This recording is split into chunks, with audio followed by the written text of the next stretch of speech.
How y'all doing?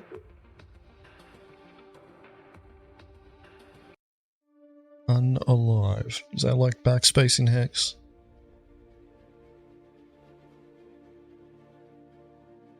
Am I coming through loud?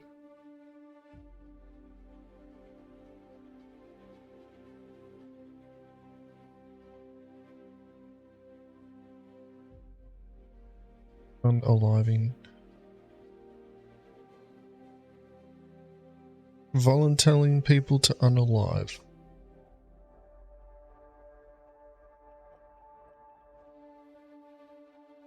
So, seems like there's only 2 things this week. I'm gonna give us another, like, I'd say about 5 minutes before we get into the first topic. I'm trying a little bit of a different format for the reactions and rants.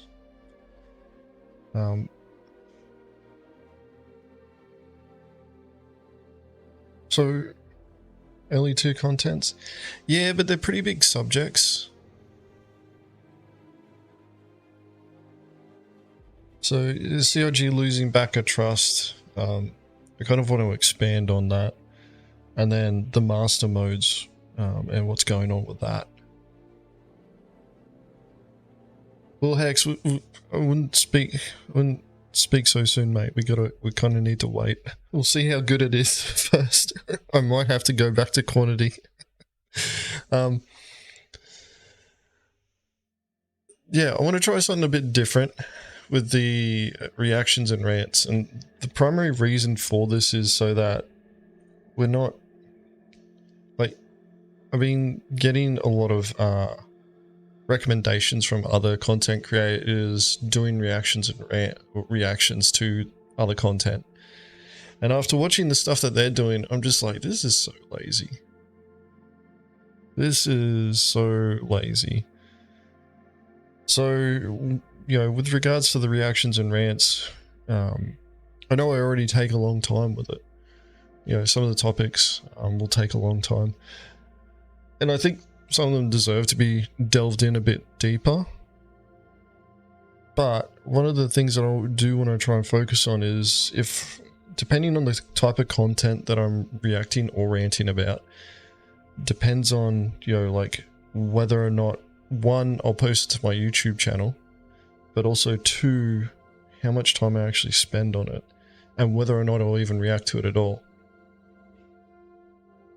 For myself, the way I'm starting to approach this now is, when I see suggestions for different topics to react or rant about, I'm looking for more opinion-based stuff, you know, people presenting information, or, you know, presenting an opinion on something to talk about, as opposed to, you know, gameplay videos. The thing about content creation, though, is that it takes a long time and effort to do. And, you know, like, as I was saying, reaction content is kind of lazy, in that you take somebody else's content, you provide your commentary over the top, and then, you know, you post it as your own, and it's a reaction to it, right? People want to know, you know, your thoughts and your thoughts and opinions on certain topics, which is why everybody, you know, can suggest things to react or rant about here. The thing about that is, though, is that I want to make sure, and it's not the case yet, but I have seen it happen to other content creators, and I don't want to ever put anybody in this position where I react to something and that somebody else has made, and I get more views from their content than they do. I don't want somebody missing out on the views that they should be getting. So if it's like smaller channels that are, you know, building up, and, you know, I'll react to what they've got there, for the hopes, under the hopes that we'll be able to help them build up. But because I'm not using Mongrel Squad's platform anymore to do that, I'm more reluctant to try and push, you know, or to try and react to content of channels that are, you know, technically of equal or, you know, slightly larger size of mine.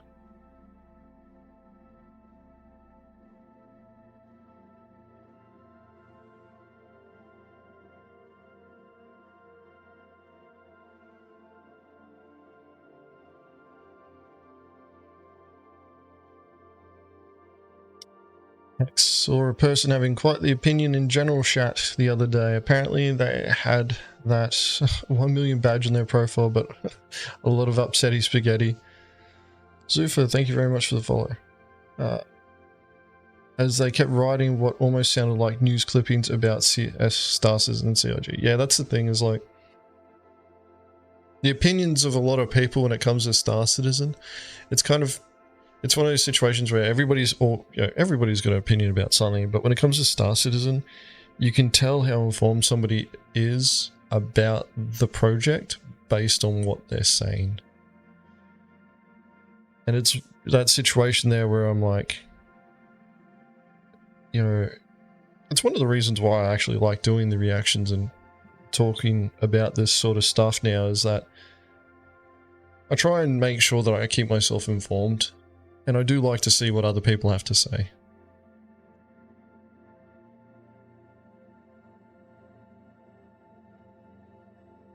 People were screaming bloody murder in chat, insisting they were spamming in terms of service, etc, etc. Well, you know, you can actually get done for spamming chat in game. There's a method that you can use to clear the chat, so in game, and what you do is you just press space and then hit enter, and it counts it as an entry, and you do that all over and over again until the chat clears. You can get in trouble for that. Now the thing is that we normally do that when somebody starts talking about pirates being on the server and there's not much talk going on in the chat, because it tends to cause, you know, people to see that and go, oh, I'm going to leave the server real quick.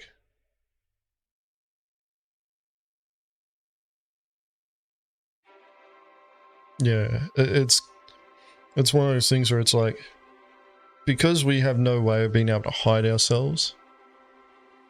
Just one last run. Because we have no way of being able to hide ourselves on a server, if somebody mentions pirates and, you know, people start looking through the chat, if they recognize anyone's names, they'll bounce on the server straight away. Most of them just bounce because they see the word pirate in chat.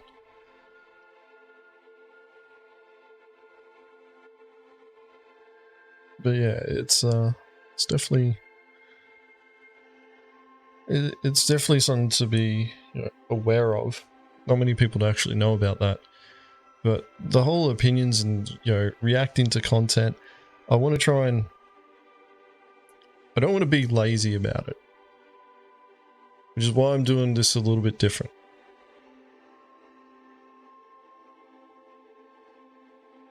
Captain Commander. That's already, like, the name itself just tells you that you're going to be in a rough time.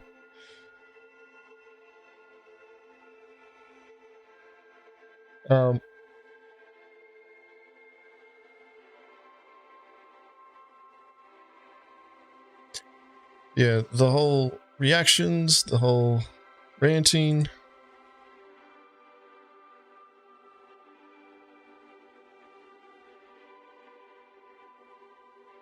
I want to make sure that it's not that I want to do something different, it's that I want to make sure that I'm not treading on anybody's toes too much.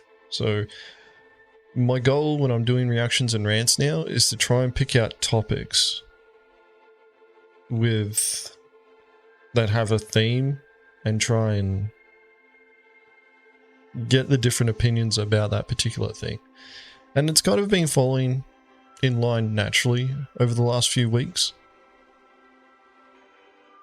Like last week we had the stuff about the PTU waves. No, last week was about Griefernet bloody bombing Knievel's event, which is fucking hilarious. The week before that was the PTU waves. What was the week before that? I don't know, it's trying to like do commentary on the flavor of the week really with Star Citizen.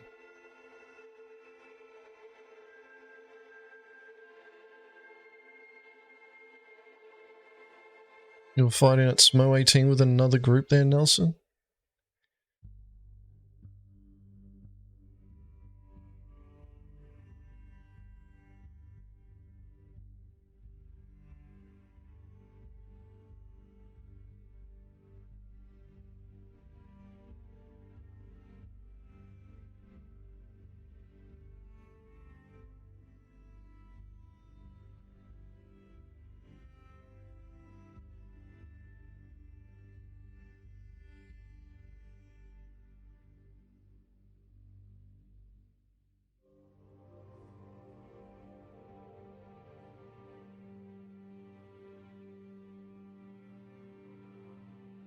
So after we were done, this Titan comes in. At the time, we were in 2 glads and 2 blues, just repairing, refueling, about to bounce. This guy kept calling us, inviting us in parties, and trying to explain to us that we have to be more careful because there was a cat on the ground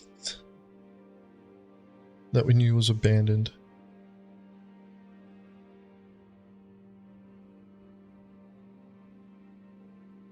What? You needed to be careful because there was a caterpillar on the ground? But were they trying to let you know that there was a potential target there and that, you know, you could get spooked by it?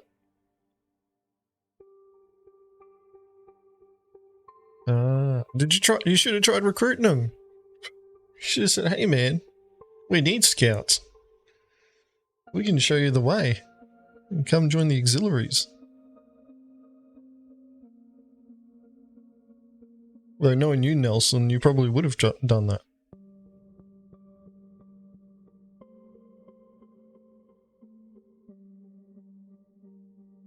She killed him outside the armistice zone.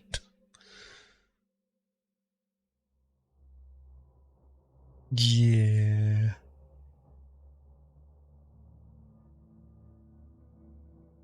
What did he get salty for? Because he thought he was trying to help you?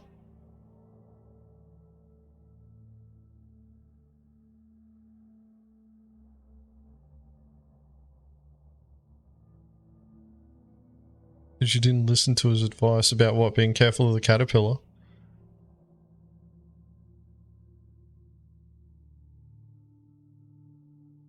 Some people, mate. Some people. Alright.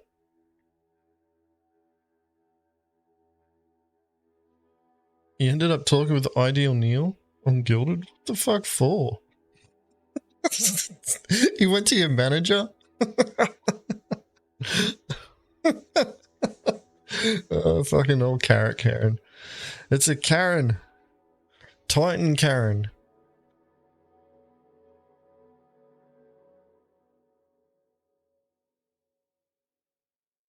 I have to ask Ideal Neil about that now.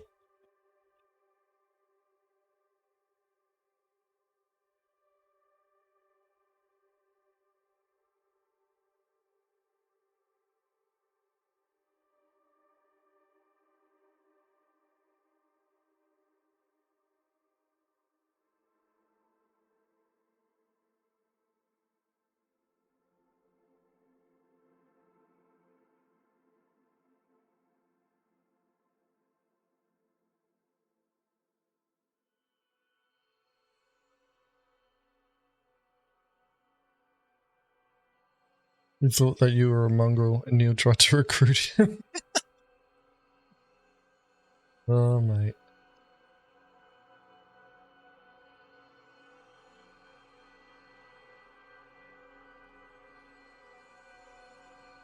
Alright.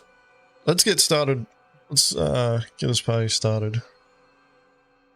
I have to find out if Neil was successful. I'm going to have to ask Neil about that story. Because it just sounds like it's going to be funny now.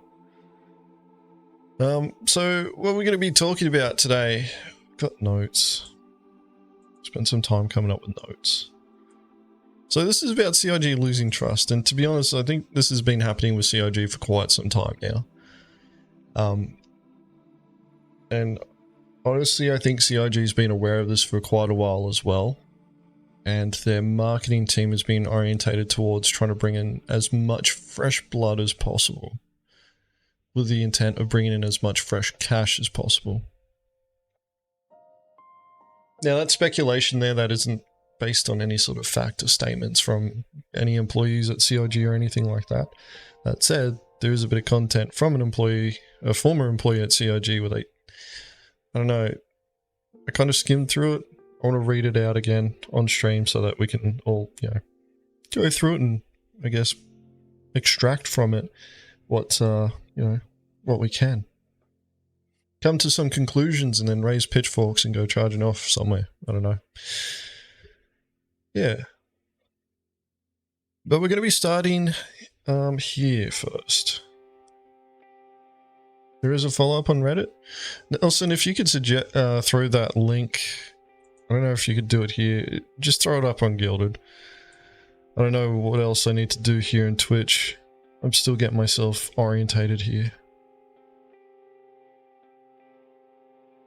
But it's probably a good idea to have the follow-up as well. Alright, so yeah. It starts here. Yeah, that's the post from the ex-CIG employee. Yeah, well, that's what I'm talking about.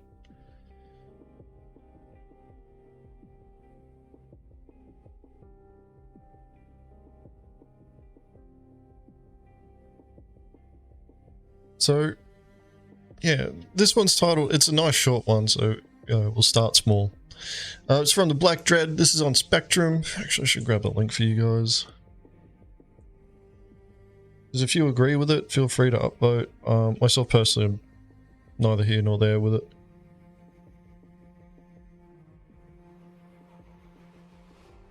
Alright, that's the link to this Spectrum post here if you want to read along. Sorry CIG, I don't trust you.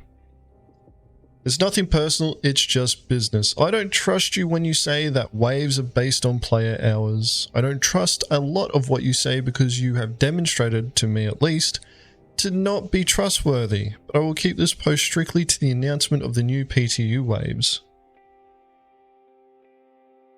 Yeah, it's the chroma heavy, Bob. For the record, I think the changes to PTU are mostly fine. They will move the needle in the direction you want.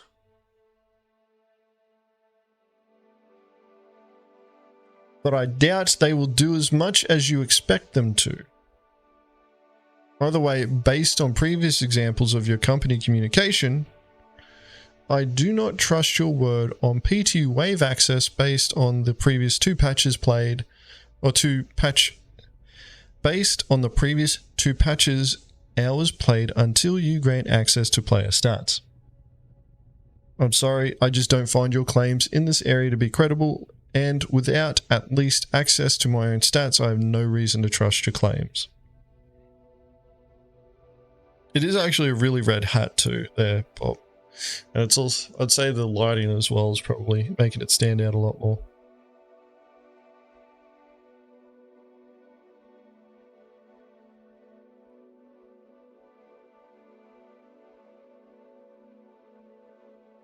So, this is where it starts. Yeah, the PTU wave thing actually got released 2 weeks ago. Yes, I did watch the new GrieferNet video. I watched it on Roy's Guide. Not surprised that they decided to bounce servers, man.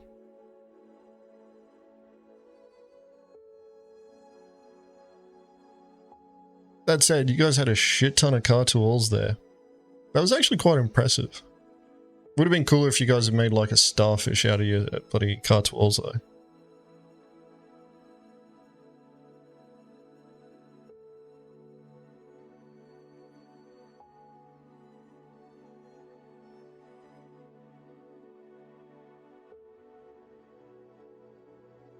When Mantis griefing? That's all the time, Nelson. The Mantis' existence is griefing according to Care Bears. Yeah,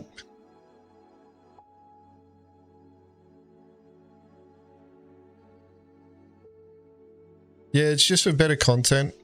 You know, like when, you know, if they could do like a G and an N.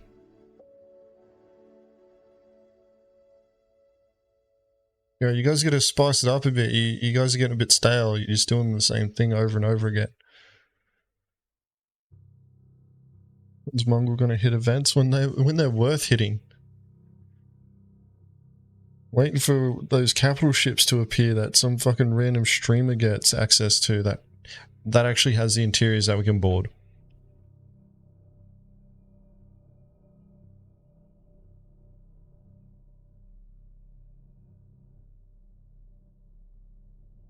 Minor events all the time, yeah.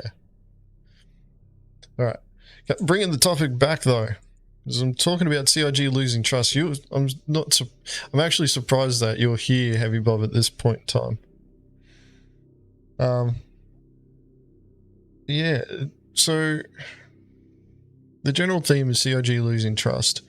And this is one of those things where it's like, slowly over time, CIG has wouldn't say that they're walking back on a lot of their promises, because they have. But their focus has shifted from trying to keep the older backers happy to trying to keep as much fresh blood coming in as possible. Like all these new promotions and all that sort of stuff. And it makes sense from a business perspective that they're doing this. But there's a problem with it. And the problem is that they're failing to deliver on things to keep and retain their customers that they gain. And what they're relying on is whales to fund the project, which is one of those things where it's like it's becoming more and more apparent.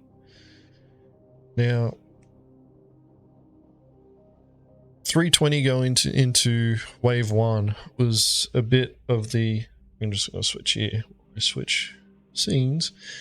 Was a bit telling as to whether or not this PTU wave system would be, you know, any different. If it would affect players different, if it would make it so that people would end up you know, gaining access to the PTU, either wave 1 or 2. It's one of those things where it's like the wave 1 and 2, I guess, releases for 3.20. Nobody that I know yet has sat there and gone, oh yeah, I've got wave 1 access, or I've got access to the PTU, and they haven't been they haven't been a subscriber yet, or ETF. Which is really, really, you know, telling. Because I talk to a lot of people. And I'm curious as to what the stats are, and I think CIG could alleviate a lot of that issue.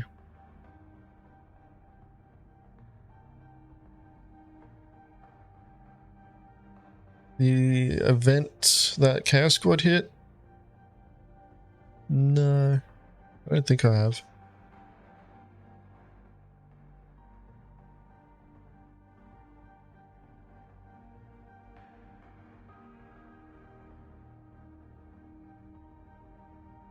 They include ETF subs, concierge, but the concierge level needs to be legatus, which is 25,000. No one in Mongrel Squad has hit legatus yet.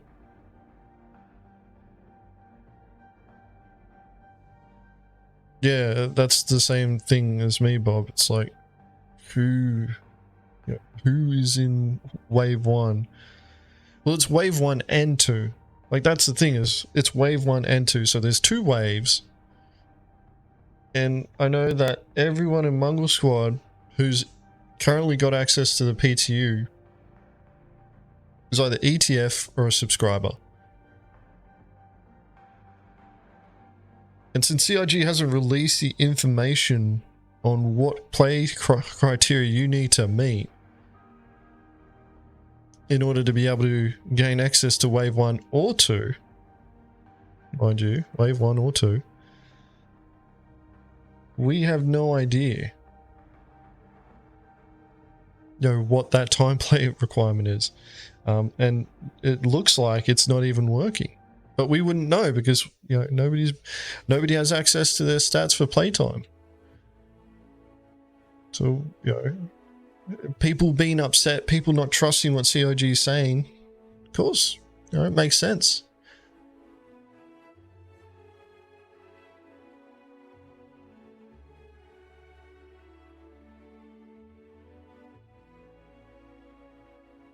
$1,200 over the last month of gameplay. Oh, 1,200 hours collectively or individually?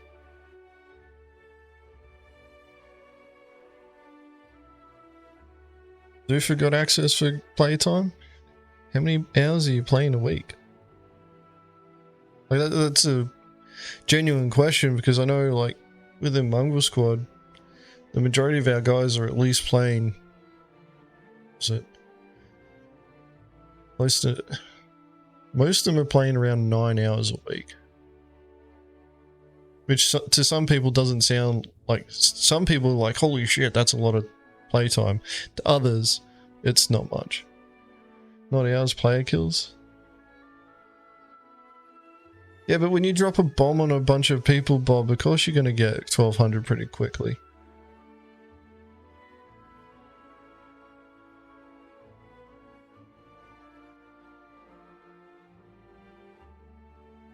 Especially when you're bloody attacking Care Bear events where they all stand around together in front of ships.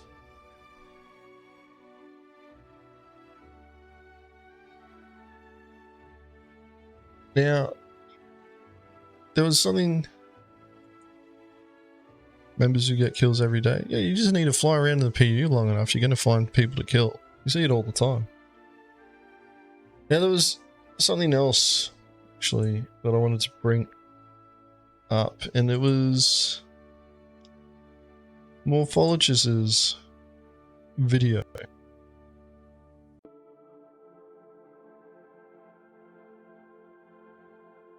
Very surprised you don't have access to Wave 1. I do have access to Wave 1. I'm ETF. I had access to bloody Wave 0.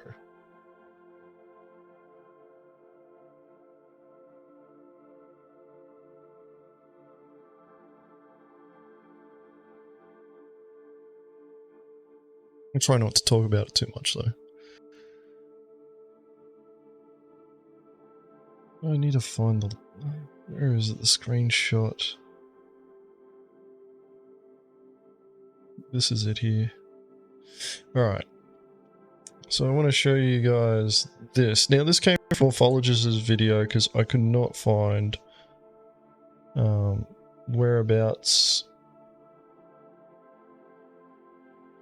Couldn't find whereabouts the screenshot that I took. Couldn't find it at all.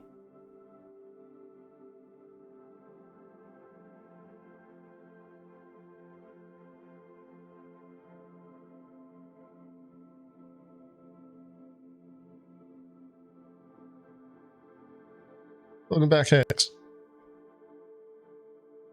So, this is another incident where CIG has, you know, a lot of people who, a lot of backers who saw this actually got upset.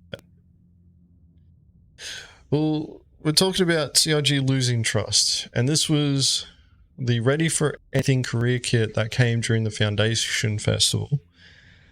That could be bought for $10 US, $10 US, right? And the thing about this is that no one, like a lot of the new players don't know how you can recover this kit, which in reality you can't. In fact, this Ready for Anything career kit, couldn't find it on the store anymore. So if you bought this as a new player, and you didn't play Star Citizen until after the Foundation Festival finished, and then you threw this kit on, ran down a set of stairs, died, you know, and respawned, you just lost all that kit.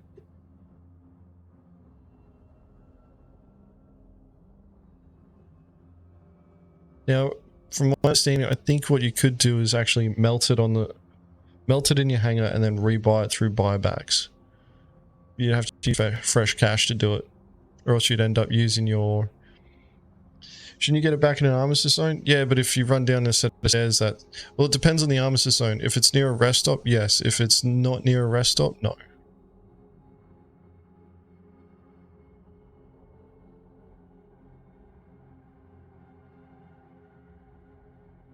But the thing, yeah, as I was saying before though, like, if you melt this, then rebuy it,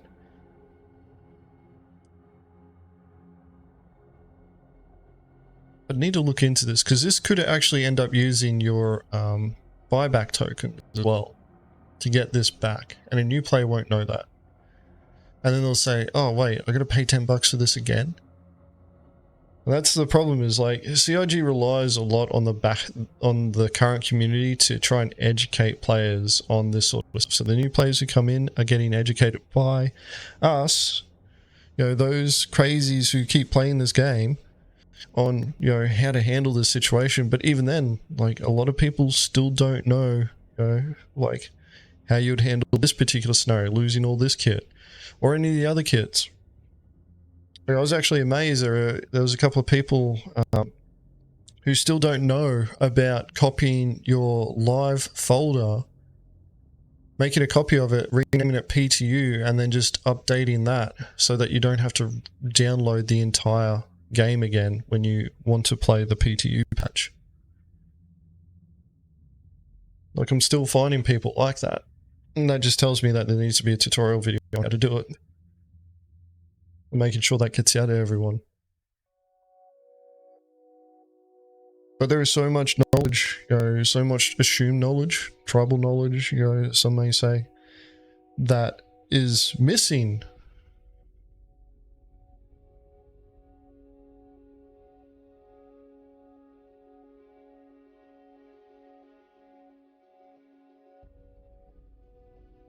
Copying the folder can cause problems because you install the wrong patch? Yeah.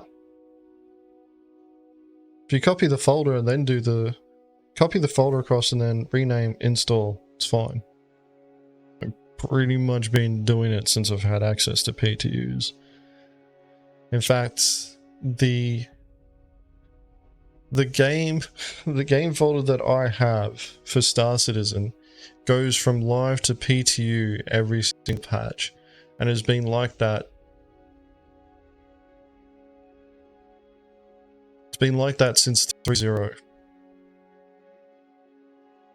I haven't actually re-downloaded the game at all. I haven't had issues with it. Honestly, I think when I hear about people having issues with their folders, I just think skill issue. But that's just me. But copying the folder, copy the controls and screenshots. So I make sure that I've got enough space on my hard drive as well for both. Or sorry, SSD. I make sure that I've got enough space on my SSD for both. So, and that's an important thing to have as well, is like playing Star Citizen SSD. Some people still don't know about that. But also making sure that there's enough space for it. Yeah, this is an example of, CIG, and, this was part of my rant. This was about scummy marketing out from CIG, in that they were advertising this. This was all aimed at new players. It was aimed at the existing backer base. Existing backers could still buy it, but this was aimed at new players. Hey, this is what you need. This is what you should buy. You don't have to. My sound is being clippy again. That is extremely interesting. So I'm running through my streaming PC again.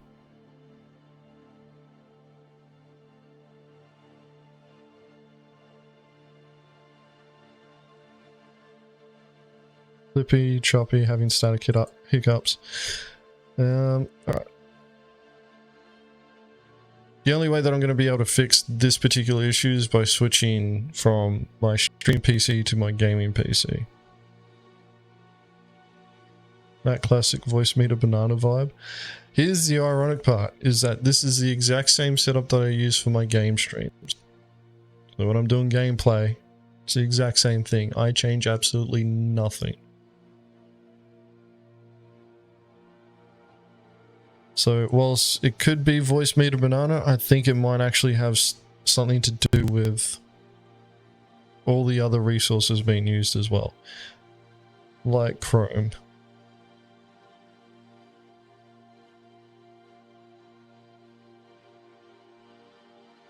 But yeah, it's something that we're going to have to work through.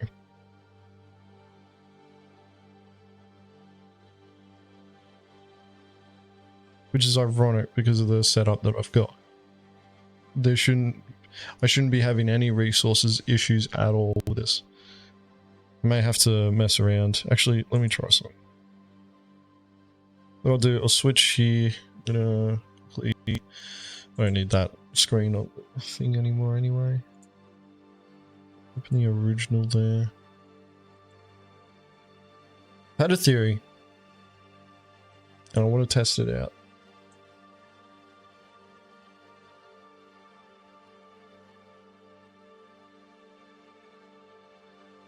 I need to change that message. Alright. Let me know if it keeps happening.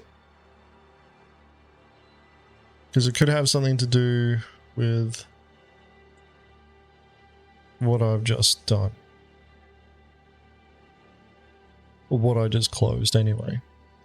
Yeah. If it's still clipping, we'll just power through it, and I'll have to look into it another time. I may have to just do what I did with my YouTube stream and mimic everything on my game PC for reacts for whatever reason, and then just stick to the gaming stuff on my gaming PC. It's really dumb. Anyway. So what we got here. So we just finished talking about, you know, CIG scummy marketing when it comes to the career packs. And I'm surprised I didn't have that open up as well. What I want to switch to now is this.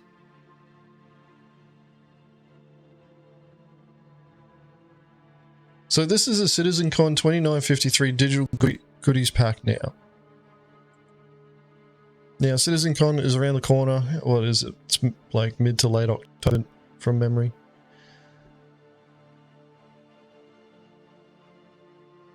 Those career packs, they're also included in game packages, yes. Or not game packages, in ships. So there were certain ships that you could buy that would have those same career packages attached to them, but you could also just buy the career pack separately. You could also buy a CCU to upgrade a ship and then get all those gear packs as well. Which is what some people did. And if you wear that kit, you're going to lose it. Like, it's only a matter of time. You'll lose it eventually. Yeah, it's one of those things where it's like, if you wanted that kit back and it was attached to a ship, you either melt the ship or you just live with the fact that you lost that kit until the next patch.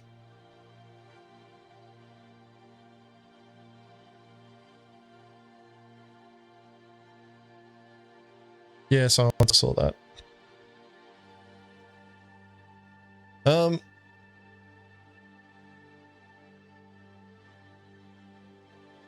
Well, that's the thing. Like, there's nothing wrong with buying the kits so long as you know the conditions of what's going to happen. Like, there's no way to recover that stuff in-game. And that's the problem that a lot of people have, and why it was considered scummy marketing from CIG. In that, CIG presented something to new players who don't know any better and sold them digital items in a game where they can't get them back. Not through, you know, like a system that is built in the game and you can melt it and try and rebuy it, but it may end up invoking a whole bloody they're not on the store anymore. I couldn't find them. Either my eyes are painted on or they removed them.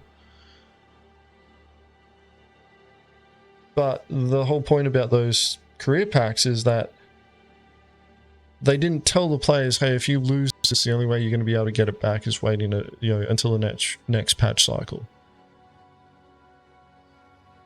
Nothing. That's a problem. Nobody would have had an issue with those career kits if CIG had built into the game systems to be able to recover gear. No one. Now, whether or not CIG should have, waited until they built that stuff, some people would say, oh, well, like, it's up to CIG, they're a company, they need to make money. Yeah, they could just do a ship sale for a whole bunch of ships that already exist that you can, get in game now and just have constant ship sales, one after the week.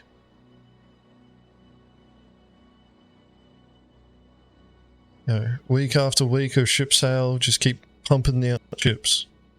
And you can just do the ones that are already in game so people can get it straight away. Right? CIG could do that if they wanted to make money. The thing is like, they were targeting new players. And losing that kit is so easy. And it lessens FOMO. Yeah, because people see that and go, oh, wait, I'm going to lose this stuff. I'm not going to buy that. And that's the problem, is that, like, CIG relies a lot on FOMO for their fucking marketing. I have no qualms with doing that.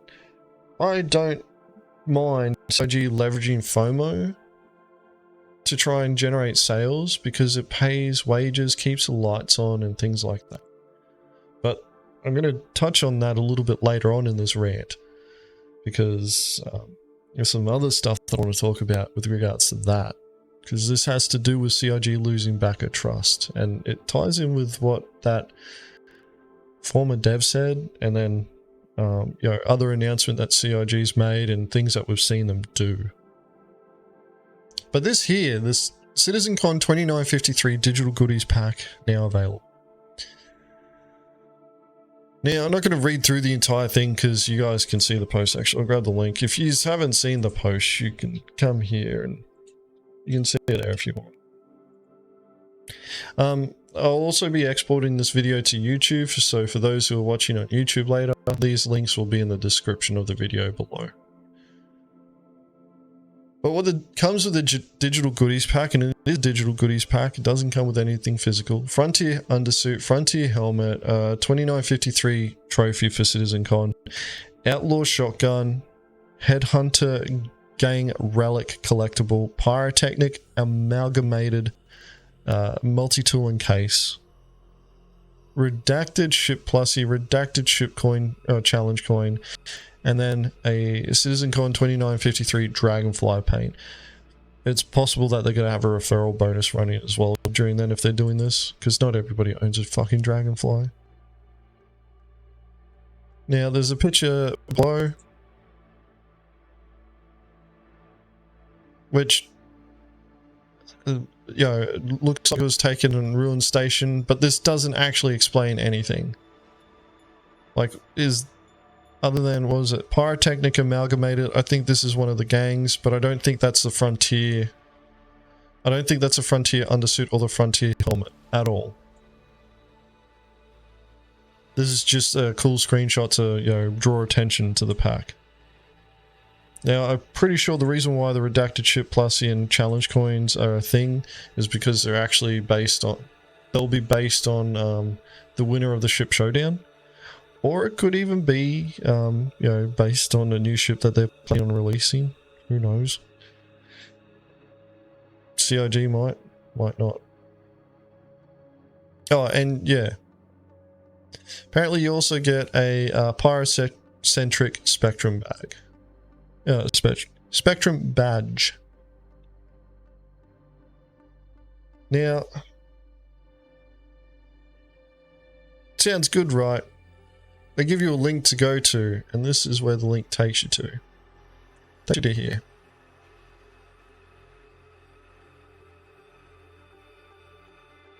So it tells you everything that you need to know, and it also mentions the badge at the bottom.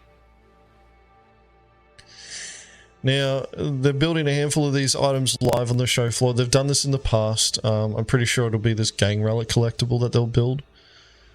What was it? The last time that I remember them doing that is, I know they did a knife, and I'm pretty sure they did the trophy last year. So they might do the trophy again this year, but yeah. I'm thinking it's going to be the relic, the gang relic, and this trophy. But that's just speculation. CIG hasn't confirmed anything. But here's the thing. Here is the CitizenCon digital goodies package on its own. $38.50. Now, its actual price, that's GST, so goods and services tax in Australia is 10%, so its price is actually $35 US. Now, it comes with the ticket. So if you get a CitizenCon ticket, comes included in the ticket, you don't have to buy a separate one of these. Right? $35 US. 10%, yeah. Our government's looking at bumping it up soon. It also depends on what you're purchasing too. Yeah, $35 US.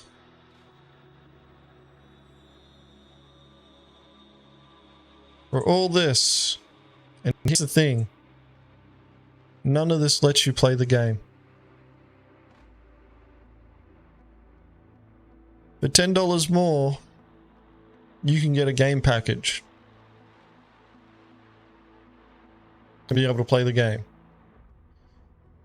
Now, there's other places, like other conventions that do, you know, digital type packages, and you know, think somebody linked one for Warframe, I think it was.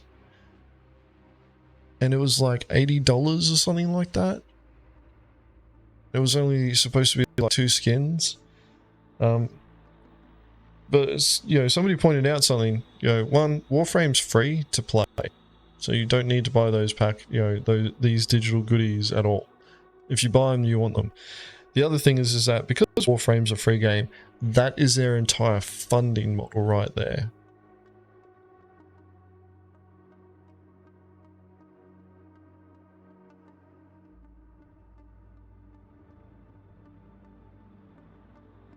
Warframe's also a finished game, and they've been iterating on it for years.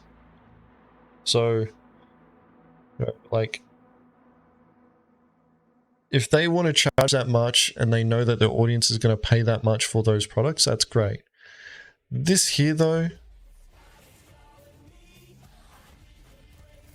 is not worth that amount at all. I don't see that value in this gear here, especially when this image, we don't even know if it represents the products that are included in it.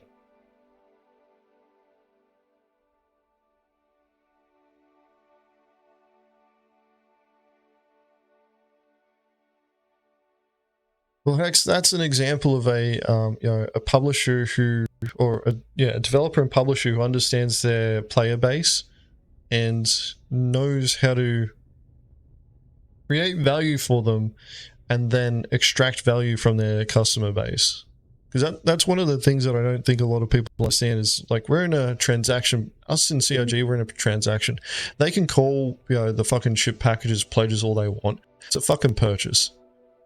Right? We're purchasing a product to be able to play the game. Now, the game's not finished yet. It's still in alpha development. But that's not the way that their trailers portray it, unless other than them putting it in text. But everything that they show in their trailers, you know, shows, hey, you can do this in our, you know, in our game that's in alpha. It's always in brackets, in alpha. But they've got no qualms with their marketing, you know, selling products, and them calling it pledges is just, it's a technicality that they try and leverage. But with how long that they've been pushing this out there, I think it's time that people started calling this a product. Like, we're purchasing products. And this, to me, they're offering a product. Because all this sort of stuff here, it's all based in game except for the Spectrum badge, which is, you know, for Spectrum. You'll be able to get all this. You'll be able to see it. So the way I see it is, like, if they're going to try and sell off this stuff here, I wouldn't pay $35 for it. Just to point out too, like, this is including GST, 3850 GST. I'm going to quickly do the conversion rate on this.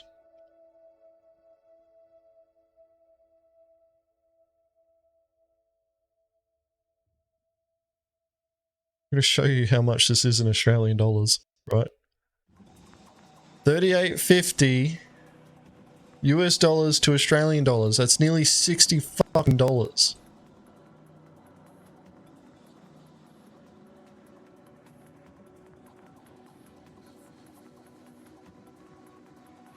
Like, I bought KFC for my family tonight to eat. The food that fed my family for a meal cost less than this. Cost me like 57.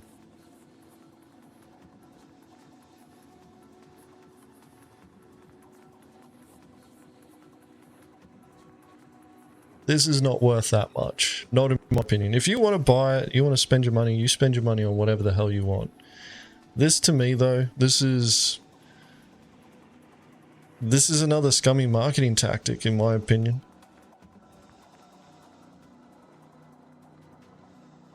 I know for a digital goodies package a couple of years ago, I think they were charging like $20 or something like that. That ended up being a huge uproar.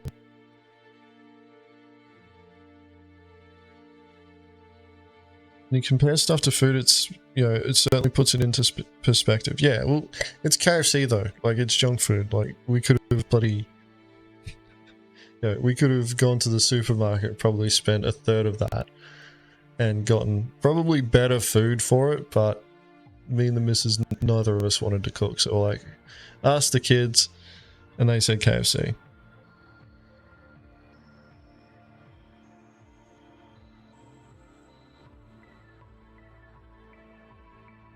Could easily be half that. Honestly, if it was, I would consider buying it.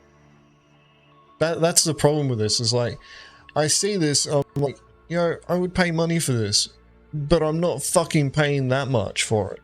Like, I don't see it being worth this much at all. Like, and I don't understand how CIG came to the conclusion that it would be worth that much either. And that's, you know, it bothers me that I see that. And it's like, alright, well, you know, is this a scummy marketing tactic from CIG? Like, are they, as Nelson, you know, says sarcastically, are they adjusting for inflation? Has inflation really gotten that bad? I think there was a couple of years ago that they were charging for a digital goodies pack, and they eventually walked it back and gave it to everybody for free from memory, because there was an uproar about, that's right, CIG was going to try and charge access to the fucking stream. They're going to charge access to the stream for CitizenCon, and the back, like, the community just was livid. They're like, are you fucking serious? We're the ones that have been funding you guys, and now you're trying to gate your content behind a paywall?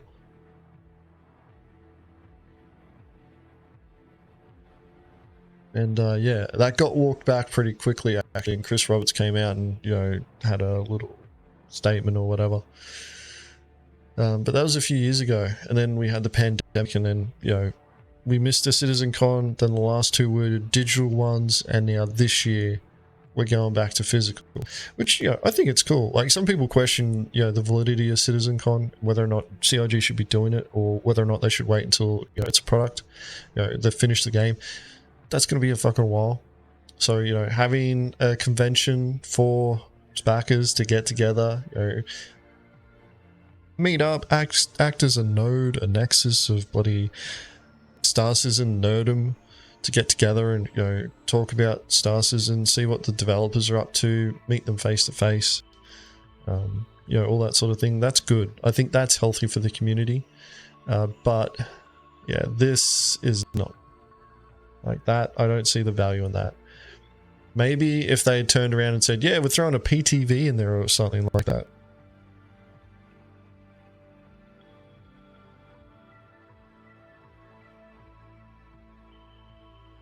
Meeting up with people that you played with and meeting new people, yeah. Well, that's it. Like, you know, it's that node of nerdom, you know, where people have a reason to get together beyond, you know, hey, let's just meet up and socialize. It's like, let's meet up, socialize, and go to this and, you know, partake in something that we're all, you know, interested in. And they could hold it in a nursing home. Don't, you know, Nelson, you say that as a joke now. That's going to become a reality with this game. We'll be doing it in a nursing home eventually.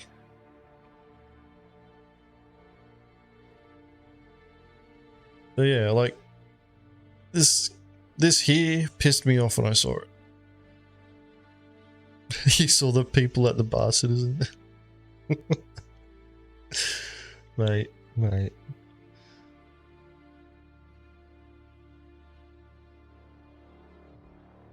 Yeah, when I saw this, I was like, oh yeah, this is really cool, until I saw the price.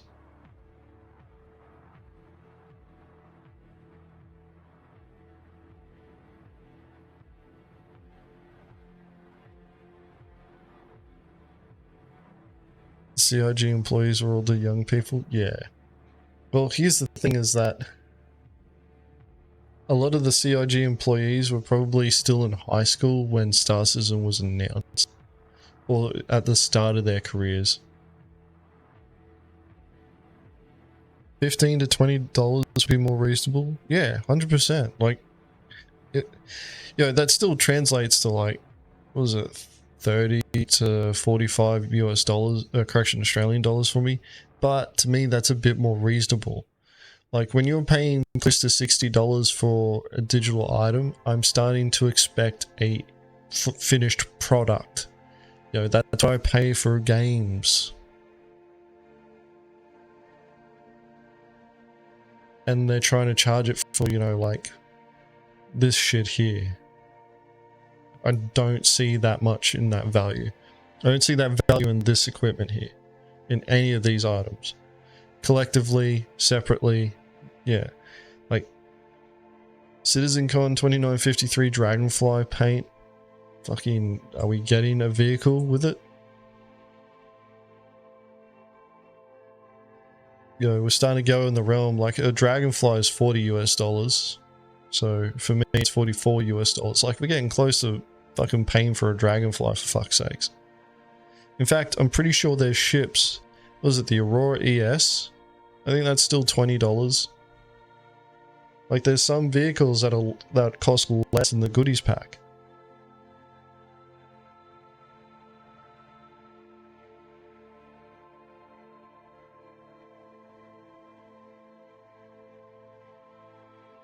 So yeah, I wasn't too impressed with that. I'm gonna switch back to face cam.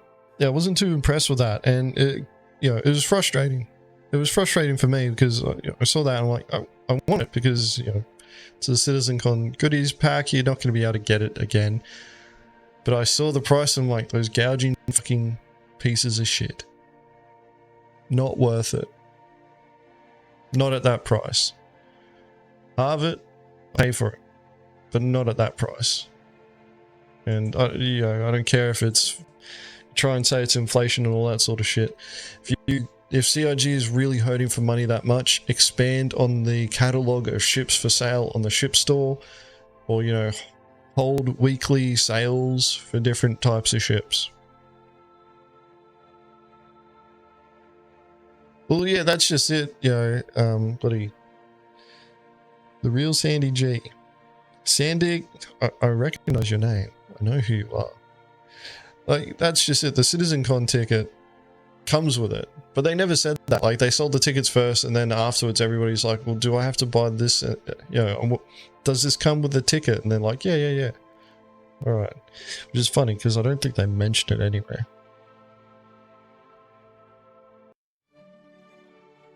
Like, the backers had to ask. But it's it's a point of frustration because we know CIG, if they really wanted to make money, they mentioned a physical goodie bag, but not a digital one. Oh yeah, I think it would have come on it. Like, you would have gotten a code that would have been for the digital goodies as well. That would have been in the physical goodie bag. It's just one of those things where it's like, you'd expect them to tell you. It's nice to know ahead of time. Now, I really want to, make it clear that I don't like bashing on CIG. I don't like some of the ways that they operate. The people there I don't have an issue with. It's how they're operating as a company that I take issue with.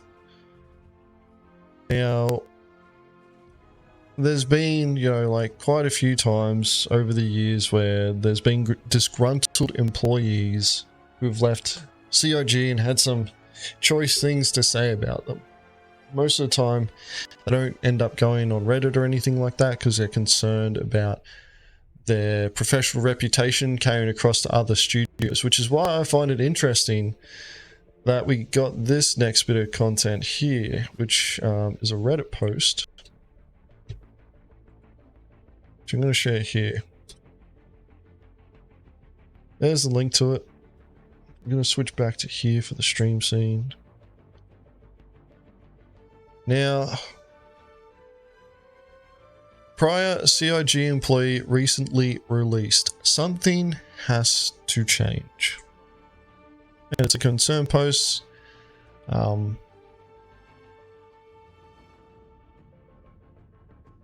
there are leaks and spoilers, so you added a screenshot. Yeah, I grabbed the screenshot and I grabbed the post, the Reddit post as well. I'll probably look at the Reddit post while I'm in Facecam to make sure that there's nothing there.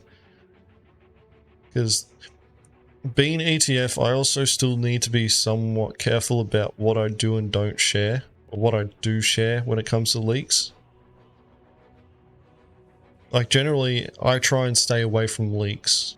I try not to talk about them. I try not to, share them around either, because if, what gets leaked to you guys is stuff that I'm dealing with at that time being ETF, I may slip up and say something that breaks my NDA. There have been people kicked out of ETF for breaking their NDA. Leak can really elevate your Eggo tuna salad. Yeah, but I'm not trying to make an Eggo tuna salad here. Here, Hex. I'm trying to make content to create engagement so that people want to join Pack Rats and Cartel and the Auxiliaries, and subsequently Mongrel Squad. Well, let's read this out. Alright. Old Mate got a whole bunch of awards. I actually saw this earlier today, and I was still going to react to it, but one of the things I was going to do was like question the validity out of it. And it turns out, like, I'll just come down here.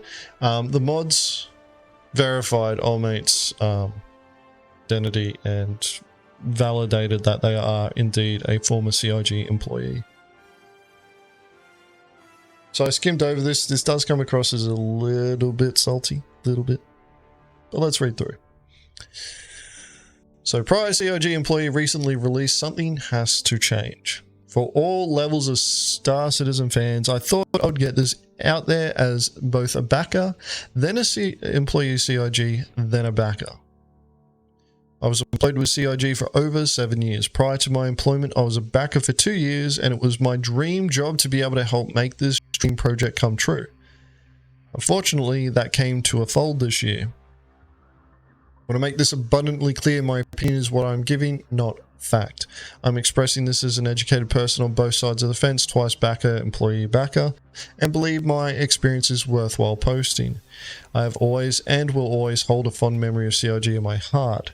Everyone was so welcoming. I made some fantastic friends and they treated me well through my entire employment, whether it was HR assistance or COVID goodie bags to get you through the gloom. They put out the stops and I will always admire them for that. When I walked into the office at Wilmslow way back when we were a ragtag team ready to shape the world, we did up to a point. Where the problem arises is through the project itself.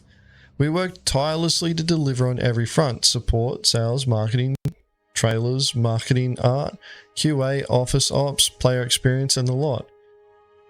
The one part that affected the project the most, it seems, was the game itself. Yeah, no shit, that's what you're building. Don't get me wrong, the devs at CIG are very talented. I see comments like it must be a strain against you. Oh, it must be a stain against you to work at CIG. Those commentators are forgetting the revolutionary tech that has been created along the way, and they should be applauded for that. They are making tools and systems that will be used for games seen for generations to come. So please put the respect for them that they deserve. Okay. Also, not only do I see negative comments about individuals within CIG, but I've also been personally doxxed by a certain man called DS himself. Apparently I was meeting with people in car parks who share project secrets and should be waterboarded, his words. Imagine doing your day-to-day job and having to put up with that. Please take into consideration that there are really great people who are working on this project with no skin in the game and who just want to do the best job they can do. They shouldn't be belittled by the entire internet. It's not how the internet works, but yeah, it sucks. On to business. I was a veteran of the project with over 7 years of experience in multiple departments, having been instrumental in setting up some of them, and having unique knowledge of systems within Europe. I moved my home closer to work. My fantastic wife enabled me to move closer to work, and she got a different job so I could progress. Through a few meetings, I was dismissed, not for poor performance. I didn't buy it, and had a colleague of mine attend my last meeting to make sure I wasn't missing something. Surely they wouldn't get rid of someone who was a high-performing asset, who could have been useful to any team within CIG, who could have helped steer the ship, essentially. I want to reiterate, everything is my opinion and not indicative of CIG, the reputation, spending, project trajectory, employees, etc. In my opinion, they have incorrectly calculated their trajectory and player spending through 2023 and beyond. I believe that after so many years of the project not delivering, it's time to start grasping at small draws at least. I believe the fact that I do not want to play the game because the progress resets, the features are not complete, the guides are atrocious, and in general the future is unclear. For anyone at any level, shows CIG really needs to change its stance on what they do, how they do it, and how they communicate it. No idea, Nelson. I'm going to keep reading it. They might say what it is. In my opinion, they've overinvested in the Manchester office they have just built. They are more bothered about the wall art than they are about investing in additional staff. I personally saw a hiring freeze while spending dollars on making the office look like a piece of space art. It's fantastic to walk into, but as soon as I found out I was being laid off, I looked at everything differently. Honestly, I think old mate's a little bit salty that I got let go. Some of the art was the same as my salary or multiple people's salary. Looking up the cost of office furniture, not equipment, you could pay someone with 2 office fitments. 2. There are a large number of offices, and when I heard the hiring freeze kicked in, and then they were having layoffs, I had to speak my mind. The future for this project, they have to keep generating additional cash or it folds. If you do not buy certain elements, people lose their jobs, the game gets delayed, etc. I can't offer my exact recommendation because my good friends lose their jobs, and they are fantastic at their jobs and don't deserve it at all. That being said, everyone who is buying the ridiculously priced items is propping up the project completely. I was personally involved in the Cutlass steel pricing. I suggested a ceiling figure of the ship based on its capabilities in comparison to the other Cutlass ships and its competitors. Cutlass Black is notoriously undervalued, but still, despite my recommendation, the price got hiked because surely people will buy it. It's a Cutlass.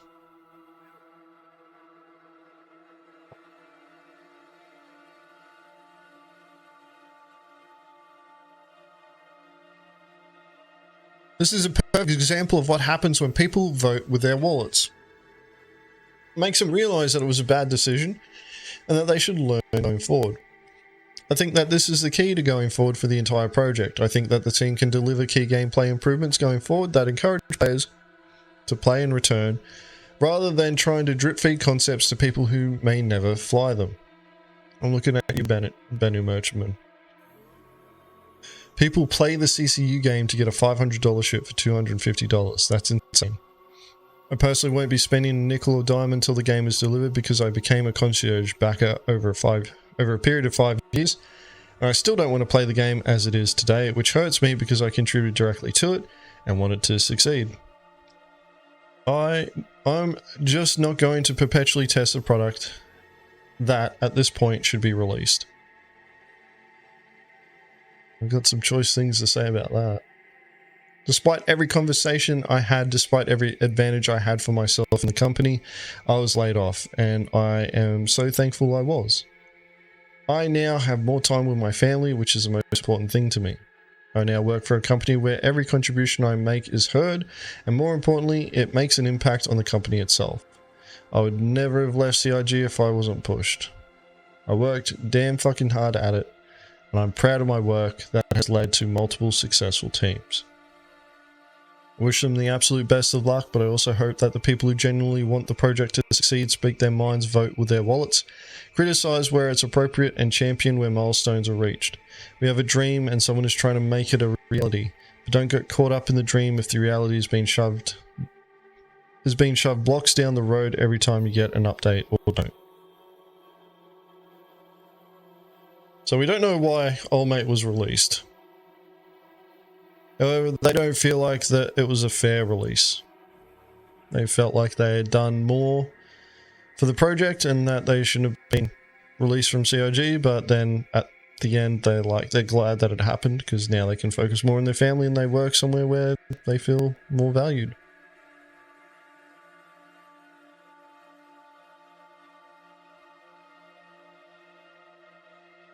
It was interesting that they brought up the Cutlass Steel pricing because very few people, like there's a couple of guys that I know bought it in Mongrel Squad, but they buy nearly every ship. When a ship comes out, they just buy. They're collectors, they like doing that sort of thing, they have the money to be able to do it, so yeah, I don't criticize them for it. But yeah, like, I don't think if people saw the Cutlass Steel and, you know, were umming and ahhing about buying it, the price pretty much sealed the deal for them.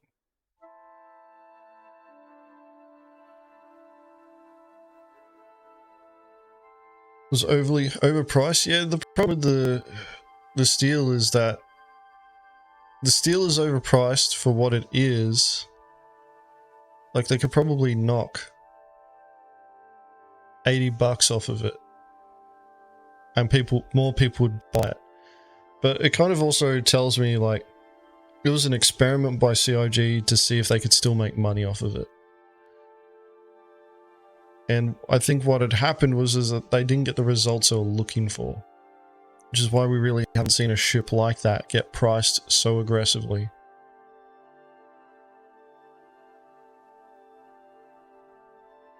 I don't know, like... The problem here, though, that I see with what they're saying is, like, they don't want to play Star Citizen because the game's not finished yet. It's like, alright, well, you know, this person has a, you know, according to them, they have a more intimate knowledge about what's going on. And they're not wanting to play the game. So there's obviously stuff that they're not telling us. Now, CIG has, you know, said publicly that they are focusing on Squadron 42. That's been public knowledge for years now. And they're talking about, you know, this person is talking about playing Star Citizen. You know, wanting to play Star Citizen. And because the game's not in a position where they want it to be at yet, it makes them sad. Where is it?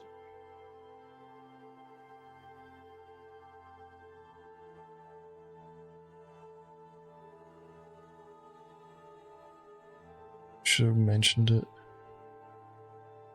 Knew I should have talked about it when I saw it.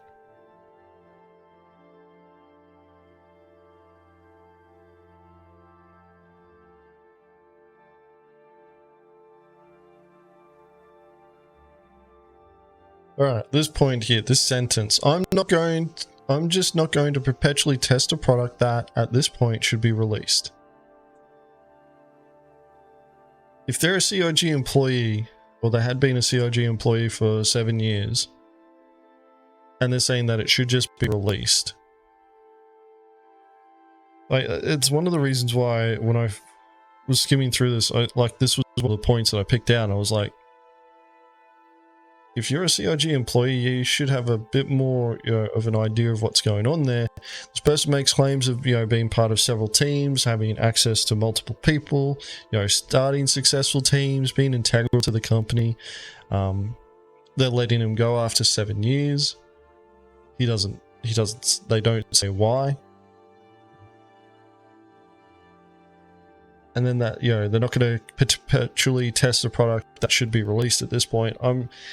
I question, you know, the validity of their statement, because if they were an employee, they would have more of an in-depth knowledge of what's going on with the project, and they would know that how much is actually missing for the product that it couldn't be released. Like, CIG does have internal design documents.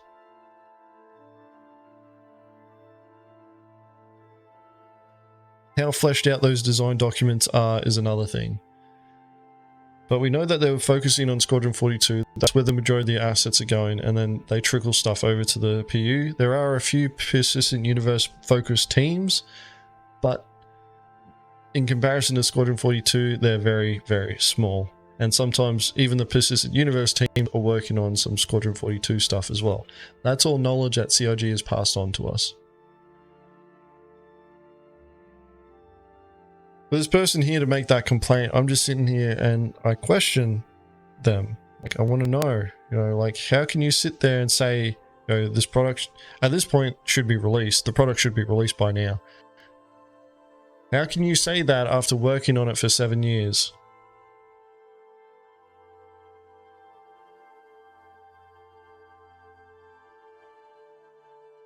Yeah, Nelson, that's why, like, I'm bringing these points up now. You know, it's... To me, this comes across as somebody that's upset that they got let go. That's what this comes across as. They got upset that they got let go, and they're, you know, trying to pick at CIG without breaking their NDA.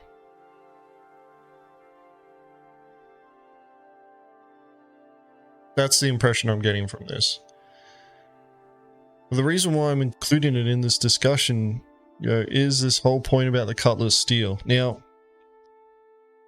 let's assume that this person was a CIG employee.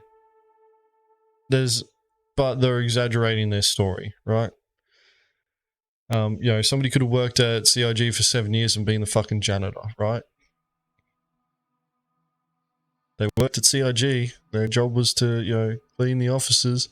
They could have started up multiple teams that contributed to CIG's success by keeping the place clean. You know, we don't know. They don't really go into that. We assume that they're a developer because of the way that they talk. It's Heavy Bob. It was 100% Heavy Bob. What do you mean was? You still are. Oh, wait, I thought that was Carl there, Heavy Bob. No, wait, Carl's in charge of Griefernet, isn't he? Anyway.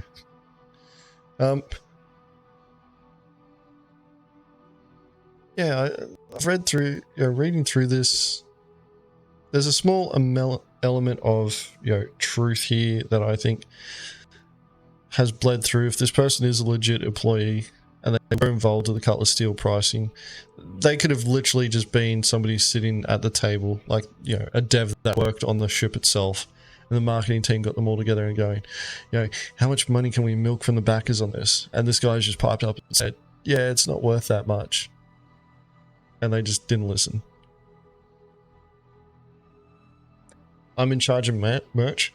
That's why, you know, like, if I was in charge of merch, CIG would have already hit $1 billion. I would not have given a flying fuck. I would have been like, all ships are on sale, you know, rolling sales, these ships are on discount, merch, fucking merch out the door, you know, like, bloody, we'll have merch going all the time.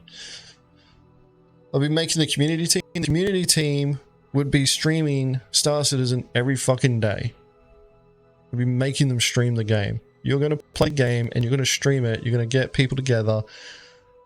And we're just going to keep roping people into this. You saw one Cutlass steal the entire patch. Was that a mistake? You sure it wasn't a PTU? The only time I've seen a Cutlass steal in-game since the patch that it was released is when I'm scrolling through the ASOP terminal and CIG gave it to me for testing.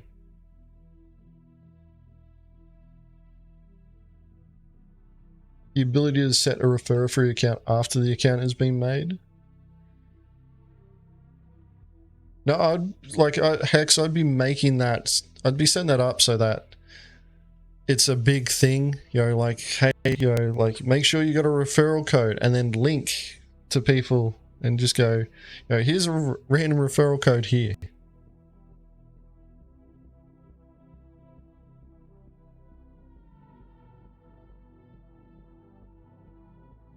Everest Harbor, and it was stored shortly afterwards. Actually, no, I had a Cutlass Steel in Arena Commander yesterday. That's right. Here I'm saying I haven't seen one other than the ASOP terminals. I was fucking flying around on stream yesterday. Fucking hell. Oh man. There you go. The hater ammo right there. Agents Letty is a liar.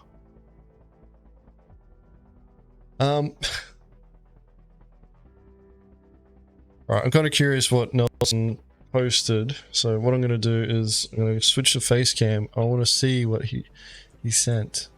This apparently came from Stasis and Leaks.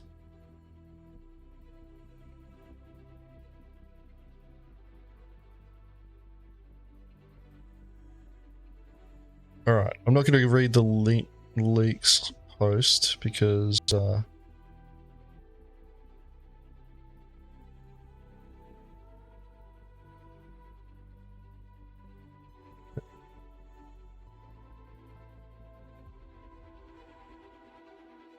new gilded title for agents, Cutlass Steel owner, 100%. Head Cutlass Steel owner. Opinion and responses about CIG from hiding an agenda.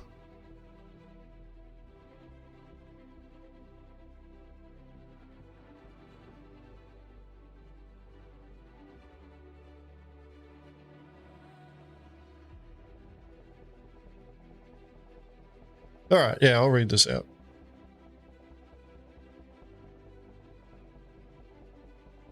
Because I'm not wearing my Leaks cap, only available at the Letty store. I'm a little bit more discreet than that. It's not the Letty store. It's a Leak store. Alright, here we go, stream C. Alright, so this here.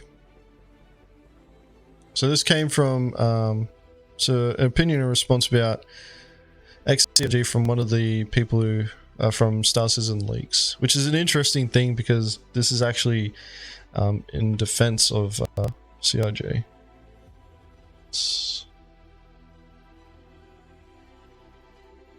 Agens Leaksy. I think we can work on that name a bit.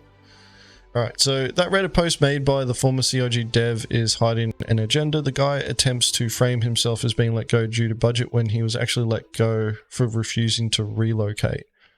Okay. His comment about the office decorations are also kind of a nothing burger, as a few Reddit commenters point out. It was also certainly public relations marketing based on the general language of the post, not very involved in development.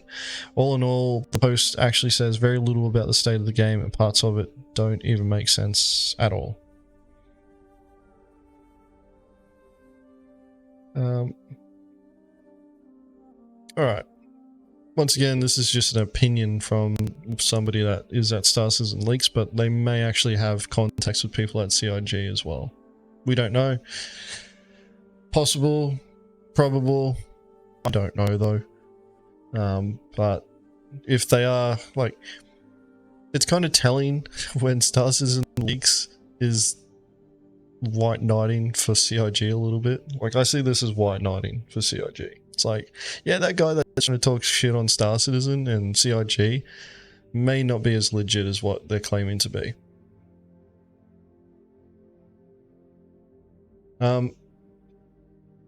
His comment about the office decorations are also kind of a nothing burger, as a few Reddit comments point out. I take issue with that. As far as I'm concerned, a lot of what CIG should be focusing on is building out the product, not developing studios to make, or I guess, lavish decorations and things like that. But the other side of it is like, you know, there's a point where you can only put so many developers on a project too. So, I don't know. Like, you know, the only constant, the fucking set piece that Jared uses for Inside Star Citizen and Star Citizen Live, I take huge issue with that because I look at that fucking thing and I'm like, why did... Like, that was made because they had the money to do it. And it was just something that was cool. Does make them look a little bit more professional, but I look at that and go, what was wrong with the shit that you guys had before? You know, did you really need to spend extra money on that? Could that money have been used elsewhere?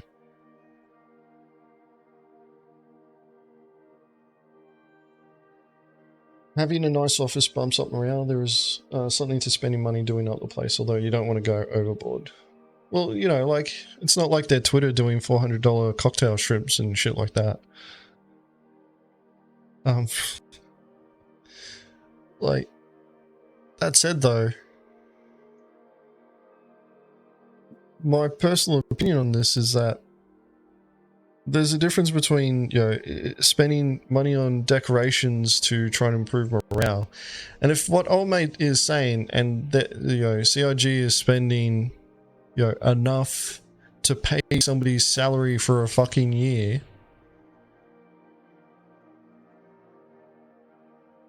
like, you know, I start questioning CIG's spending priorities, especially when they're sitting there and they're going, oh shit, you know, like, we're running out of money every year. We need to keep these sales going.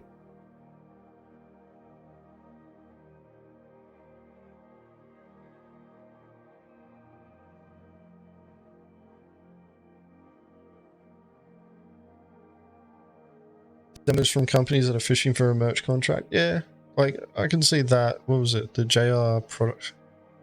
The guys who do the models for CIG. Like, I can see that point. But even then, like, if there's an element of truth in this and they're spending that much money, you know, somebody's a salary, you know, a full year's worth of bloody pay for somebody, because that's what I interpret this as. Fuck, I literally just saw it a second ago. So they say a hiring freeze while they're spending dollars on making the office look like a piece of space art. Like, you know, as soon as they found out that they were being laid off, they started looking at everything differently.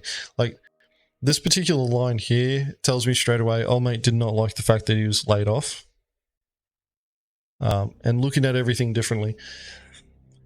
Well, of course, you're getting laid off from a job that you liked, and you wanted to maintain, and you're being let go. You don't want to go. But to say, like, some of the art was the same as their salary or multiple people's salaries, like, I'm going to assume that they're talking about their salary per year. Like, is it really worth that much?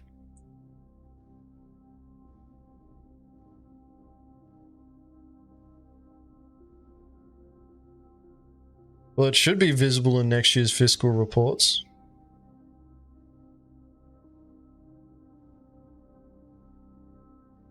But they also said hiring freeze as well. Which is interesting that they're talking about the Manchester office, because over in Turbulent, which actually segues nicely into the next point, Turbulent joining Cloud Imperium Games. Turbulent has been expanding. And they haven't mentioned that at all.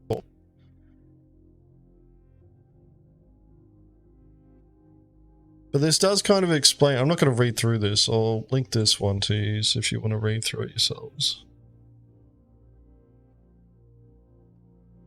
Multiple people's salary, which level, which people, Chris level, Jenna level, or intern. Maybe it's the intern salaries.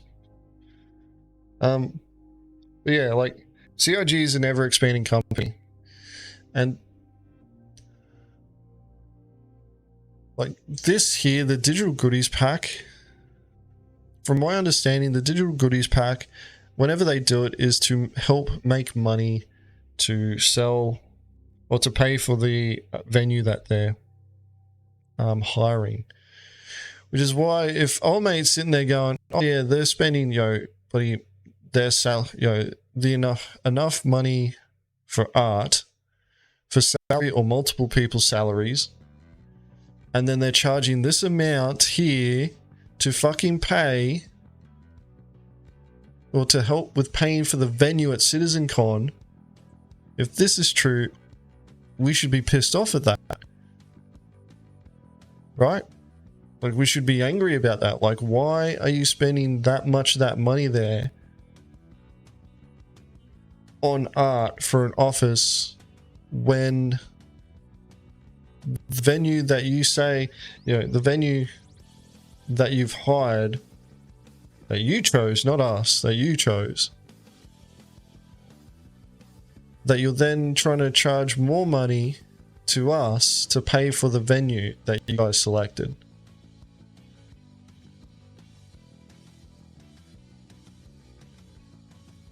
When you're spending, you know, a single person or multiple people's salary equivalents on fucking art. Like, could that not go towards paying for CitizenCon?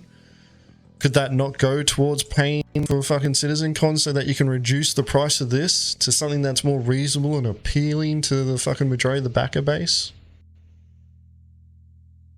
Or maybe CIG knows that, you know, the backers are going to spend that much money. They're just not going to care. I don't know. But I see that. Linking with that. You know, and then you got the fucking career packs issues. Like the Cutlass Steel. Ship sales. You know, like they've been increasing ship sales. They've been reaching on some of the ship sales recently. What was it? The missions?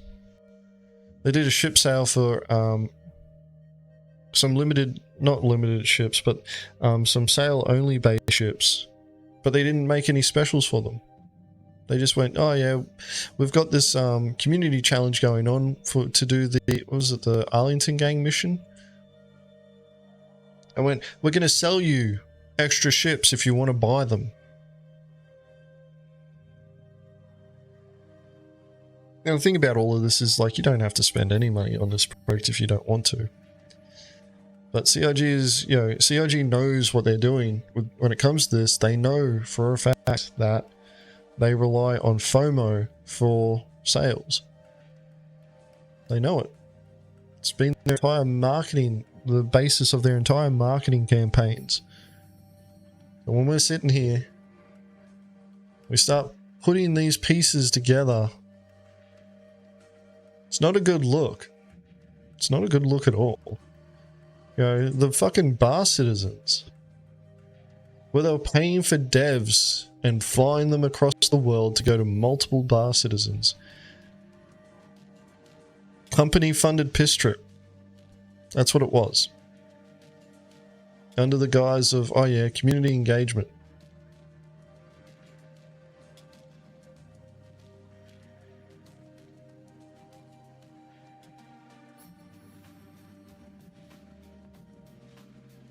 Mark Kern's feedback on Starfield. You tempted to ask him his views on Star Citizen these days?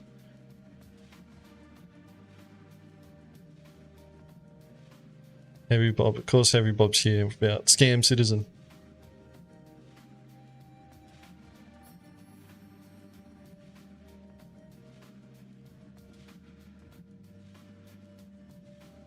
Yeah, like, the CIG is expanding.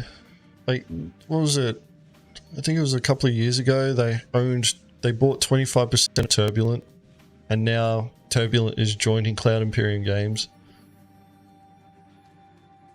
And, you know, Turbulent is expanding, and they're starting to build up, what was it, their Montreal studio?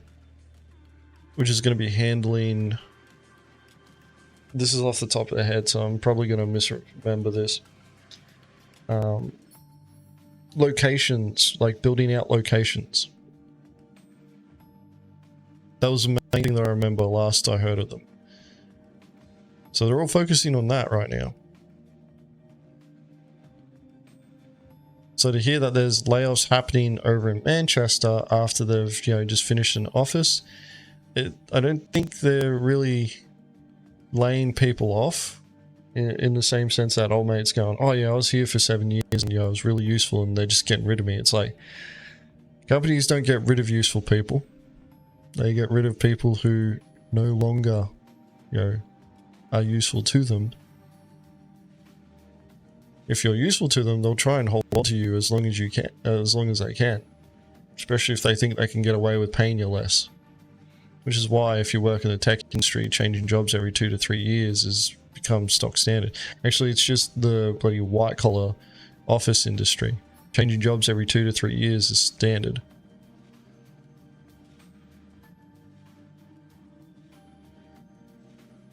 Maybe they decided they didn't need quite as many chefs in marketing, would rather spend money on devs.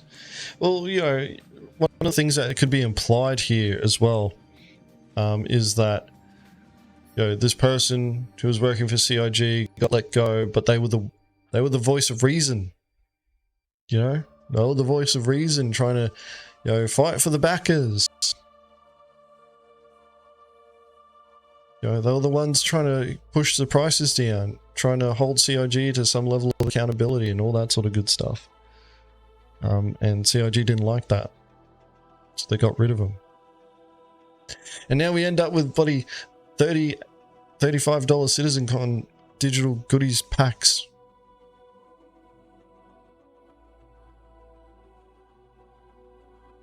The thing is that CIG is expanding.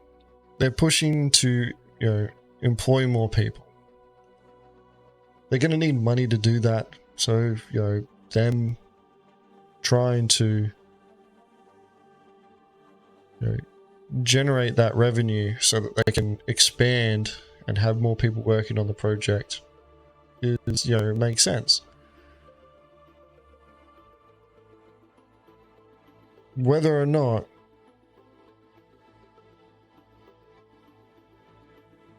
you know that money is actually being put in the right places is another thing.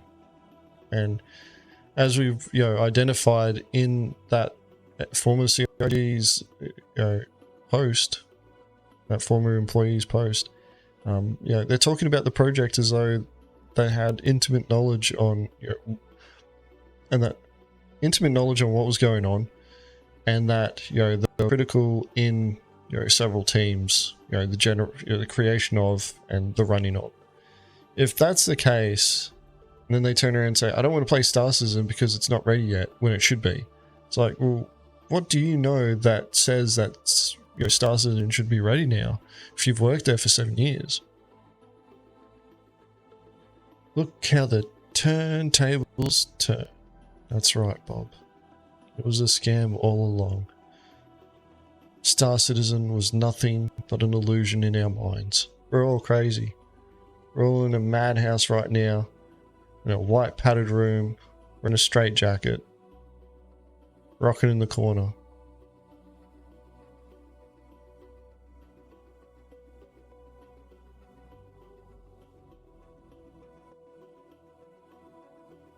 Like,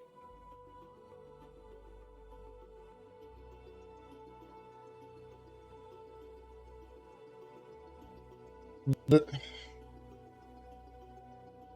point of, you know, the backers losing faith in CIG really comes down to the way that CIG has been behaving over the years.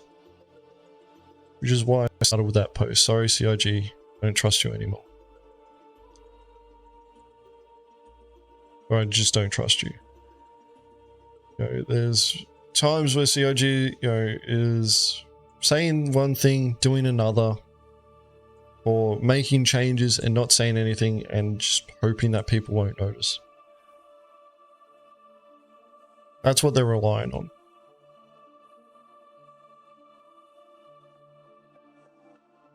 CIG's focus is trying to bring in fresh blood. You know, always trying to bring in new people, new money. It's been like that for years. It's, you know, they've been slowly eroding the CCU game, you know, eroding the ability to melt and rebuy stuff, trying to force new money to come in as they expand their studios, as they employ more people, as they build more studios. And it's understandable to a certain point that, you know, they've got to make this officers meet a certain quality. You know, morale is important. Buddy, it's a saying that I got from my troop sergeant. It's all about morale. Without morale, buddy, you're not really going to perform that well. But I question, you know, whether or not the financial decisions that are being made are in the best interests of project, or if they're just like fucking, you know, dick swinging. You know, CIG passed $600 million in crowdfunding last week. That's a big deal. You know, we hit $500 million. What was it, like sometime last year? $500 million. You know, people go 500 million. I'm like, say it this way, $500 million crowdfunded. Now, if CIG really wanted to, they could push out there and, you know, really hammer away at trying to make more money. They could do it. They're playing a balance act where they're trying to rope in enough money to keep themselves going, whilst also trying to work on 2 games at the same time and push out enough content that keeps the current player base engaged. And the dev, or this CIG employee, I don't even think they say that they're a developer. The CIG employee, talks about how the CIG needs to start grasping at the smaller straws or short straws. I like to talk about, how CIG needs to focus on the low-hanging fruit, because they do need wins. If they want to, if CIG wants to improve player confidence or backer confidence in the product that they're producing or products that they're producing, they need to improve their communication. But they also need to make sure that their actions show that they're more concerned about producing the product than they are about making money. Because here's the irony of the situation, is that if CIG focuses on showing, genuine concern for building the product, the money will follow. People will believe in the project. That's actually the hype that started everything, is that you had Chris Roberts there and he's like, hey guys, I got this crazy idea that I want to build. I think I'm the guy to do it. This is the plan that I have so far. I need some money to be able to do it. And they approached people that believe in Chris Roberts, who's played his games, who was a part of his fan base, and that's how it got started.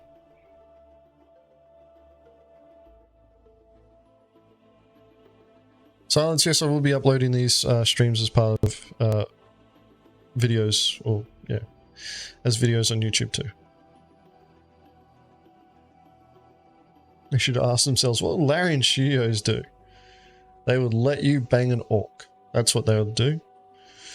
But yeah.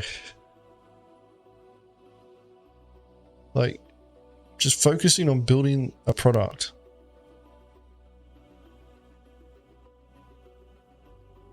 Thanks, Silence. Catch you later, man. This is one of those situations where they need to focus on their backers. They need to focus on building that trust there, showing that genuine, concern for building out the product, which I think they've moved away from. Inside Star Citizen is just showing, hey, this is what's coming next. It's very marketing driven. Star Citizen Live kind of fluctuates between, like showing what, they want to show off and, informing, essentially placating backers with questions and stuff.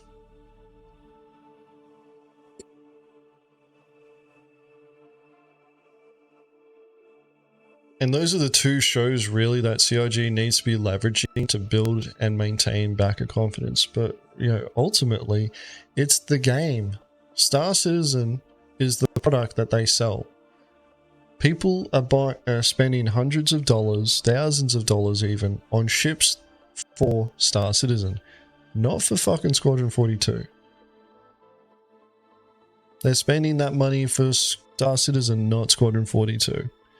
And to keep saying that Squadron 42 is a priority, that we're pumping all the, the time, effort, and resources into Squadron 42, really is a slap in the face to the community. Like, alright, we gave you the money to build a game that you want to build, but we also want. And the game that we want is Star Citizen. But you keep telling us that you're focusing on Squadron 42. Yeah, we can all stop paying money, really. If everybody sat there and went, you know what, I'm not going to give them money anymore. They could do that. Then maybe they'll listen. Maybe not.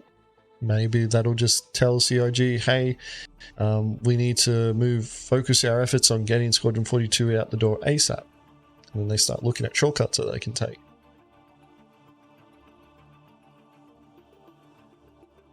But if CIG really wants to be able to, the concern here is that there's only so many new people that CIG can rope into this. There's only so many new backers that CIG can pull into the project, to pay some money to be able to keep them funded and keep them going forward. Which is actually a point that, that ex-CIG employee was bringing up, is like their projections of where they're going in 2023 and beyond are, going the wrong way. From the impression that I got from that post is that CIG seems to think that they're going to be able to keep the money train going. All they're going to do is just adjust for inflation and people will keep paying for it. I don't think so. I think CIG is slowly burning the bridge and they haven't realized yet. Because the people who, are there, who are supposed to be making sure that they're still bringing enough money in, and the people who are supposed to be building out the product that we want, they're all kind of got their backs to the burning part of the bridge going, yeah, it looks like it will reach. It looks like we'll make it. They're going to hit that plateau and it's going to hurt. Hex, I think we're a lot closer to that plateau than they realize. Like, a lot of people like to shit on Starfield. Honestly, I think Starfield is, like, if Starfield ends up being the game that everybody thinks it's going to be, it's not going to kill Star Citizen. It's just going to make everybody who's bought into Star Citizen sit there and go, what are you fucking doing? They're going to look at CIG and go, what are you fucking doing? Why have we got this product here when we've spent when we're spending hundreds and thousands of dollars giving it to you guys to build out the game that these guys, like, they built one that was of a more limited scope, but it hits a lot of the marks that we're looking for in the game that you're supposed to be building us.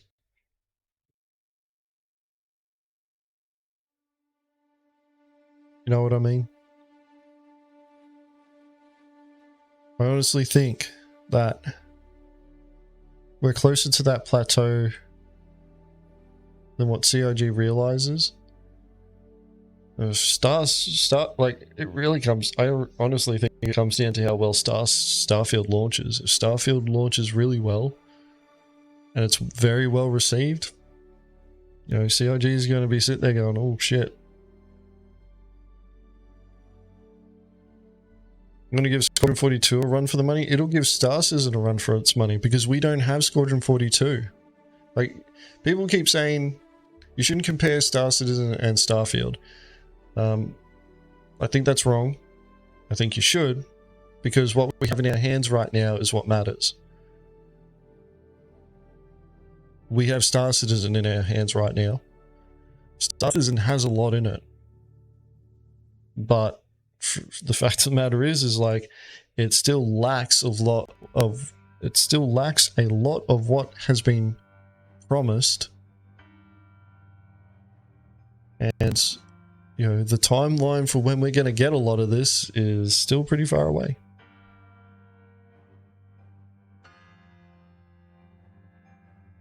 And we're going to be getting Starfield in our hands, at the end of this week?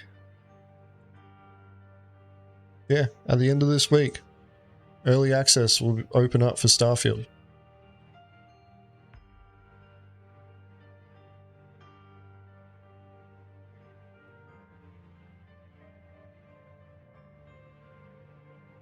Like, the comparisons are always going to be made to the product that you got in your hand, not to the product that, might exist. So, yeah, I'm concerned. CIG is going to continue losing trust of the backers, and it's because of the marketing decisions that they're pushing out there. It's quite clear that CIG needs the money to be able to continue funding the project, to continue paying developers, so that and continue paying bills, continue pushing forward. but they need to start looking for those small wins, the low hanging fruit. Physicalized cargo is a great place to start. The economy, trade are good places to be.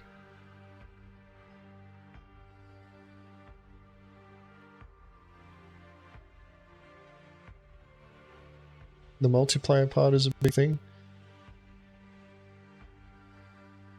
Multiplayer is a huge proponent for me as well. Like, I can tell you now, if Starfield had a multiplayer element, I'd just be like, yeah, Star Citizen, you're being put to the side. I'm just going to play Starfield. But a lot of people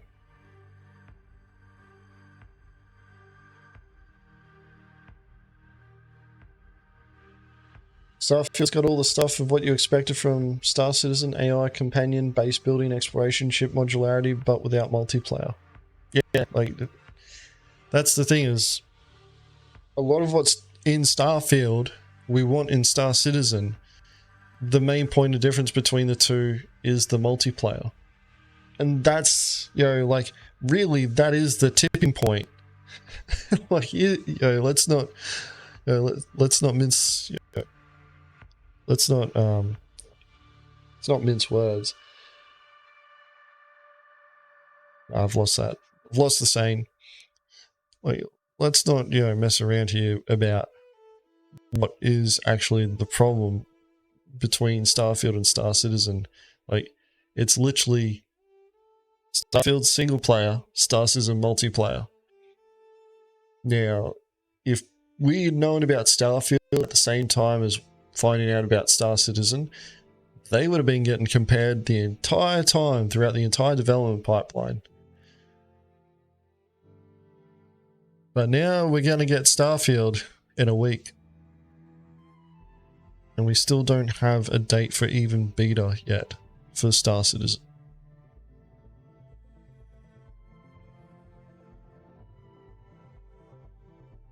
Like, as far as I'm concerned, every backer for Star Citizen is justified in not trusting CIG anymore. And CIG needs to start working on rebuilding that trust.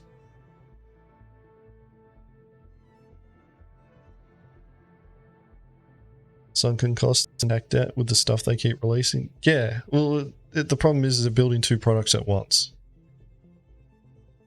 Like, they need to focus on one, and really they should be focusing on the one that's making them the most amount of money. I've always maintained that they could build Star Citizen first and then release Squadron 42 second. Shouldn't be that difficult to go backwards from a multiplayer game to a single player game. We're going forwards from a single player game to a multiplayer one, that's a lot more difficult. Which is why they do one or the other.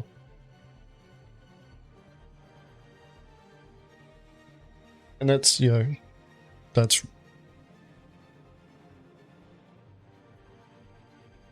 really what the approach CIG should be taking. And, you know, Chris Roberts is sitting there saying, oh, but I'm, you know, keeping my promise to the Kickstarter campaign. I'm like, you know what, you could pay back the money to everybody who bought in at the Kickstarter. You would still have more than enough fucking money left over to build Star Citizen. And then you could build Squadron 42 afterwards and go, hey, you know, here we go. We also did this later. But no, you know, we're in this situation now.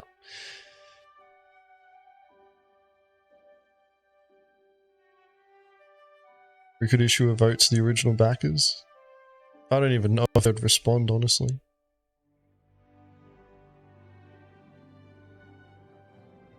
I don't even know if they'd respond.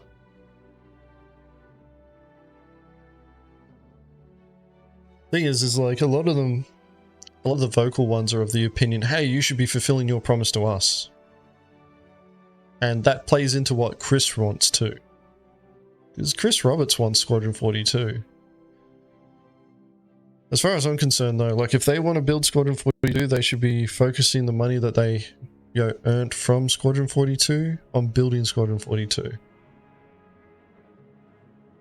I guarantee that they would shift priority to Star Citizen real fucking quick.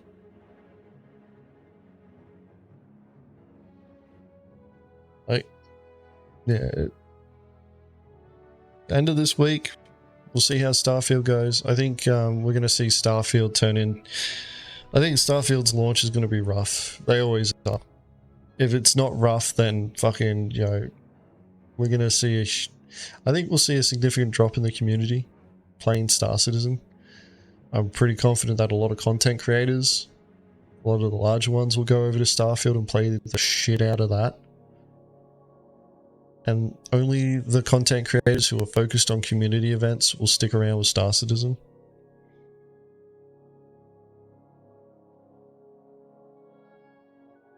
I hope CIG is paying attention. I hope they, you know, hope this ends up being the kick in the ass that CIG needs to go, alright, we need to pull our heads out, rebuild the trust of the community. And I hope they do it by focusing on building features in Star Citizen, focus less on Squadron 42. Because if they don't, we're doomed.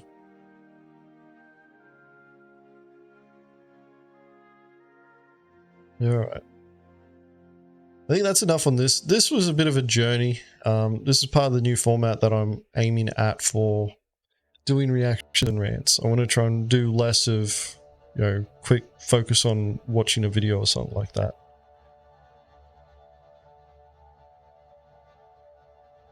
This is like something that I want to try and delve into a bit more. I'll probably end up needing to do a bit more research into some of these topics too.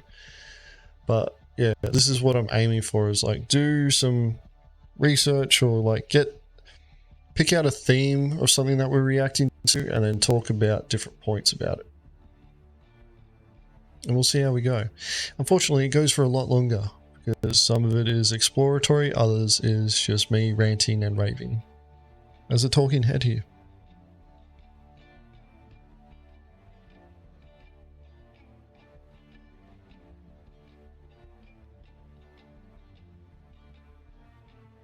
It would be a shame to see CIG go the way of Blockbuster when faced with new tech that could get them out of the ditch. Honestly, I think tech isn't the problem now. Like, the CIG needs more money. They're going to need more money to finish the game.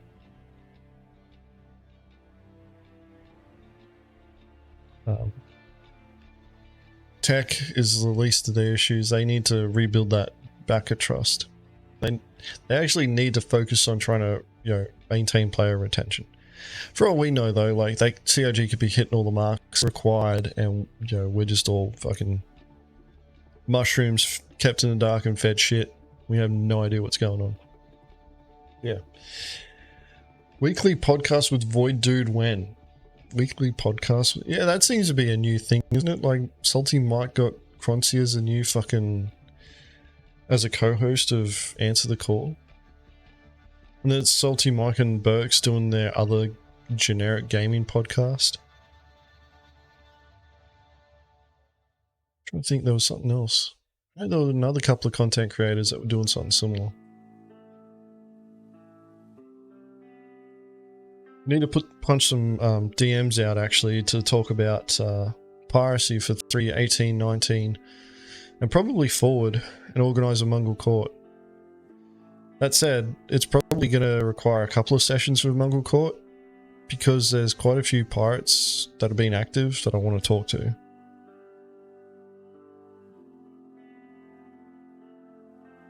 Yeah. It's definitely on the table. It just comes down to finding the time. I do have some holidays coming up though. What's the time? Holy shit, 10 o'clock.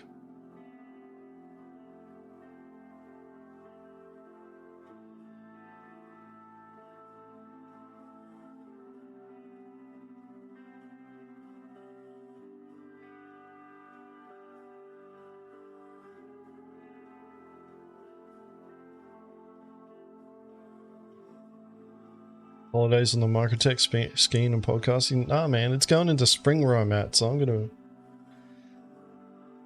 be bloody enjoying the outdoors. Though this winter's actually been quite warm for us in Australia too.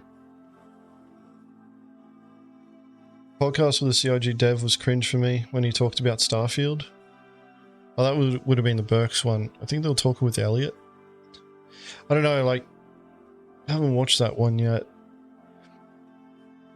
Like, I'm going to give a bit of a controversial, like, opinion here, but I don't see the CIG developers as the rock stars as what some people in the community make them out to be.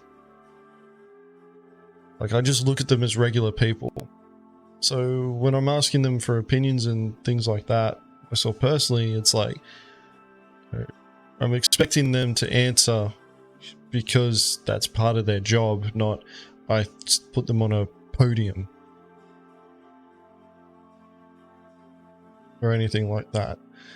Like, some people act like devs at CIG are like these fucking rock stars, and I just do not see them like that at all. It's like, yeah, it's cool, you deserve a lot of respect for working on a project and, you know, working on the cutting edge of certain types of technologies and on, you know, the game that you are working on, but, you know, why are you on a podcast? Get back to work. Your game's not finished yet. Fuck you doing on a podcast? They should have lives outside of it all, though. But it's one of those things where it's like, I don't see them as, you know, like, as important as what other people do. You know, as, I guess, like, they kind of turn them into a bit like celebrities, and I'm just like, they're just regular people like us. You know, same with content creators. Like, they're just regular people. Just because they're a talking head on the internet doesn't mean that they know what the fuck they're on about half the time.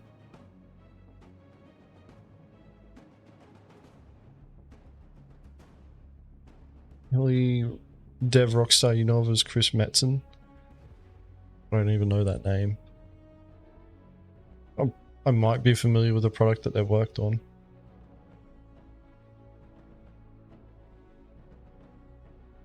One of the original Blizzard devs. Ah, yeah.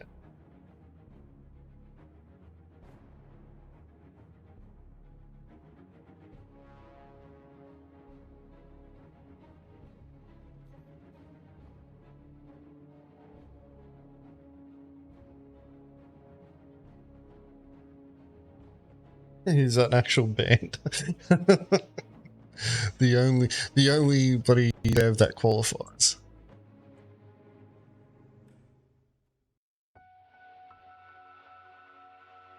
$2017. Holy shit, you're 4 years off, mate.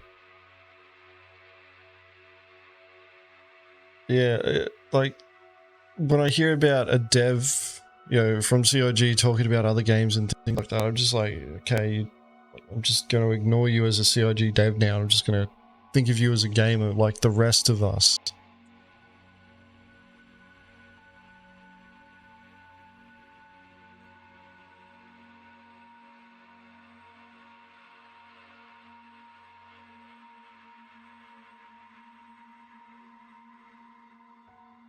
Yeah. Let's move on. So, we're already 2 hours and 10 minutes into the stream. I feel like this one's going to get rushed a little bit. Try not to go for too long, though. So this next one is about master mode. And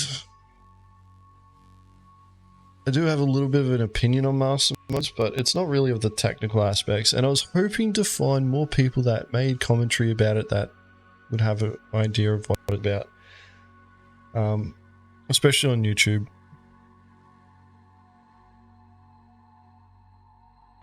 I haven't been able to find much of it. So. Sent the yeah, I got the message. Just one thing, is my microphone still like clipping in and out?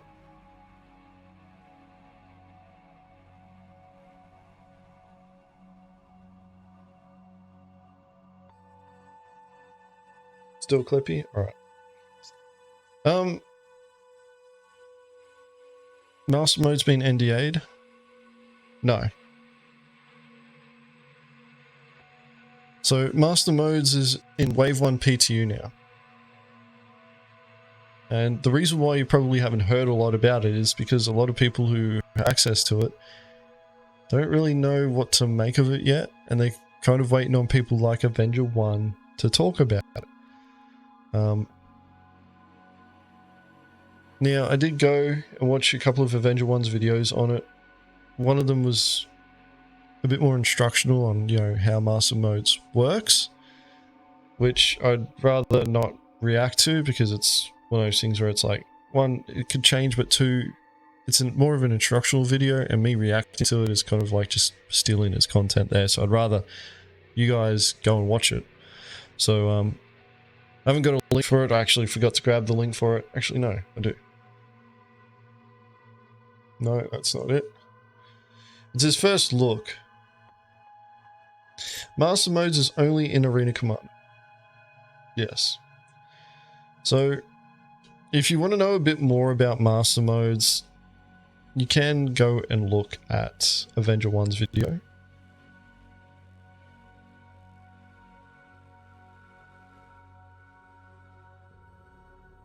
It's it there. Don't know why it linked it like that, but it did. You can go watch that one. Do that in your own time. He explains a bit about Master Modes there and how it works. A few other things about it, like G locking gimbals. So you've either got gimbal mode or fixed fire mode, and when it's in fixed fire mode, your weapons fire faster. I didn't know that, so you know, I learned something watching that video too. It does go into a little bit of his opinion of it, but the video that we'll end up reacting to goes into more of his opinion of it. So we'll be reacting to his follow-up video, which is his message to CIG. And that's the one that I want to react to because as far as I'm concerned, like, that's an opinion piece. So I think that fits more in line with my goals on what I do and don't want to react to. But I'm going to link something else here. And this is the Spectrum post that starts it all. And this was suggested today. So that's a post there if you want to read it as I read it out. This was posted to Spectrum at 1:45 in the morning for me earlier today, but I've already read this and I think it's actually quite a good read. So I'm going to go through it. I want to cover it on, I want to cover it here for the stream. So this is Master Modes and Impacts on the Greater Game by Dysonian.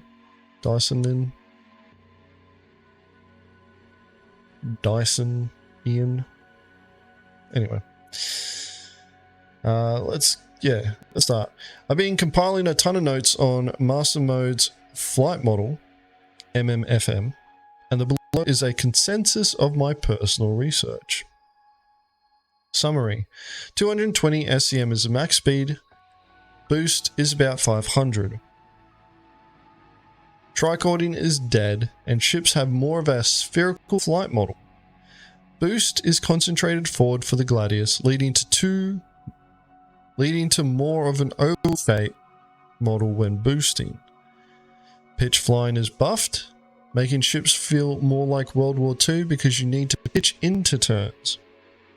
Fixed assist aiming is gone and is replaced by cone and fire, where you just saturate the area with bullets, meaning you need to aim less and just basically throw a cloud of bullets at the enemy ship. Capacitors are nuts now, even the Gladius has over 70 cap on size 3s. Boost is now the single most valuable resource. Ship fights are generally nose-to-nose bullet sponge battles with the exception of boost. You need to have boost to do any maneuver. This means all maneuvers have a cost, which is reinforced by there being such a huge delta between SCM and boost speed. Because the oval model, blow-through and remerging is now one of the most effective maneuvers.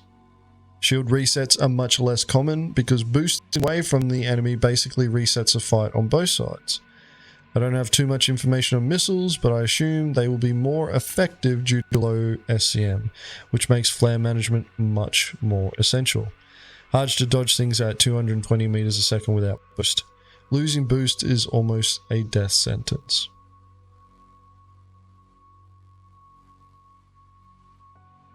Immediate impacts.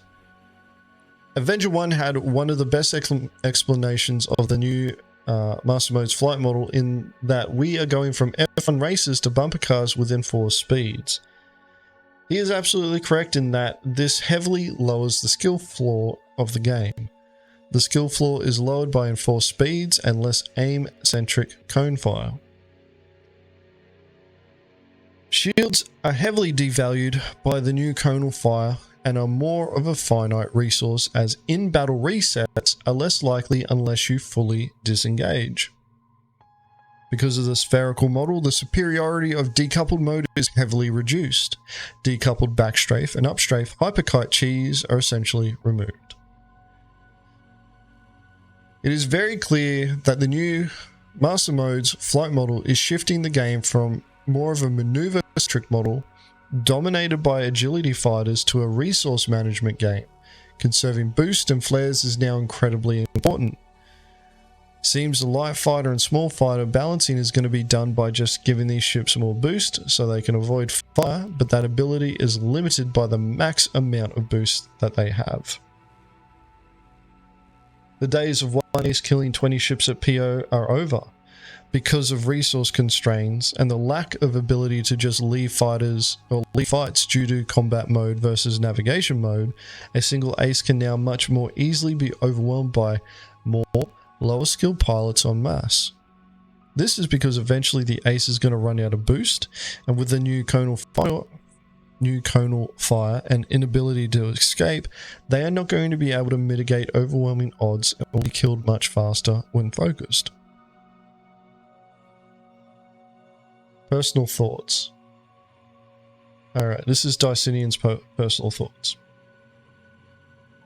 The game is easy to play, which was required. Combat does feel dumbed down, and a lot of players will have a problem with this. I think the majority will accept. This is probably the biggest problem for aces. You can still outskill the enemy, but the ability to outskill comes at a hard limit because you only have so much boost and so many flares. When you run out of resources and are fighting multiple ships that have resources, you're going to get stomped no matter how good your skill is. Star Citizen is moving towards logistics versus ability to win off possible odds. Scenarios where the fight is impossible to win because you're outnumbered or the enemy has better hardware are going to be more common. Bringing more pilots to the fight now means more than bringing more aces. Aces will still dominate fights, but there are limits to which they can dominate depending on how good they can support each other with the resources they have. Heavy fighters will be crazy good.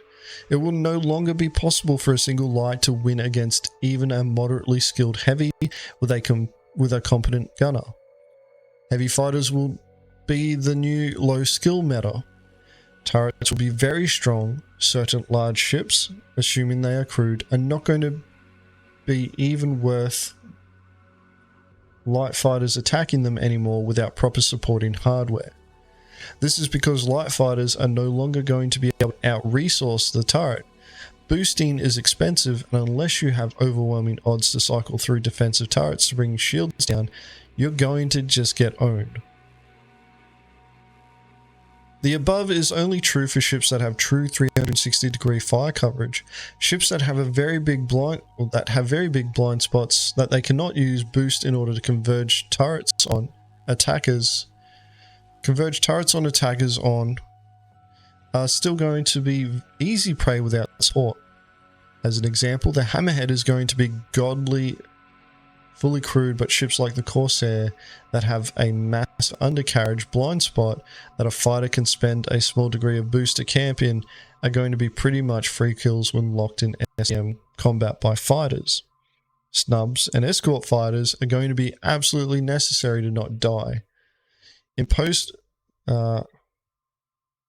Master Mode's flight model, it would be crazy not to fly a Corsair without at least one Fury in the cargo bay just to cover the under-rear blind spot. Hard to say how medium fighters will compare against lights. Light domination over mediums may still be a thing if mediums just have less boost than lights. In Master Mode's flight model, boost is everything. In duelist scenarios, the fighters with the most boost and highest strafe/agility values when boosting, look at potentially the Cartel and Sang Tok Yai, may be very powerful. Heavies will definitely be very dominating, but I don't have an issue with this personally due to the personnel costs. Overall, I think the changes are very good for the game personally, coming from a mid-tier non-ace pilot. The changes are extremely radical, and a lot of the more hardcore community are going to have very big adaptation issues with the new normal. The numbers game will be very real, and there are now hard limits on domination. I personally think all of this was needed to make a better game for everyone. Looking at the Master Mode's flight model, I can see what CIG was trying to accomplish.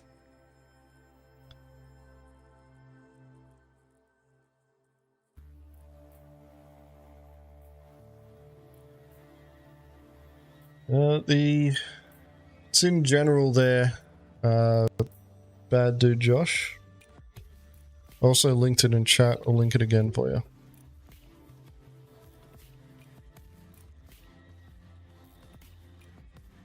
There's a link to it there. It's on Spectrum.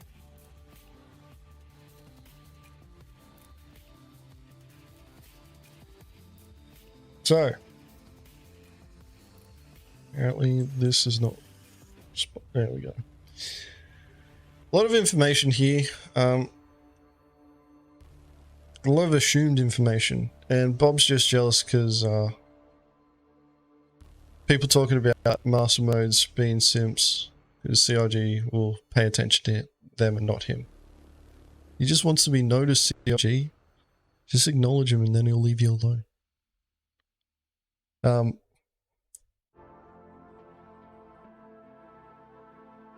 For me, my experience with master mode so far has been of the opinion that they have dumbed it down. Like, flight has been dumbed down a lot. Everything that they've described with how the flight model works is, you know, accurate.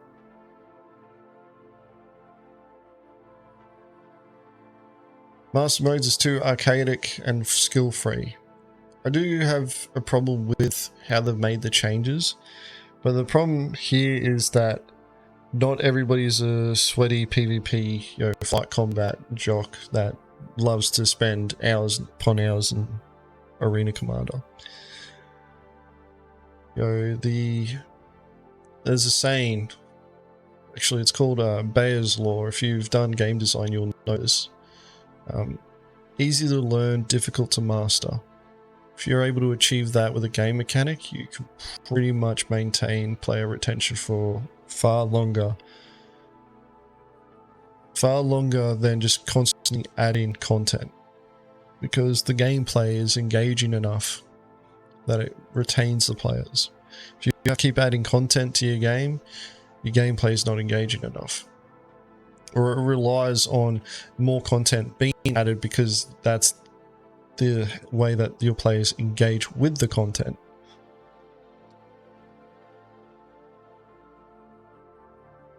So yeah, for me, in my personal opinion on master modes, one, I want more experience with it, but two, I'd like to know more about the iterations of flight model that CIG went through to get here, other than what we saw.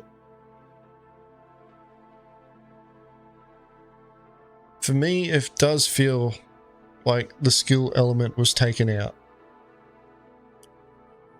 People who keep complaining, oh, but you know, flight combat just ends up nose to nose and you know, you're just face taking each other. Like, I'm going to tell you right now, in space, where you've got 6 degrees of freedom of movement and your objective is to destroy your opponent, the way that you do that is by turning your nose onto your target and firing your weapons at them until they explode, right? Well, they're doing the exact same thing. That's their objective. So guess what? Both people who have the exact same objective are going to do the exact same thing. So they're both going to be nose to nose to each other, trying to destroy the other. The maneuver element comes from, you know, them trying to get an angle on their opponent that their opponent doesn't have. That way they can fire on their opponent freely without getting fired upon their opponent. But in space, You can't achieve that because dogfighting in atmosphere requires, you know, management of energy. Because you've got this thing called gravity that keeps pulling you to the fucking ground and trying to stop your aircraft from staying in the air, right? You don't need to worry about that in space.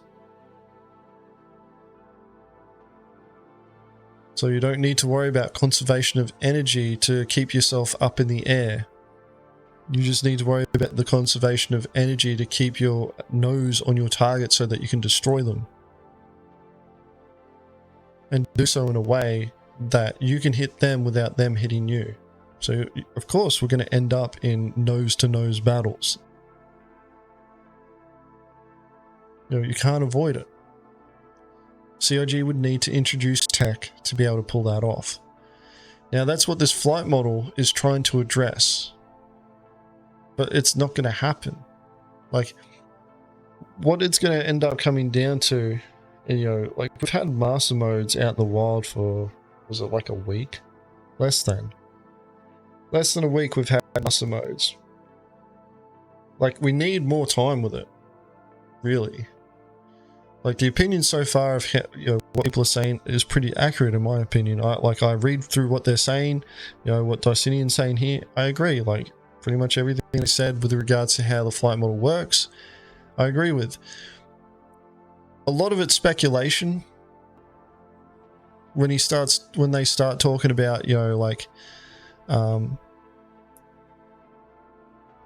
it the heavy fighters and all of that becoming, you know, a lot more potent because you're using boost as a resource and then you can't get out of the dodge. Like, you're kind of forgetting that those other ships that you got to go up against also have to deal with the same constraints. You know, Star Citizen turning into a numbers game is only true to a certain point. I've always maintained this stance. Shots that hit your target are the shots that count. Now, if you're dealing with a cone of fire and you know how to maneuver your ship, you're going to know to stay far away enough from the from your opponent while they're expending as much of their bullets as possible. Just trying to dodge, and then as you know that their capacity is getting low, that's when you close in, and those who are better at flight combat are going to close with you and stick to you. You're going to stay nice and tight on you, and stay within range so that the majority of their shots land on your ship.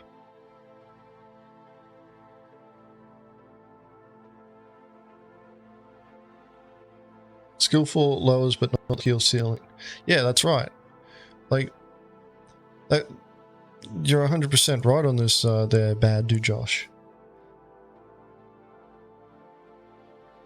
The thing is that the aces of Star Citizen now are going to have to learn how to deal with the changes that are coming, and we still haven't even got physicalized armor yet, and we're only dealing with one ship at the moment.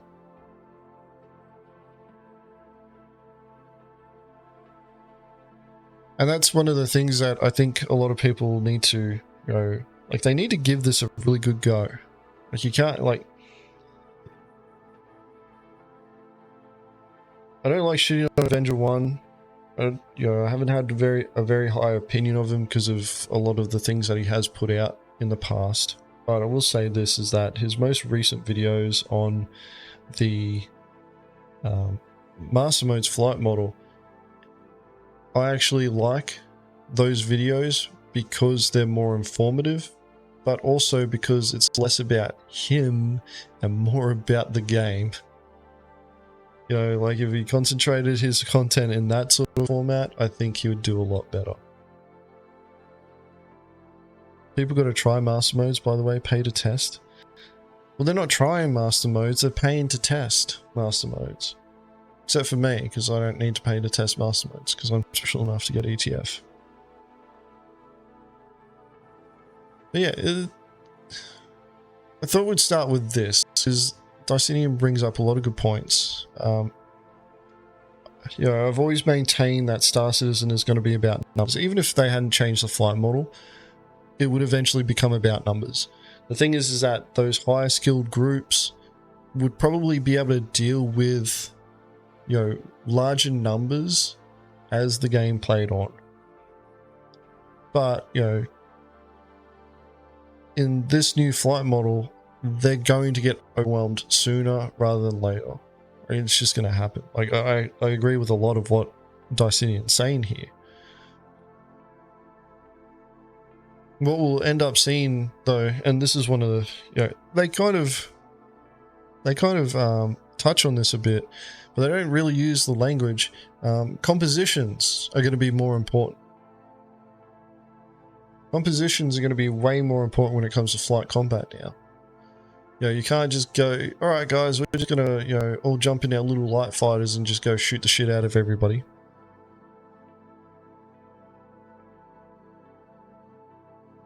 Look, you can also test if you play the PU regularly. That's the way that it's supposed to be, but I think one person said in chat that they got in for playing a lot.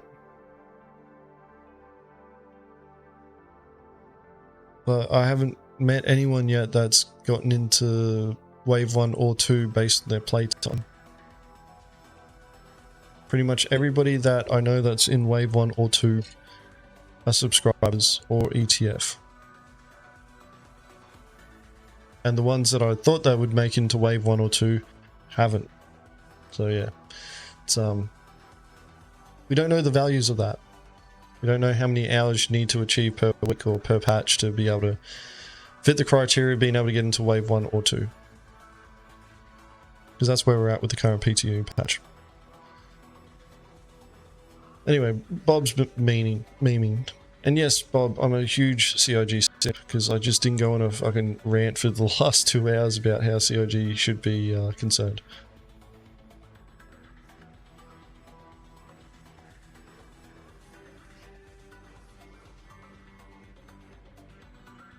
Like, heavy fighters are actually quite potent now if you do have a turret gunner and you know how to fly it.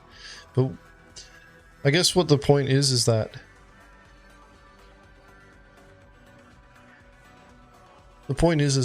because the skill floor has been lowered, it means that players who aren't that great at flight combat are going to stand a chance if they work together against players who are better. Whereas now, the players who are better could fly circles around those who have, low skill and just get clapped. This gives them a chance, and I'm okay with that. Turrets being very strong is 100% something that I don't think a lot of people are fully expecting now.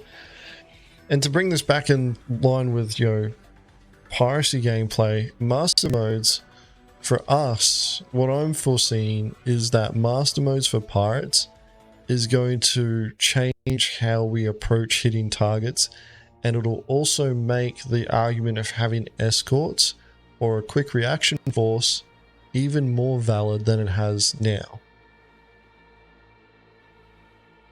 Because we're going after larger cargo ships, and a lot of the time we have, we're all in smaller ships, light and medium fighters, and we're going after haulers, right? With this new flight model, the hauler's only going to be able to move so fast, so we're going to be able to keep up with them quite easily. So they're going to need additional support. Like, they'll have their turret gunners there though, and turret gunners, when used correctly now, are actually quite potent.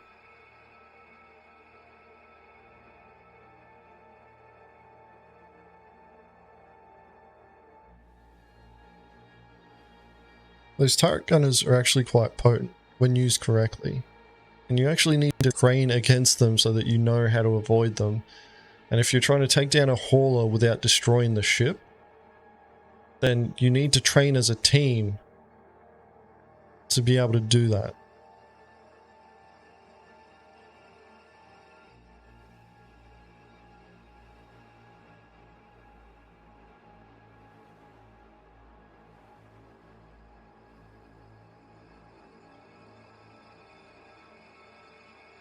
Yeah.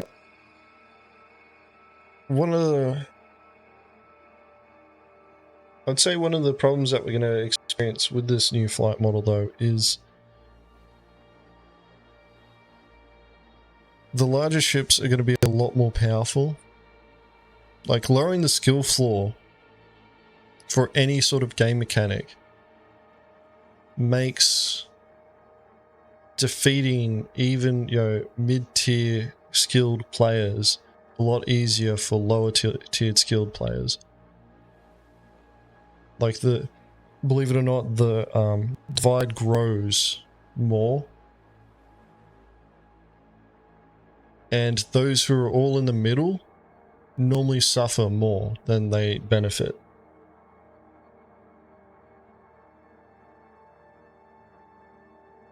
Guys, don't worry about Heavy Bob as well. He's just jealous because he can't sign an NDA with CIG.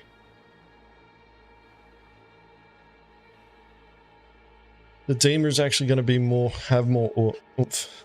Yeah, like, the Redeemer is actually going to probably be a very scary fucking ship to go up against. You're going to see them, you know, you're going to see a Redeemer. Like, a Redeemer will actually be a viable escort ship. And you're going to see one of those things, and pirates are going to be like, alright, we're going to have to deal with that. Like, my problem with a lot of this is that, you know, old mate's right. We're moving towards, you know, a more resource intensive type of gameplay. And for pirates, that means that we're going to have to bring more resources. You know, one of the reasons why the Cutlass Blue is such a great pirate ship is because it can do so many jobs in one.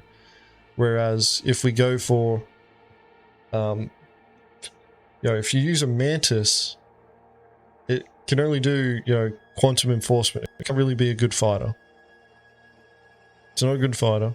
If you're getting killed by a Mantis, you're pretty shit. When it comes to flight combat. And the Mantis is going to be even more of a sit and duck in this flight model now. So, having ships that can do multiple jobs for pirates is, you know, really, really important. We may end up seeing, you know, the Corsair may actually become a more viable ship for piracy, because it can keep up with the targets and allow us to be able to gun them down really quickly. Because that's one of the things that we as pirates need to be able to do. Like, it's, you know, all about get in there nice and quick, disable the target, board, seize, transfer the cargo off, and then, you know, fuck off. Go sell, and then go scouting for the next target, right? Well, if the ships become a lot more difficult to take down, the targets that we're after, because one, they've got turret gunners on them.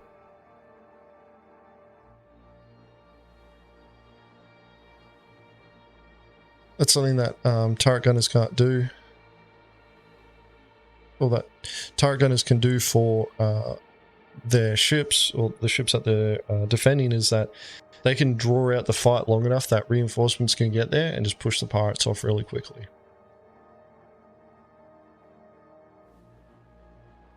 That's something that Arc VR can't do. Buddy, I saw that and buddy merged two sentences together earlier.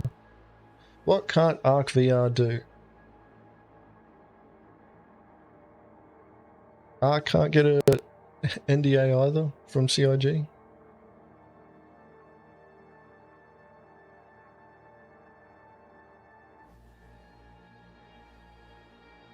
Well, the quality of the turrets come down to the turret gunners as well. Like, having the turrets there is one thing. Whether or not the turrets will, you know, how effective those turrets are is another. And the thing is that you can disable turrets. You can shoot the weapons and break those weapons so that the turrets are useless. So there are ways of getting around, you know, the issue of, you know, turrets being quite powerful, but you need to be able to get the shields down. They need to be able to hit the turrets. And with the accuracy of fire being reduced to a cone of fire, you need to close with the target so that the fall of shot that you've got is hitting where you want it to be consistently enough to disable it. This is, once again, one of those things where it's like, pirates, the skill requirement for pirates is going to be, you know, the skill requirement for pirates is going to be higher, but it'll be based purely on the skill level of the opponent.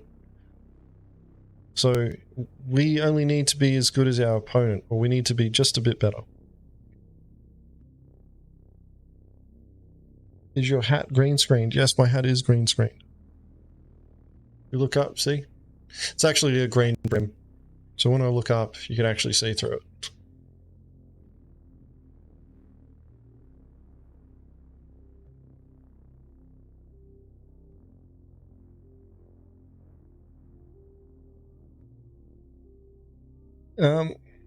Yeah, there's some other opinions that I wanted to hear.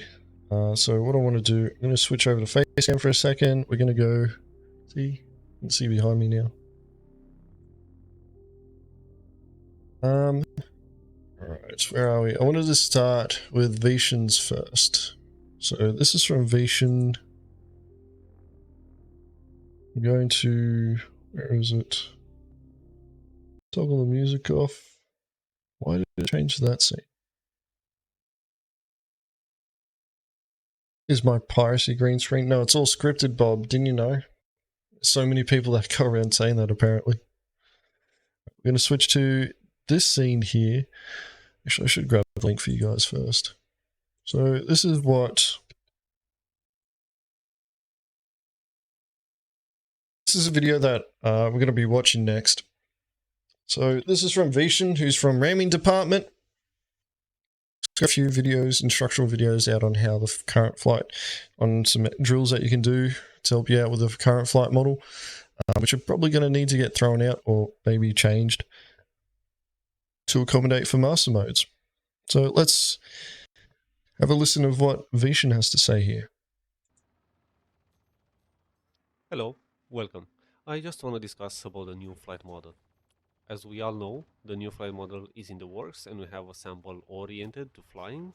At the moment, there is a major bug where you do not have a PEEP and you do not have a crosshair nor TVI, so combat is not much of a focus right now since you can barely aim. Okay, so currently I observed some feedback in regards of going faster in SCM. This will be detrimental to combat. We all know the issues we encountered in fights that go over 500 meters per second. There is lag, dissing, bad hit rage, ending the fight at 10 to 20 kilometers away. So the slower speeds, it's far superior. I would argue that we need even slower speeds. At the moment, we have a major change. We do not have tricording, which is the input of three directions at once. This is a good change. Forward is now the main use to gap close on enemies, to pre-turn or merge or chase. Tricord was too much of an easy I am out button or easy erase mistake button. Since you could just go away at 22, 25, 28 Gs any moment, at any moment. I just want you all to pay attention to that particular point there, because one of the other videos that I'll show later says the complete opposite. Because you can reach the top speed in a few seconds. Now you have to manage your boost during combat to know how much you need to be able to pull away and know how much the enemy has in its tank if he's gonna be able to chase you or not. This means we are increasing the skill requirement for certain engagements, and the decision making, it will be far superior if you want to take the fight or not, if you can continue the fight or not. This is great. And also chasing is much easier now, because the enemy, if he's not paying attention and he's blasting his boost bar, you will not be able to just chase and kill him, and he will not be able to just go away, reset the fight, and the fight will not last 10 hours long. Group fights will also be better, since the slower speeds means people that spend their boost in random situation will die first. This means you cannot just reset, as I've said earlier, anytime you wish. So decision making and knowledge will surpass anything. Also, numbers and tactical advantage will play a good role here, as in any other sandbox MMO. Like in Albion, for example, which is a totally different thing, but numbers should matter. You should not be able to 1vx anytime, because the only reason it happens now is due to the fact that you can reset anytime you want. Oh, you had a bad engagement, bad trade? Go max speed one direction. Someone chasing about you? Go the other way, max speed tricord. It doesn't matter. Decision making, it's what matters now. Can you take this fight? Can you kill this guy? Does he have teammates? Will he call others? So it is a good change. Another thing. No, it doesn't, Bob. It's just the brim that's green. I don't know about Vishan's point there about numbers, previously not mattering. Like, if you had two groups that were highly competent at flight combat going up against each other, focus firing a single target became crucial. Because in any fight, in any game, amassing as much DPS on a single point to eliminate an asset that your team has is paramount. Doesn't matter what game it is. And it even applies here in Star Citizen. The problem that we got, though, is that the flight model, or the current flight model that we have, allows somebody, when they realize that they're getting focused, that they can just fuck off. Pop smoke and just fuck off to the blue yonder. And if everybody decides to shoot them, you just end up in this stupid chase. So I would argue that it's actually more important in the current iteration of the flight model to amass, fire on a single point more than it will be in the next one. But, once again, engagements in the PU are far and few between. And, if you end up going up against people in flight combat, it's either you've got more numbers or they've got more numbers. And then it comes down to skill level. And most of the time when you're going up against people who have more numbers, a lot of them don't have that skill. And if they do, your team's not there long enough even for it to matter. It may, this flight model may actually give players more of a chance to be able to stay in the fight long enough to gain experience, gain the encouragement that they need to continue to improve. What are the odds that the flight model we are getting is just a hover mode flight model? Well, it's possible, Bob, because I don't think anybody's done any, I don't think there's an atmospheric map that you can do free flight, that you can do master modes in. Could be wrong. But yeah, this is one of those situations where it's like, what Vishan's talking about is still applicable now. It's just not many people bother with it because of how easy it is to escape. Whereas now the application of, mapping fire on a single point, is actually possible. Or I wouldn't say possible, easy to do. I'm just going to make a piracy comparison here. Piracy has been possible for years.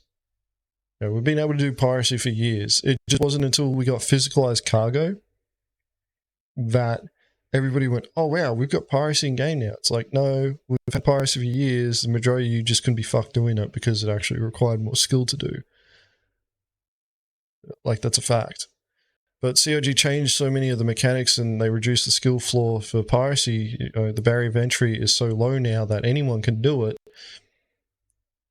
And the fact of the matter is that our fucking, skill ceiling got lowered a bit as well. It's still up there, because if you want to take a target down without soft death in them, you do need a bit of skill, but not as much as what you needed in the past. And that's purely because of distortion mechanics changing to fit their original design intent. And then CIG just going, all right, we're going to leave it there until later. Master modes in Atmo will be interesting. To be honest, Heavy Bob, I think master modes in Atmo is pretty much going to, people are going to have to learn how to conserve energy and momentum and how to expend and create energy, which is a headache, really. It's really a headache for me. And soft death beats having to EMP something to sleep. Well, it depends really, because if you soft death something, and then you soft death the target, you sit there, now you're in a fixed location.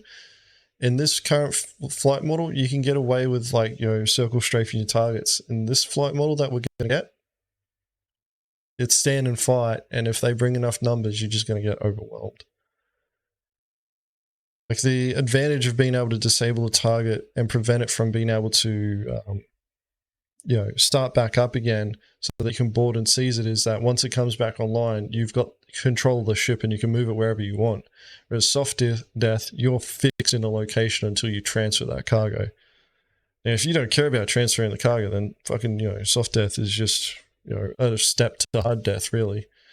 If you don't care about transferring the cargo, why bother with soft death at all? Just, go for the full kill.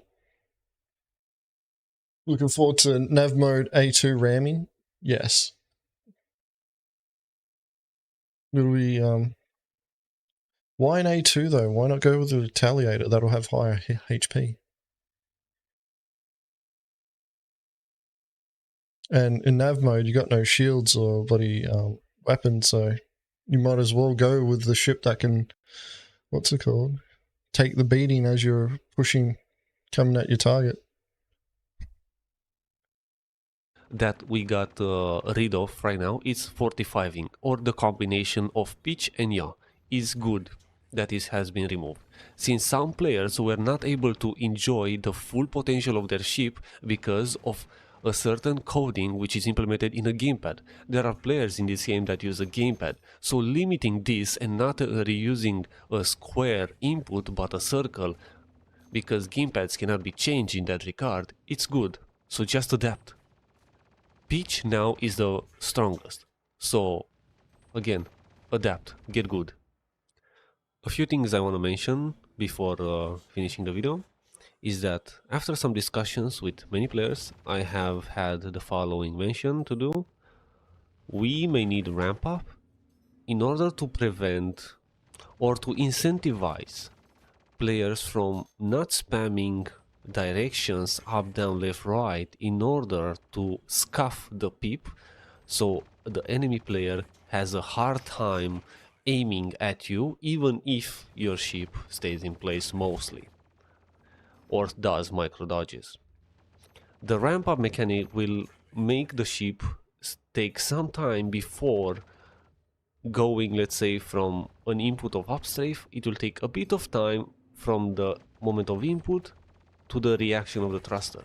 This way we will prevent this entire situation and incentivize players to commit to their momentum or to commit to their certain maneuver, which will be a step in the right direction for normal players. I don't know how I feel about that. Essentially, he's talking about, instead of maneuvers like in a specific direction, up, down, left, right, so strafing maneuvers being, like 0 to 1, he's talking about and it being a line, he's talking about making it more of a curve, so it takes time for it to get to 100%.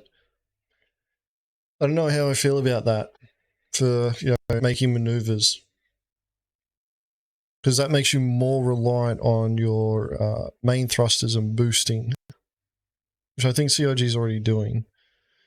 Like the whole pip wiggling thing, because that's kind of what he's getting at, is like players trying to pip wiggle. If we're dealing with a cone of fire, pip wiggling shouldn't matter as much, because you're punching rounds out into an area and saturating a zone with bullets. So even if you're trying to fire at a pip at different ranges, as those bullets are coming in, you're aiming at a specific point, but your bullets aren't going to lower, or aren't going to try and follow that pip as well. They're just going to continue going along the path that they are. And if old mate's trying to pip wiggle and he's only making micro movements and moving 1 or 2 meters at a time, but the pip's making exaggerated movements, it shouldn't matter, because the bullets that get fired in that general direction, some of them are still going to hit.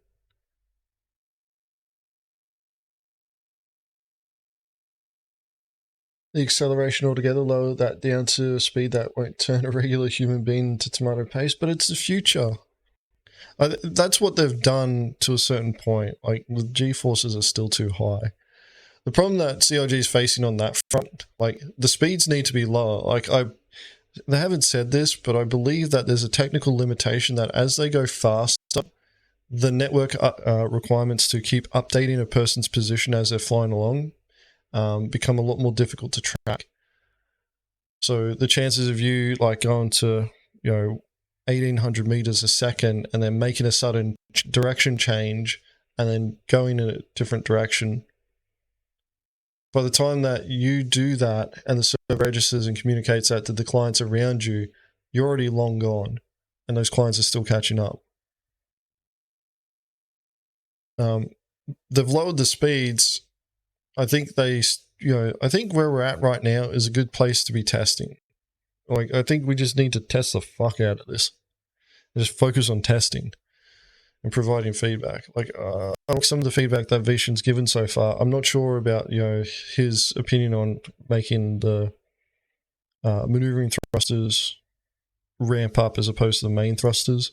Like, the maneuvering thrusters ramp up so they start slow and then they push up to counter pip wiggling. I think, to be honest, I think that if you wanted to try and counter that, you'd be better off focusing on aiming at a ship gain a better ballistic solution by keeping your cone, essentially the nose of your ship on theirs so that it can compensate for micro movements like that. That's just my opinion. Like, there's a point where technology has to start taking over and compensating. So, that aim assist helping out. But once again, firing is done in a cone, so pip wiggling shouldn't be that big of an issue. And making the fights actually enjoyable and not just who finds a cheese mechanic or not. Another point which I was trying to make is the use of a G-lock. And what do I mean by that? If you currently go backwards, you are around 6 Gs or whatever at 270 meters per second, which is okay. But I will say that if you go backwards right now, you should also be locked from inputting any strafe at all or input any strafe above 10 Gs. So if you go backwards and you try to upstrafe, it should be locked. Only going forward and upstrafe or side strafe only, it should let you use the full potential. But I don't know if this is too restrictive or not. I will argue that it would be a good decision because you can. Like, you can't really. I don't think it is. Like, you can't, like, backstrafing and backstrafing and then trying to use maneuvering thrusters to go up, down, left, or right shouldn't really make that much of an impact, because your boost in reverse is supposed to be less than your acceleration. Or sorry, your acceleration in reverse is supposed to be less than your acceleration forward. So if somebody starts trying to backstrafe on you and you're facing towards them, you boost and accelerate faster than them, you can close the distance and then outmaneuver them. Meanwhile, they're still there trying to backstrafe and aim up. Like, I don't see that as much of an issue. Like, that strafing maneuver that they do whilst backpedaling is probably just a defensive measure, but it still wouldn't be enough if the boost accelerations are done right. Can still pull out with the backstrafe from any mistakes. And I am forced to use backstrafe and side strafe in order to maintain position. So that's why I came up with this idea. But I don't know, I'm still exploring it. So yeah, these are my thoughts. I think the new flight model is great. I think we should let CIG continue. I hope they'll do a bit more layering. What do you mean let CIG continue? They're going to continue regardless if we want them to or not. Is there something going on, Vishen, that we should know about? You haven't got any events planned? On the new flight model and mechanics of it. We need overheat mechanics on weapons, coolers, shield. We need more things to manage and jiggle with them while in combat and not just hold one strafe and left click, please. Okay? This is a good step. At the moment, flying feels good. Maybe with a bit of tweaks. Maybe that G-Lock will be great. Maybe the ramp up will be great. I don't know. We shall see what they bring us to the table. Yeah. Thank you for the watch. You can catch me live on Twitch from time to time when I am having time to do so.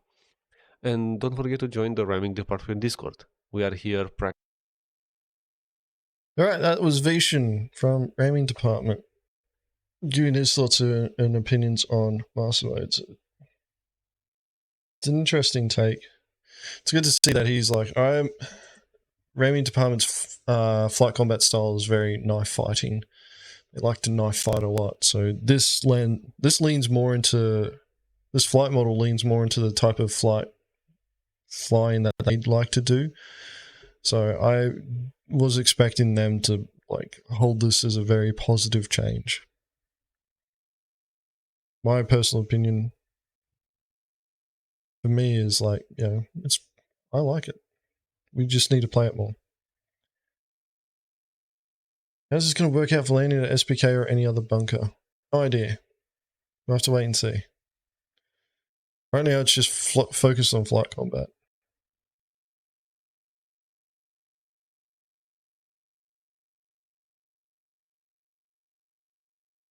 You're probably just going to get clapped by turrets if you're in a fighter.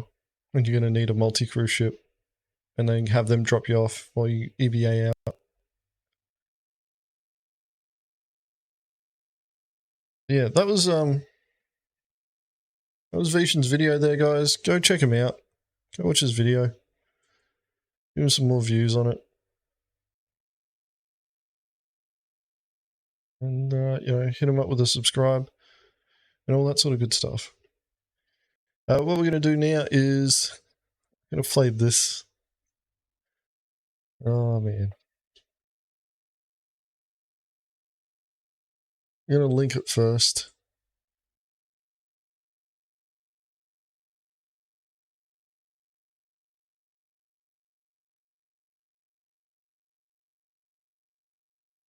No worries, Hex. See you soon.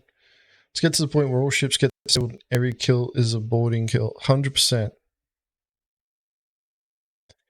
I don't know, Enmos. To be honest, I don't know what CIG actually wants to do with time to kill. Because they still haven't put armor in yet. And that's the problem. Like, without armor, how the hell are we supposed to, be able to judge how much damage a weapon's supposed to do? Like whether or not the current weapon loadouts are sufficient for flight combat. The difference between a light fighter and a medium fighter may be that the light fighter has more boost, but the medium fighter has better armor. And you're supposed to kind of tank the light fighter. But that also then, you've got issues there where you're dealing with, all flight combat is about maneuver.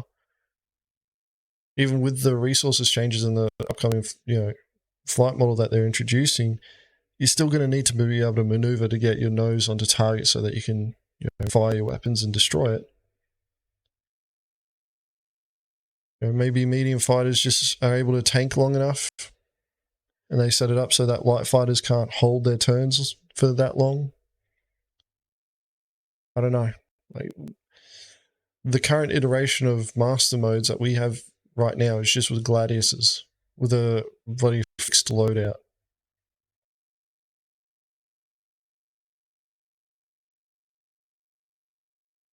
Yeah, well, it's going to be interesting to see how the glaive goes with the new firing model that CIG has. But the current model that we have, like the weapons that we have, are all repeaters, like laser repeaters and Gatling guns. We haven't got any cannons yet. You can't change the loadouts on those ships that for master modes. So we don't even know how cannons are going to work. Maybe cannons are like fucking super accurate. And, for a ship like the Glaive, its strength is, sniping bloody light fighters. Or, you just bloody deploy the blades on the Glaive and you just get close to them and, just ram them. Have I seen the Tonk buffs? Yeah, they increase the weapon damage. Alright. I want to play this one first because I think it's funny. All right, this is from Reddit.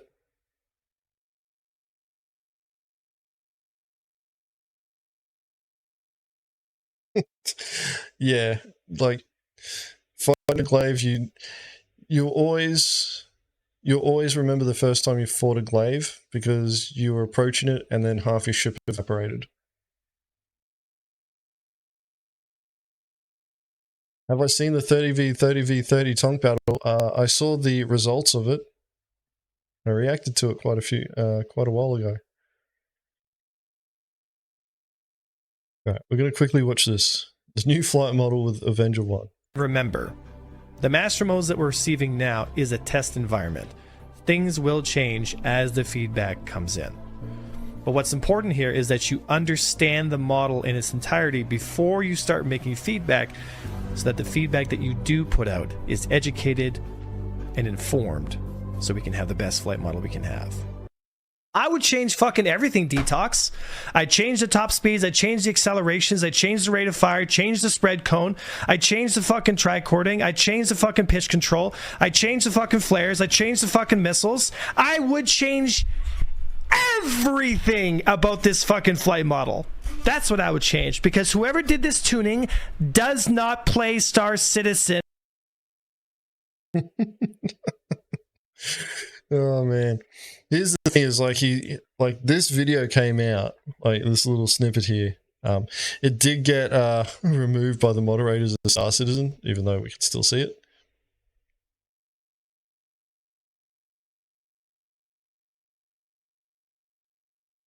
Yeah, exactly. A1 should make his own Star Citizen with blackjack and hookers so that he can have his tricord and that still. But yeah, I wanted to share that with you guys before we play the next video, because the next video you definitely see that A1 has changed his tune. It's a bit long. I haven't watched the entire thing of it, but yeah, he does try and go through his own opinion on how it should be working. I'm going to switch over. I'm going to do this, and then I'm going to come back to the stream scene. There he is. He's fixed his lighting for his green screen, you can tell, because his forehead isn't washed out.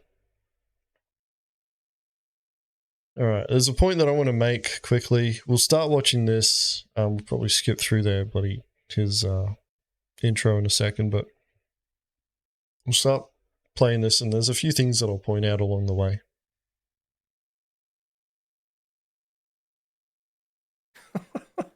Oh boy. Oh my god. Just so that everybody, knows, like, these long ass fucking intros, no one does them anymore. No one fucking does these long ass intros anymore. But 3 to 6 seconds and then fucking move on.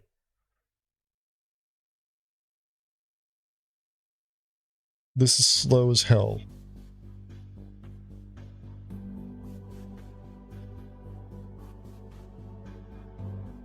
Actually, I watched the last Roy's Guide video, and I was thinking about the intro there with the whole Griefernet thing. I don't know if you guys should, like, with the way that the Matrix lines start coming down, have you guys thought about, like, making it a wipe? Kind of like a wipe, so it starts, so instead of it being a black screen and just coming, down with all the letters and showing Griefernet and then, pretty much fading out, have it like wipe down from the top. So top to bottom, wipes down, but over the scene. So you use it as a transition. It only needs to take like 6 seconds. Wipe down from top to bottom with all the characters there, comes down, goes Griefernet at the center, and then, the characters continue going back down. Just so that, yeah, star wipe, 100% star wipe. Just something that, kind of adds to the scene transition. As the leader of Griefernet, what happened to Carl? Has Carl already been usurped? Or is he too busy running CIG at the moment?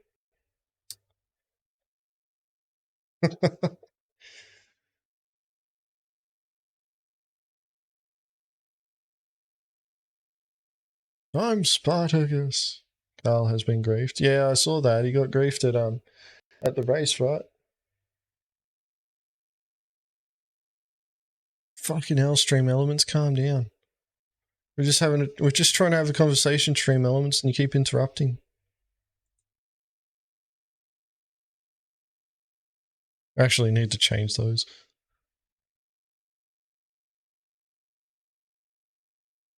You won't follow me, Enmos? That's alright.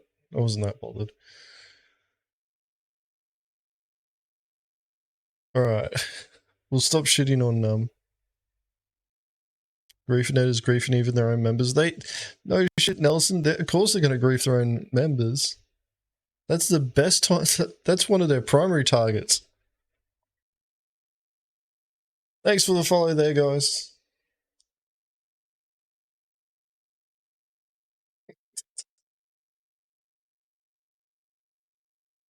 Maybe I'm a part of GrieferNet too.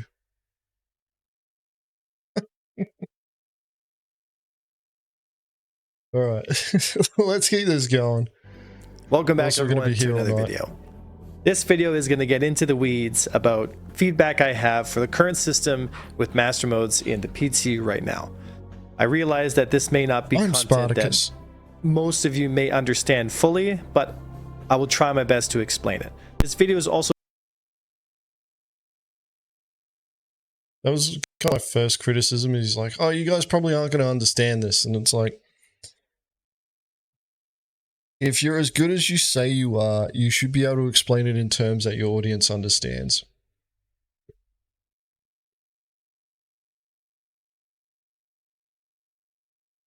Like, normally when somebody says that, if I haven't watched much of their content, I'll give them the benefit of the doubt, but I've watched a fair bit of Avengers content. Yeah, look how fucking big his head is there, Nelson.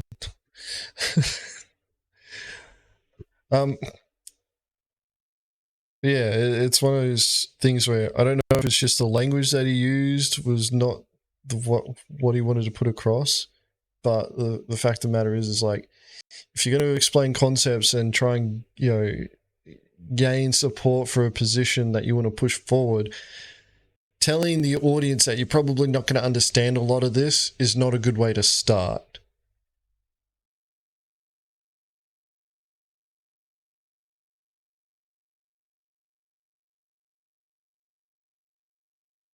You upset that it was markers instead of crayons and butcher's papers? And you spin and spin and spin. That's the current flight model. Did he like draw a picture and then just put it on like a spinning board and just keep spinning it? Yeah, if you're going to sit there and try and explain a position that you want to push forward, you have an agenda and you want to provide suggestions, but you need to explain stuff to your audience first, don't tell them to the effect that they're dumb. He drew lines around an arrow anvil and went, use this ship and only this ship. Alright, we gotta stop. I'm gonna stop shitting on him, right? He actually brings up some more right points here. Also directed directly towards the CIG combat balance team, as well as the individuals working in and around the flight model. Please understand that this feedback comes from many years of playing the game and all of its forms, and it comes from the bottom of my heart to say thank you so much, guys, for spending the time to develop and execute on this flight model. So, to get started, I'd like to speak first about what Master Modes gets right before we start talking about things that maybe we can improve on. The first thing I'd like to say about Master Modes is that fundamentally at its core, the mechanics that the system is utilizing, in my opinion, are sound. Just a tip for everybody out there, don't breathe water. Alright, just did a quick test. It still doesn't work. Don't do it. The differences between the afterburner speed limits in SCM and the regular SCM, the differences in the sphere of control of influence or how fast the ship can move based on different vectors, I think is a great idea, and it solves a lot of issues that the previous flight model system just couldn't solve, right? When it comes to wiggling and that kind of stuff, I'm sure that we can find numbers and tunings which make the game feel smooth and fast without making it feel herky-jerky, I guess is the best way to put it, or making it feel too right, left, too much of a snappy movement system. What I also like to say about master modes is I actually genuinely like the differences between the QCM mode, or the cruise mode, and the regular SCM.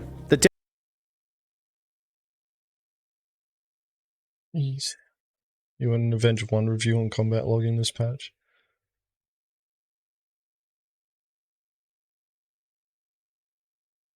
QCM and SCM.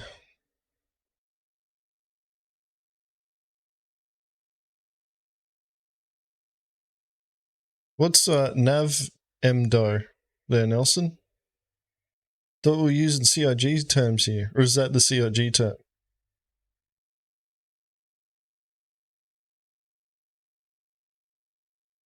Isn't it SCM and nav mode? Not SMC? The thing is that he's even still doing it wrong. It's like ATM machine. It's bloody quantum control mode, bloody standard control mode. And he's going quantum control mode modes, standard control mode modes. Small criticism.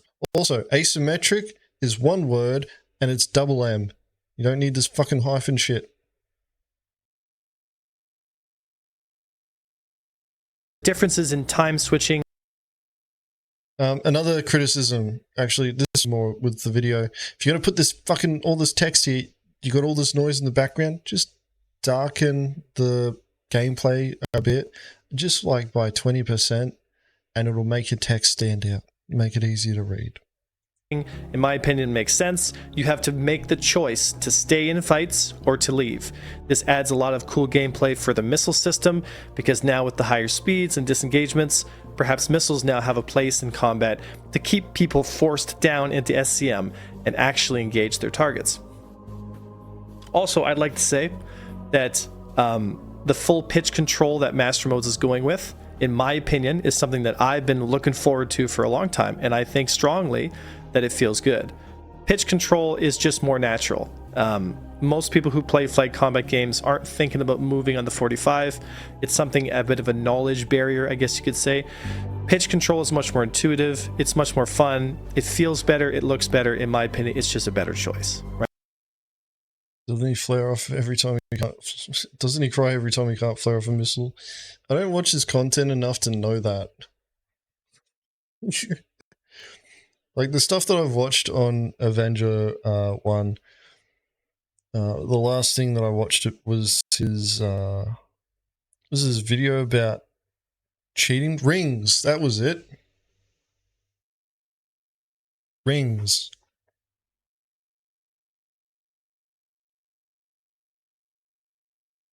Fucking where he was talking about that cheater. Oh, the piracy one. Yeah. I kind of blocked that one out, Nelson. Like that's what I mean though. Like I did watch the piracy one. I remember that now. That's why I forgot it. Because I didn't watch it all. And I went, no, this is shit. Yeah, I got stuck on the 36 million, what was it? 36 million in 5 days or some shit like that. Like, nah, there's no way you could do that.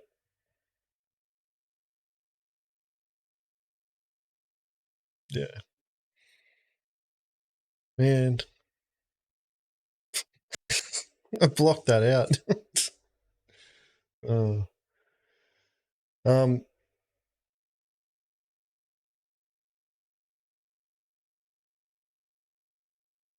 Thanks to Avenger 1, not a single person has been banned. Yeah, that's right.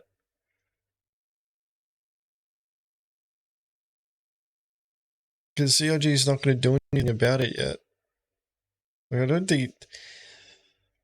Like 11 and all that, their intentions are good, but, you know, I think their heart's in the right place, but the problem is that CIG isn't ready to focus on that yet. We're just going to deal with it. I'm seeing cheaters, no clipping around. Yeah, dude, like the cheaters aren't going anywhere for a long time. They're not going to go away. We're not going to see them disappear for a long time. And, you know, you can report them all you want. CIG is probably aware of most of them. And they're just letting them have free reign.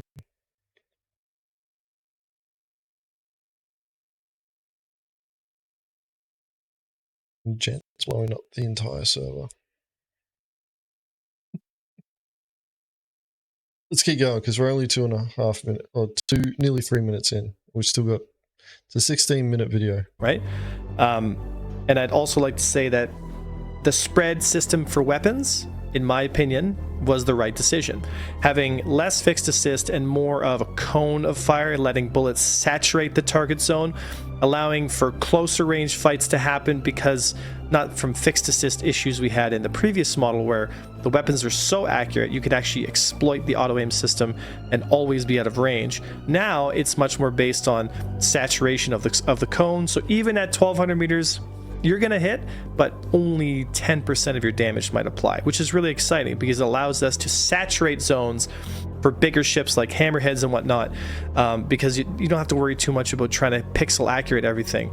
Now it's going to be more based on like, okay, the fighter's in that general direction, let's just send 1 billion bullets his way, right? So you're going to have some kind of turret warfare gameplay that'll be more dynamic now with that system. So all in all, most of the stuff in master modes, in my opinion, is spot on, and that was never my I guess you could say my criticism of it, right? Hold up. Remember, I think we got the master something to modes play. that we're receiving now is a test environment. Things will change as the feedback comes in. Pretty sure it is. But what's and important it's here fucking is that annoying. you understand the model in its entirety before you start making feedback, so that the feedback that you do put out is educated and informed, so we can have the best flight model we can have. I would change fucking everything, Detox.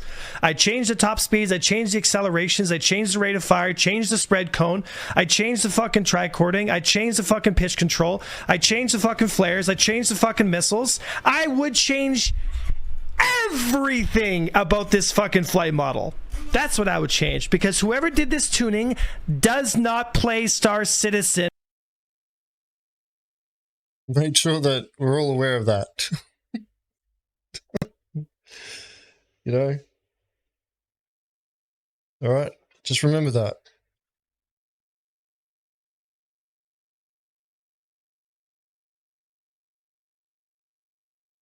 I'd like to think that that was just an emotional response in the moment, and that he's calmed down now, he's come back and he's making this video.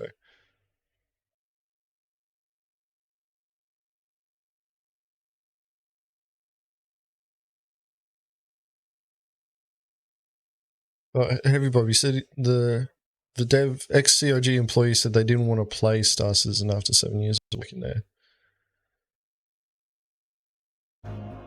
Well, let's talk a little bit about Mike. And I just remembered this music that's playing in the background on loop is actually the music from the tutorial, Arena Commander tutorial, where you had Gilly.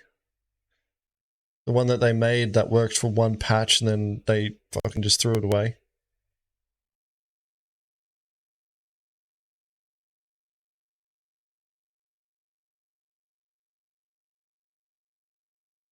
Criticism about what, in my opinion, Master Modes is not getting right. So, as it stands right now, space combat maneuvering. Now, I just want to direct everybody's attention right now to the bottom left-hand corner of the screen. The first 4 minutes was spent on, like, actually, let's say,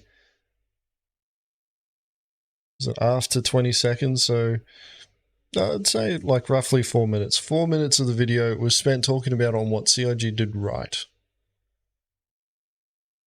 Space combat mode. I think it is actually. I think I called it standard control mode, didn't I? Yeah, space combat mode. Anyway. The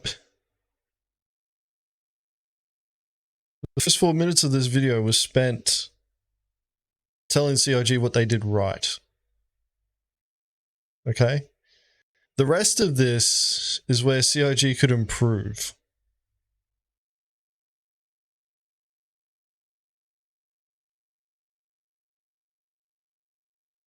Only gents with either a beard or bald have cred and star citizen. So if I shave my head and I have a beard, I'm pretty much somebody that, you know, is a god. You should only listen to me. That means that Enterprise, like, you guys should pretty much just be listening to him all the time, everything that he says. Dark Lord doesn't have a beard, does he? I think he's just got a goatee.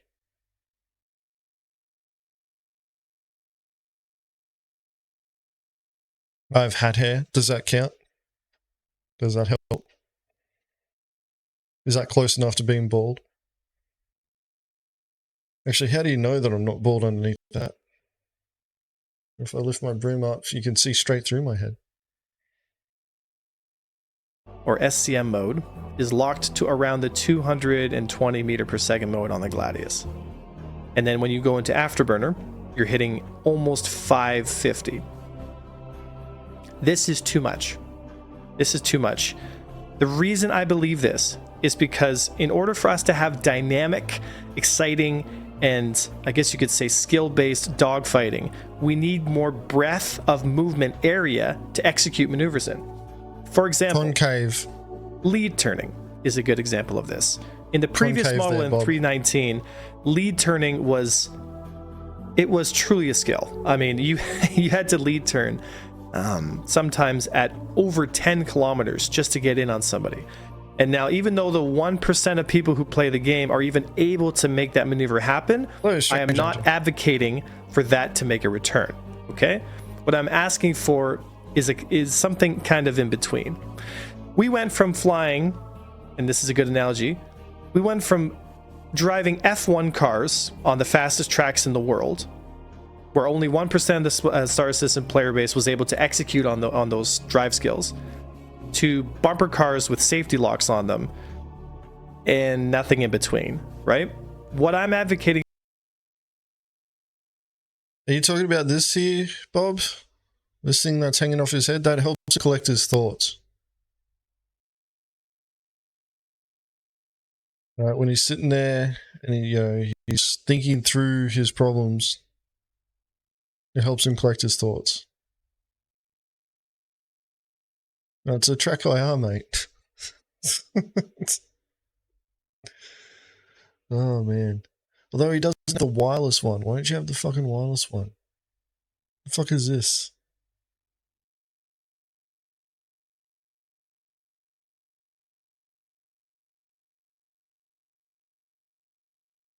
Just like solving a Rubik's Cube does not make smart. Yeah, you just know the algorithm. You just know the formula on how to solve a Rubik's Cube. He's getting direct satellite beaming from CIG about what to say. No, he's wearing that in the hopes that he can beam out to CIG and they hear his thoughts. It's helping him, direct his thoughts and punch him out there. Fuck, I wish I'd thought about that first. Oh, man. Like, this point that he's talking about, though, like, increase SCM to 450, but boost is still going to be at 50? Like, he's talking about how CIG should, like, try and increase the speeds for all of this.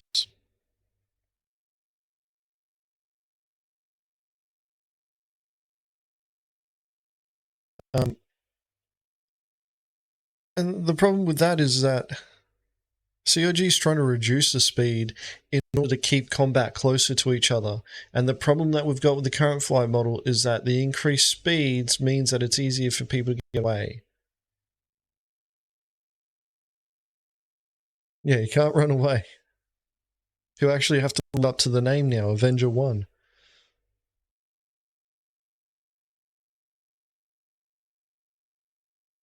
Everything going fast is why you glitch into ships. Yeah, it's the same for everyone. Like, we had our guys do tests on that too. And they're like, hey, we got this new boarding method. And they showed me, and I'm like, yeah, I've known about that for quite a while now.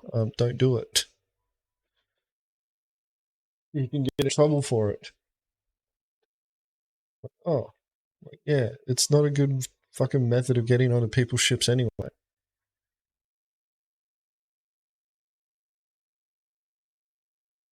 there's also other issues with, going too fast, like, the servers keeping track of your movements and bloody client-side prediction. The faster that you're moving and, you're making direction changes, just don't get caught. But, Bob, we can't make videos of guys doing that glitch. We can't make videos of it. And it doesn't look as cool either, because it's like, yeah, you fly over a ship, but everything goes, all glitchy for a second, and then you're inside somebody else's ship. You don't get the suspension. The suspense. Fuck me, it's late. Yeah, I can make one, and then I get a, suspension on my account. But yeah, he wants the speed so that he can, if he wants to disengage, he can. That's what CIG is trying to avoid, and ironically, he brings that up too. And he's going to continue explaining why he wants this, but to me, it doesn't make much sense. So either he's explaining his intent poorly, or he explains it very clearly, and it's a bad take. For is something kind of a halfway point to say that, okay, I like the lower speeds, but they're too low, so let's bump them up a little bit.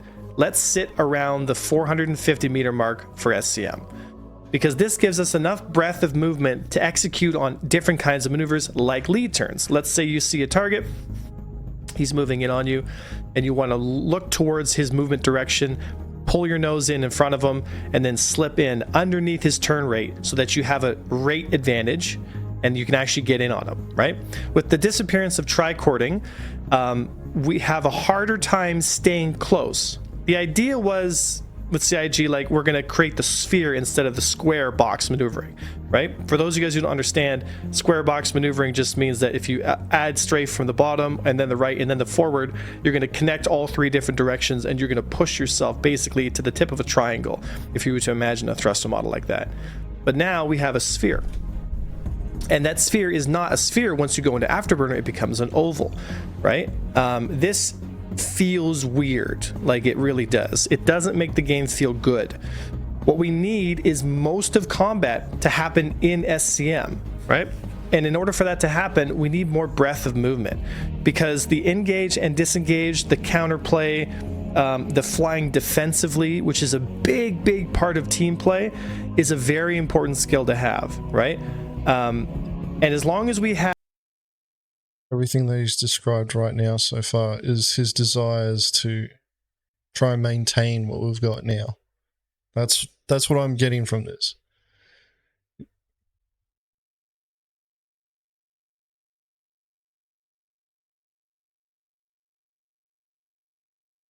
Nelson, he's talking about the current flight model versus the new flight model. So in the current flight model, there is no nav mode for starters. So SCM is pretty much from 0 all the way to max speed. When he's talking about SCM here, you got a point. Where else can you do combat? But he's using SCM as the placeholder to talk about the top speed that you can do combat in. So right now, what is it, 220 meters a second? That's SCM in master modes. So, and then you can boost up to 500, but you can't maintain. He wants it to be at 450. I don't know what he wants the afterburner boost to push you to. But his criticism is that he wants to be able to, essentially he wants to be able to do a lot of what you can already do now in the new flight model. Which would just mean that we use the old flight model.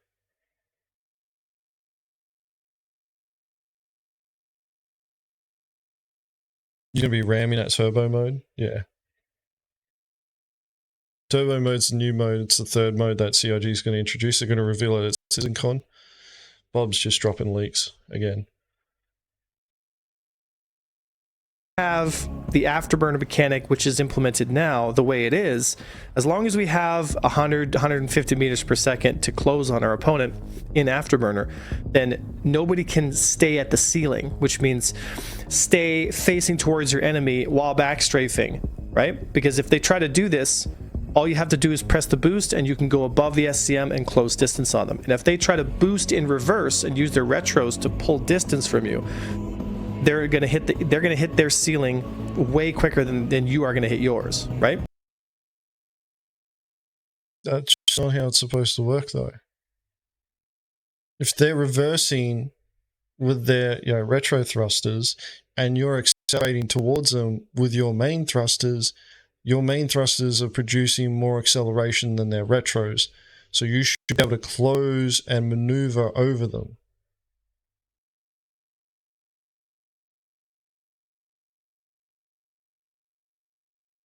Dirty's new video, palette cleanser. We'll see how we're going. We are getting close to the end of the master modes thing. Might watch it. Yeah, like with what he's just described, I don't know if he's got it backwards with what Avenger just described. I need to listen to that again. The afterburner, it becomes an oval, right? This feels weird, like it really does. It doesn't make the game feel good. What we need is most of combat to happen in SCM, right? And in order for that to happen, we need more breadth of movement, because the engage and disengage, the counterplay, the flying defensively, which is a big part of team play, is a very important skill to have, right?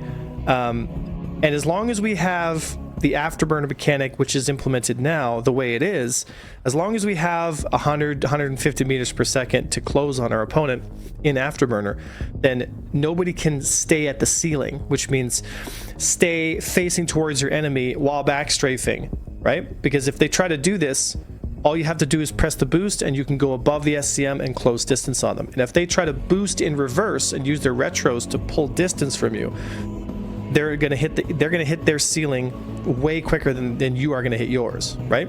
That is what I really like about the Master Mode system. However, like I said before, the differences between in boost and out of boost are too great. You need more breadth of movement space. So He's talking about breadth of movement space and that the distance between not being in boost and in boost is too great. But it's like, if combat is kept at SCM and boost is considered a resource that is limited, then you're going to be conserving when you use that boost. So if somebody does try to backstrafe to create distance, they're going to try and boost away. But the acceleration values for boosting in reverse should be lower than the acceleration values for boosting with your main thrusters. So you should be able to push and still make a maneuver on them doing that. Right? And it's going to take them longer boosting in reverse to get up to that maximum SEM speed that you achieve in Afterburner than it will for you in maneuvering, correction, your main thrusters, so you can outmaneuver them, which is giving you the breadth that you require to be able to maneuver into a position of advantage. Right? Like that's my understanding of this. So I don't understand what he's trying to get at. It seems like he's trying to give feedback so that he can maintain parts of the current flight model in the new one that allows him to be able to, disengage at will. I would suggest that all SCM across the board for all ships be dramatically increased to around the 450 meter mark, which is a two times increase or 100% increase from the current SCM speeds now. However, do not change the afterburner speeds. The differences between afterburner and SCM still need to be there, but the differences are too vast and it creates for very binary gameplay. So what happens is when you're flying with a team,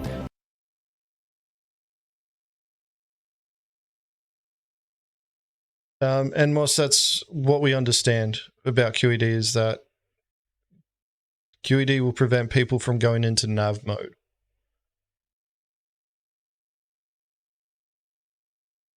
So to quantum travel, you need to go into nav mode, and then you calibrate your ship with wherever you're wanting to jump to, and then you can jump. Go away, stream elements. Alright, pledging for a blue. Yeah. Why? Why are you spending money? Just buy it in game. Or go pay a gold seller to send you 1 million credits or 100 million credits on eBay.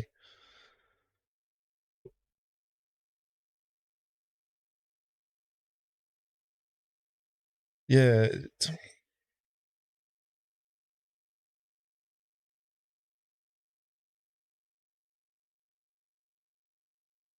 Should dampener only prevent the toggle and snare and force SEM? Well, a snare is just a larger version of a dampener. So yeah, the dampener should only prevent going into nav mode, and snare should force you out of content travel, or out of content travel, out of nav mode into SCM.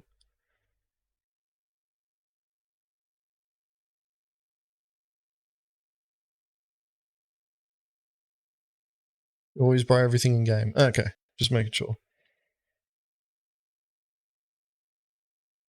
The person who just loiters around, flying around, not engaging and keeping their boost high, as soon as one of the people in the fight uses their boost, which happens a lot during fights, let's say their boost is at 80%, and they start to disengage and fly away. Well, because the speed of SCM is 220, and the speed of after... You're in nav mode, should the dampener bring you into SCM or just block quantum? No, it should bring you into SCM. It should force you into a mode where you have to, fight. Like, here's the thing is that, so when we're talking about quantum enforcement, we're talking about, a method of being able to prevent a target from running away. That's what quantum enforcement is about. Quantum travel is a method of running away.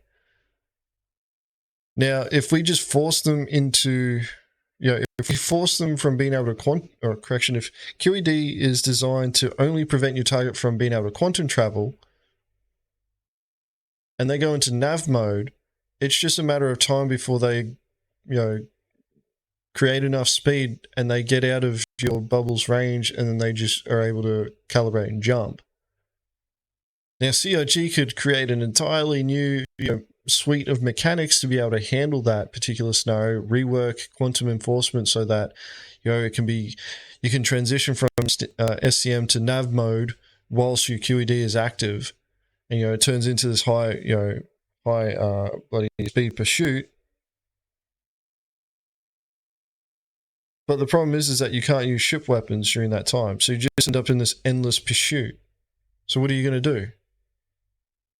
Oh yeah, cool, I've got you dampened now, mate. You're not getting anywhere. We can't shoot you.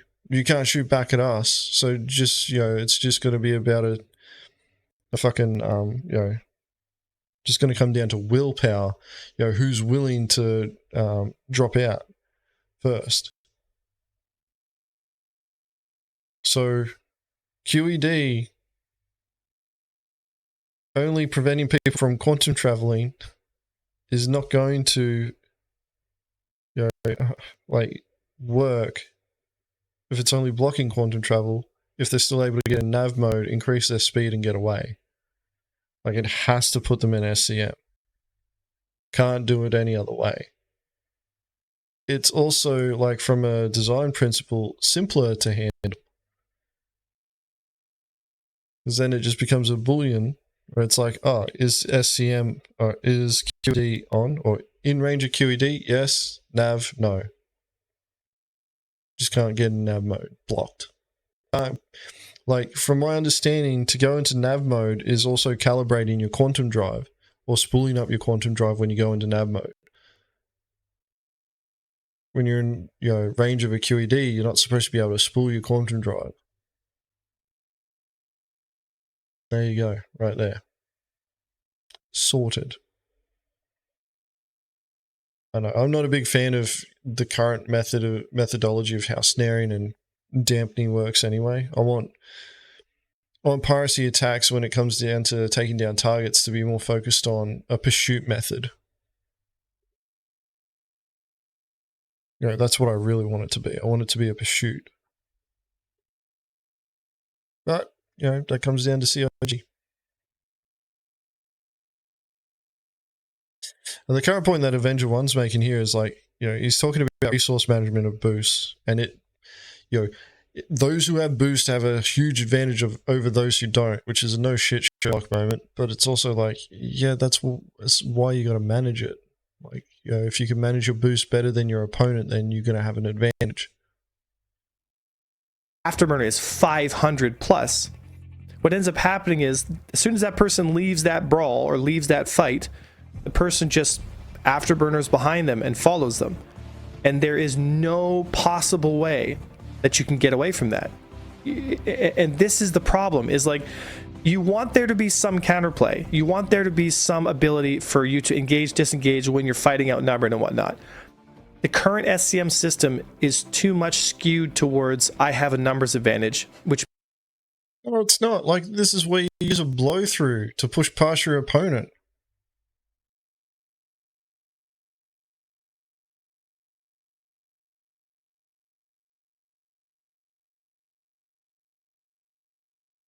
Like, escaping your opponent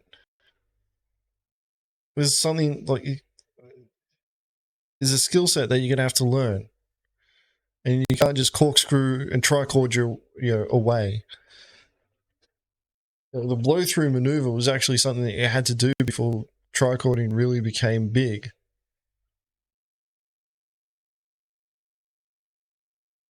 Like, I don't mind the information that he's putting out there in this particular video, but yeah, I'm just, so far, I didn't get this far in when I was watching this. I'm like, watch the first 6 minutes, I'm like, okay, this sounds alright. I'll react to it.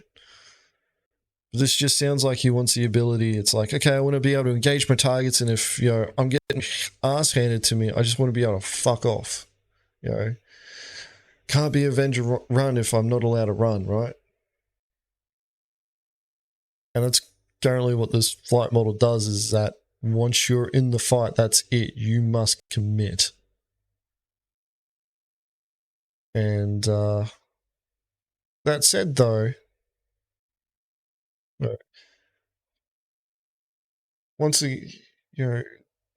point that I want to make here is that we haven't had this long enough for people to develop strategies to overcome problems yet. To sit there and say, oh, CIG, this is what I think, this is how you improve the flight model. And you just start saying, yeah, you should do it like this and go back to the way that we did it before.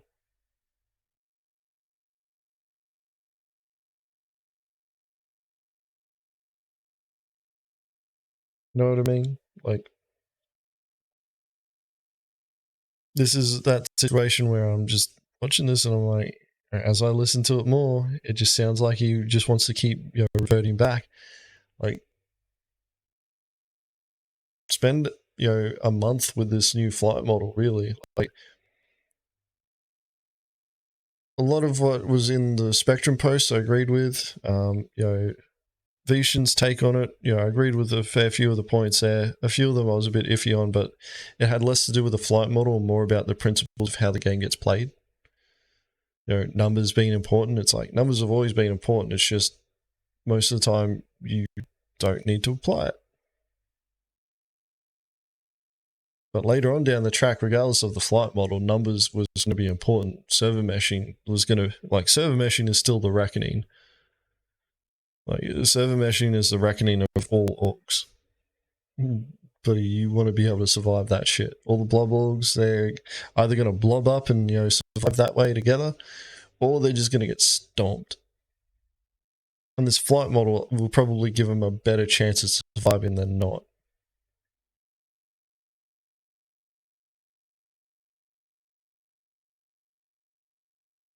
Which means I win, right? Which sometimes makes me a little bit sad, because if we want Star Citizen to be a skill-based game, hey Sam, even Sam agrees. If we want Star Citizen to be a skill-based game, we need there to be flexibility in the way these ships function against each other. And if we don't have enough breadth of movement, then we can't have good defensive play, which means ganking or getting outnumbered becomes the meta so quickly that it kind of sucks a lot of the enjoyment out of getting into the game and really diving in. Secondly, these light fighters are some of the most skill-based. Yeah, like regardless of what you want, man, it is always going to be numbers. It does not matter what the flight model's ever going to be. It is always going to be numbers. You're going to get shat on. All right, you're going to come up against a blob org. It won't matter what the flight model is then. They're just going to come through, and you're going to try and fight some of them, and they're just going to, you're going to have 20 ships missile spamming you. Eat a bag of dicks. You got fucking owned. Like, the flight model won't matter then. It really won't. What this is it's a reality check to a lot of these smaller orgs who are sitting there going, yeah, we're just going to be able to be the five of us and we're going to be able to fight all these other orgs. It's like, no, mate, that's not how this works. Right? Might makes right. Might makes right. Numbers win the game. You may not like that. You may not find it fun, but that's it. So learn to choose your battles, and if not, fucking blob up, blob on. Based ships in the game. They're the highest, one of the highest risk ships, but they should also give out a good reward. If you have the skills to utilize the light fighter the way it should, then you should get the rewards. But it's risky because if you make mistakes, you could die quickly, right? Whereas if you're on a larger vessel, it's much, much more difficult for you all to go down together. And with the master mode system, it's going to be a lot more fun for us to engage larger vessels, and larger vessels will have a lot easier time engaging and defending themselves against gangs of fighters. But as it stands right now, bigger is better, and that may not be the best for the game, right? I've spoken about this before. The fuck? YouTube Premium. Where the fuck did that bloody ad come from? Are you fucking serious? Why the fuck is my ad blocker not working? They said all I needed was a new logo and some more exposure, and that everything would be all right. Oh boy. It's me a little bit sad because then we some of the most skill-based ships in the game. They're the highest one, and with the master mode system, it's going to be a lot more fun for us to engage larger vessels, and larger triangle, where the is better, and that may not be the best for the game, right? No, it's going to be the best of the game. We're going to watch Roy's Guide or Chaos Squad yet? No, not watching them now. That ad break pissed me off. That was your fault, Bob. Why didn't you warn me? Why didn't you warn me?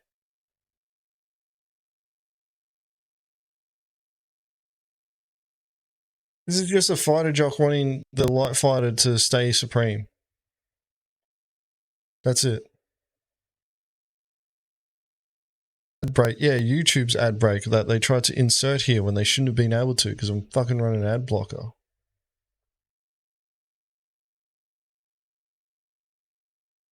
I've spoken about this before at length when I come to talk about the balanced triangle, where the idea is if fighters are effective, they should be effective against a certain class of ship, but they should be ineffective against others. So for example, an 890 jump probably shouldn't be at a serious risk of getting murdered by a small gang of light fighters. However, if they bring a stealth bomber like an Eclipse, that equation changes very dramatically.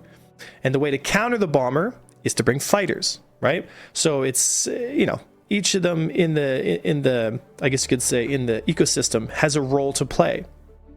And as long as we stay within our roles, the combat will feel a lot more exciting. Coming back here. Fighters kill bombers, bombers kill multi-crew, multi-crew kill fighters, right? It's a torp boat.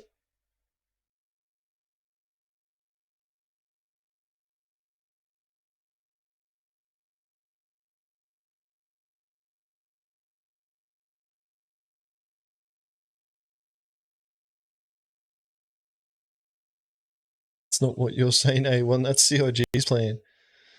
Like, there's always going to be the outliers here. But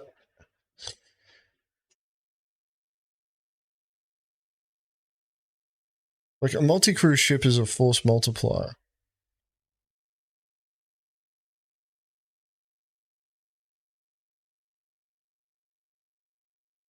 And there's ships like the Hurricane, for example, are designed to attack multi-crew ships, but it depends on the size.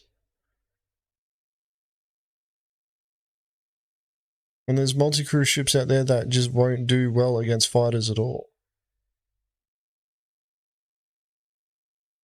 Like the problem is that this is a very simplistic take on how the combat meta should work. The Ares. Well, the Ares will come under bombers, right?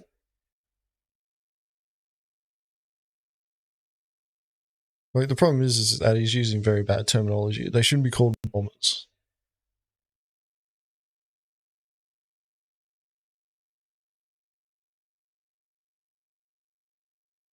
But yeah, this is a very simplistic method of looking at how ships should be, interacting with each other in terms of like what you use to kill what. Like, specialist ships that are designed to kill larger ships. So you're looking at the Ares, you're looking at retaliators. But the retaliator, for example, is a multi-crew bomber. But you use fighters to take out bombers. But you're dealing with a retaliator, which is multi-crew, which is designed to kill fighters. So how do you kill a retaliator?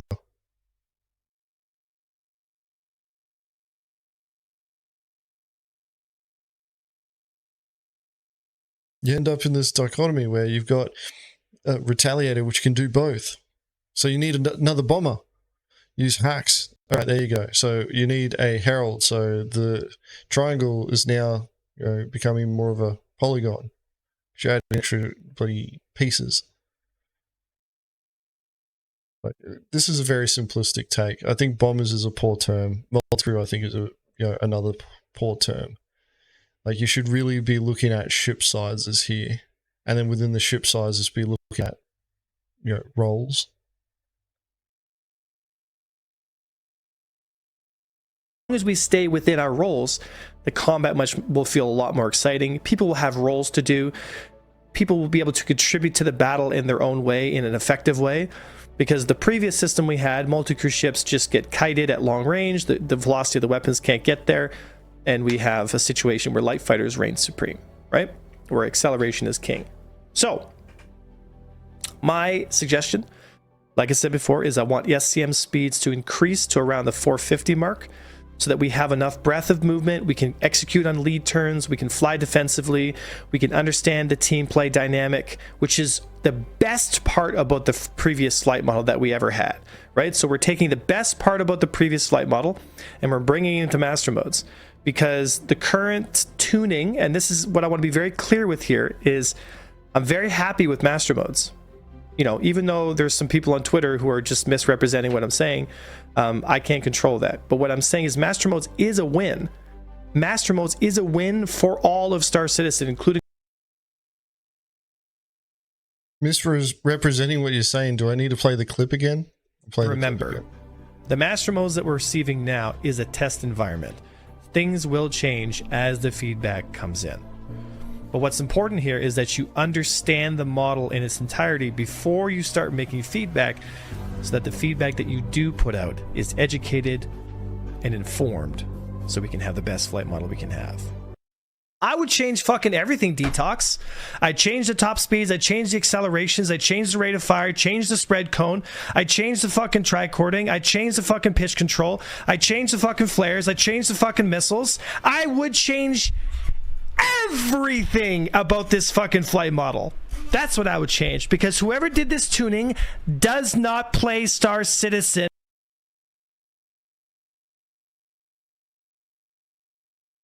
I don't know, man. Like, call me crazy. Oh, you can't see him because my face is in the way. Oh. But yeah, that was Avenger 1 saying all that.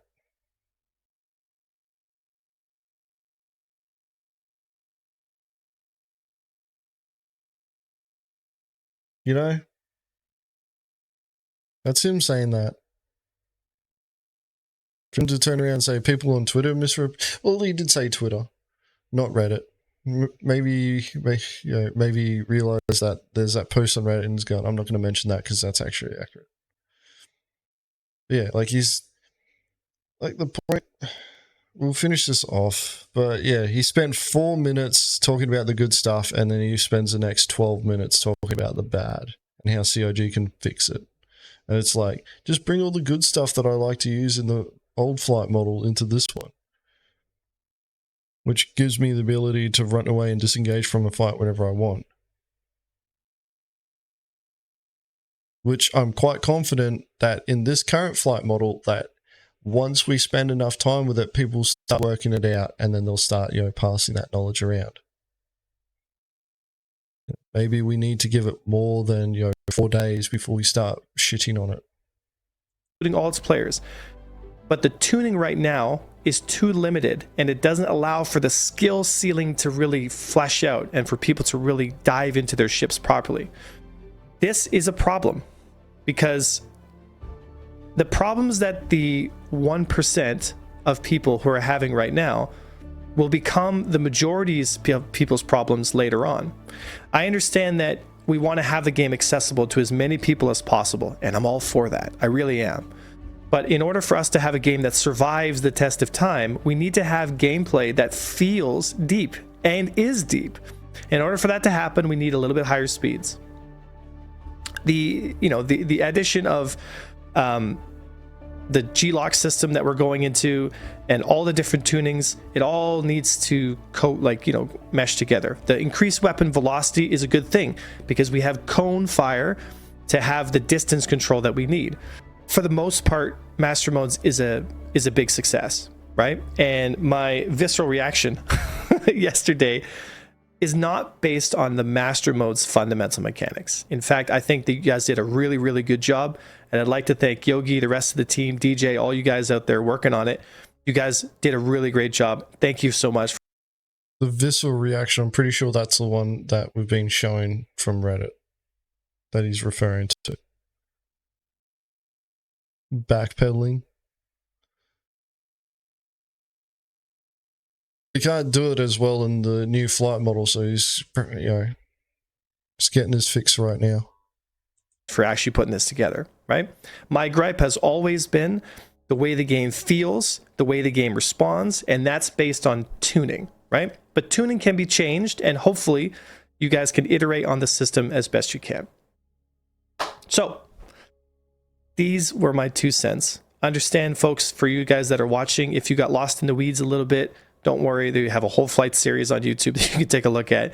But a lot of it will be changing, right? Which is exciting, and I'm all for that, right? So thank you, CIG, for hopefully listening. I really hope this message gets to you guys. I just want to say again, thank you so much for putting this together. I'm very hopeful for the future of Star Citizen. I'm really excited to see where this goes. I think your head's in the right spot, guys. I think you've absolutely nailed it on 98% of what's going on here. I just would like to see the tuning in a place where, I said before, the game has that breadth of movement where you can have all that interplay. You can have those dynamic engagements. You can have those lead turns, those merges, because flight combat feels great when you have good merging, good defensive flying, because now we have the offense tackled. We have the differences between SCM and afterburner modes tackled. We now have the advantage going towards somebody who manages their boost properly and is able to close the distance on someone who may be trying to be too defensive, right? But we don't want what we have currently right now, because even for rookie pilots, it's going to become so difficult for them to be able to step into being a better pilot if they're limited so quickly at that ceiling, right? So in a game where there are no RPG elements and the element is you yourself, I advocate very strongly. And I think a lot of I cannot speak for other PvP organizations, but I've spoken to a lot of guys that I know very closely who are in PvP. Like the people in your own org?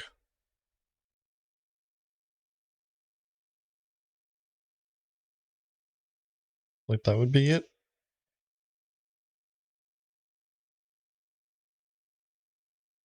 I'm curious. I want to close this out. but fucking, I don't see his point with creating depth by increasing the speed of SCM. You know, and like we're talking about the speed, so instead of it being 220, he's saying 450. But afterburner doesn't change, which is sitting at like 500 or something like that. So what, you're giving yourself 50 meters a second of, you know, play? That was what's confusing me. Hey, Billy, welcome back. Long time no see, man. Subscribe for 12 months, holy shit.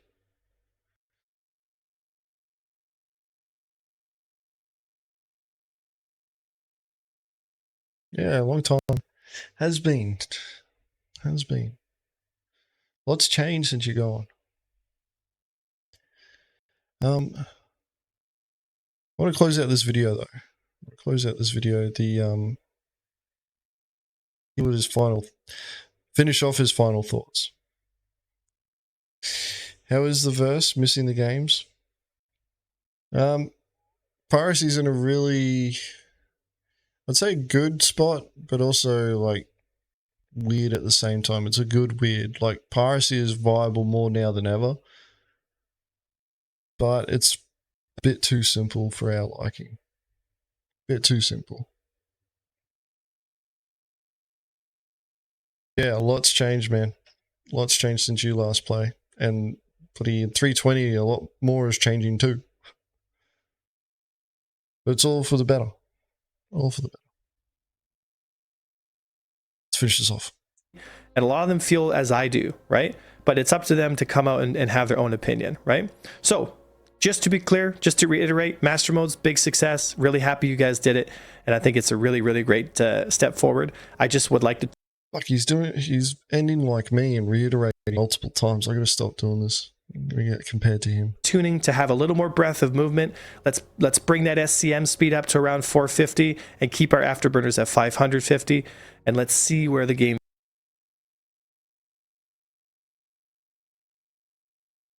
So there's 100 meters a second of difference.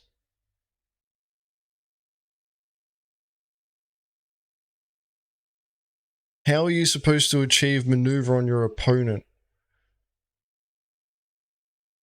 if there's only 100 meters a second of speed? You can't. Like, you genuinely can't. Because the moment that, like, it makes backstrafing easier. Because the moment that they notice, like, they start backstrafing, they hit 450. If they notice you trying to push on them, they just boost. And you can't push on them because your max speed is 550 and theirs is as well. Like, it's fucking dumb.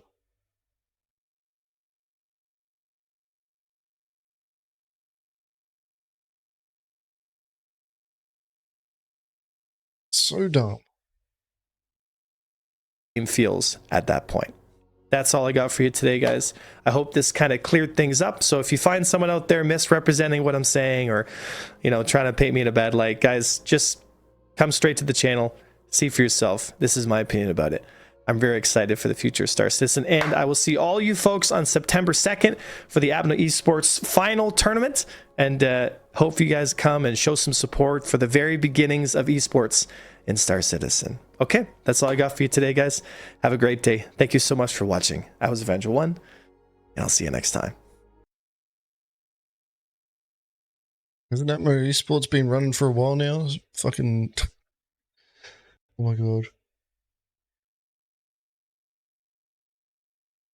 Yeah, alright. You know, I thought that video was going to be a lot better. But he essentially spent, was it 4 minutes giving positive feedback and then 12 minutes saying, I want it to be like this. I want to take the best parts of the previous flight model to suit me.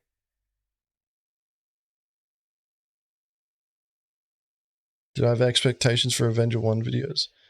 Well, here's the ironic thing, Nelson. The other video of his that I watched, I thought was actually done alright. And it was focused more on the gameplay. And less on himself, his thoughts. Like, there was still a little bit in there, but not as much as before.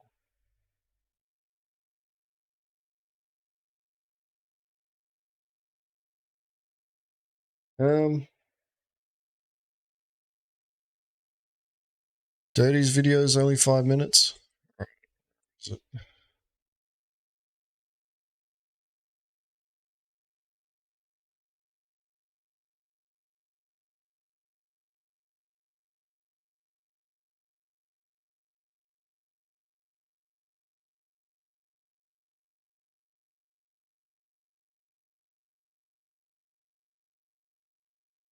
Chaos.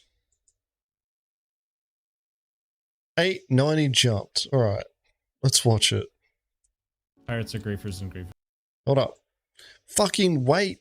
Fuck's sakes.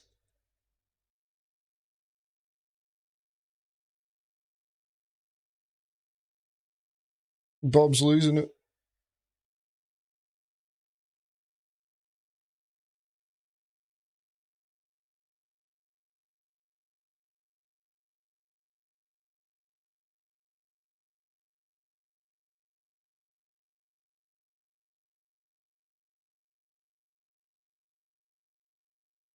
Read the comment Enigma writes. Should I read it before or afterwards?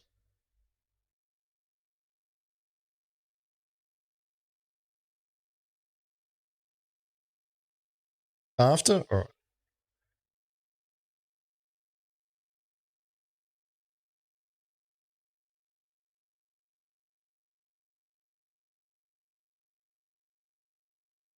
I don't see it there.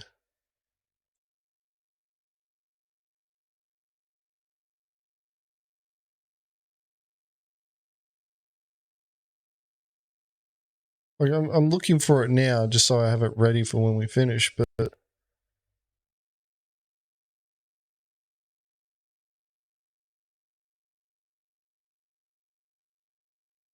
in the video. Oh, okay. Okay. All right. Let's watch the video then. Is this your revenge, Stranger Danger? Is this you getting back at them? I like a bit of a revenge story. 100%. All right. Bob says that it is, and I believe Bob. You wiped in 3 other times before this? Yeah, but you've only made one video, haven't you? So this is really the first time that you guys are struck that. I'm just taking the piss, mate. All right. 890 jumped. Pirates are griefers and griefers are pirates, then they both suck and I hate them all. You're being pirated by Chaos Squad. You're being pirated. Uh-oh. Snares are up. Let's murder some Care Bears. Alright, engaging and setting to 700 meters per second. Fuck is this? Auto 1080. There we go. Near selling deep space crusader system.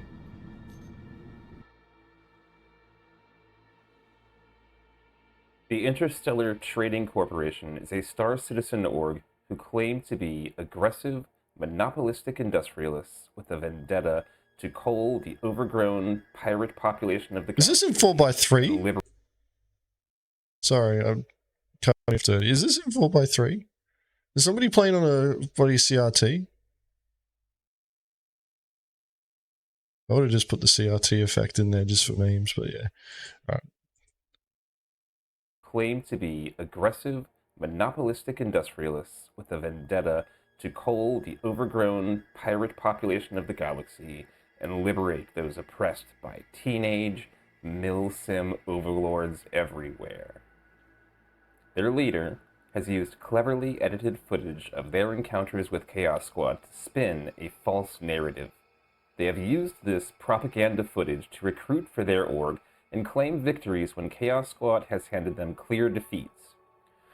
While some boasting and clout chasing is to be expected from rookie orgs looking to make a name for themselves, Chaos Squad finds ITC leader Enigma's extreme departures from reality distasteful. If ITC want to fight pirates, Chaos Squad will bring them a fight. The primary goal of our attack is to send a message to warn you, to stop misrepresenting your interactions. The targets of our first attack are 3 890s and 1 C2 with approximately 15 ITC members on board. This attack is 100% Chaos Squad What are you doing? Why is it at the bottom like this? I gotta turn off all my shit. I can't. Because it's all on my other PC.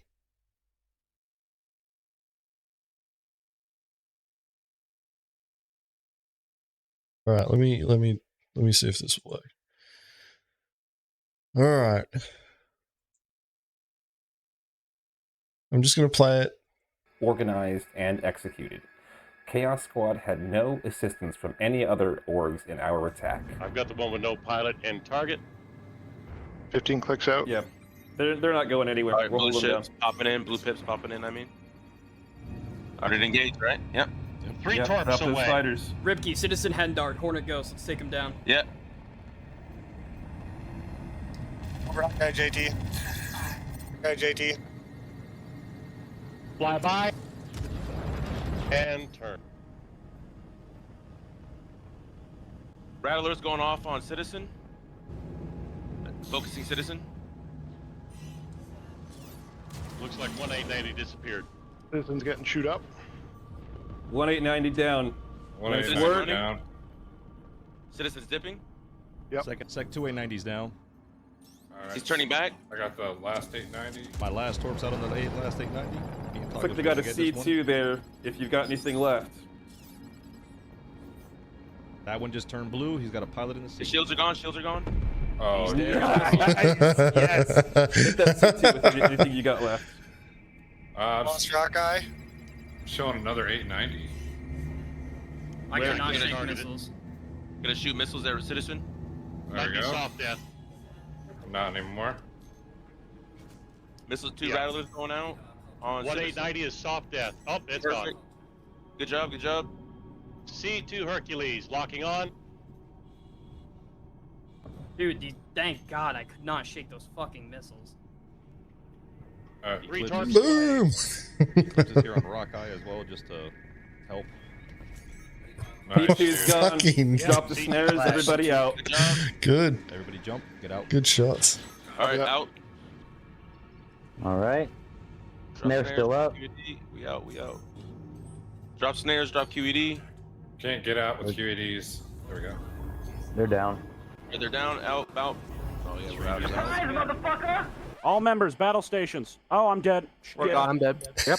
All right, back to the 890s. What 890s? We just lost both 890s. Everyone's dead. Do we have a name of the attacker? Right now. Captain Dirty. Darko Supreme. Oh, you're kidding. Fuck. Chaos Squad? Dead ass? Yeah, it was chaos. How? What the fuck? Not sure. Explosion. I'm not sure. Caught me by a Explosion. complete surprise. I didn't even know they were here until the first missile hit. That's how a fucking ambush works. You don't know that it's gonna fucking happen until it happens, and then chances are you're dead already.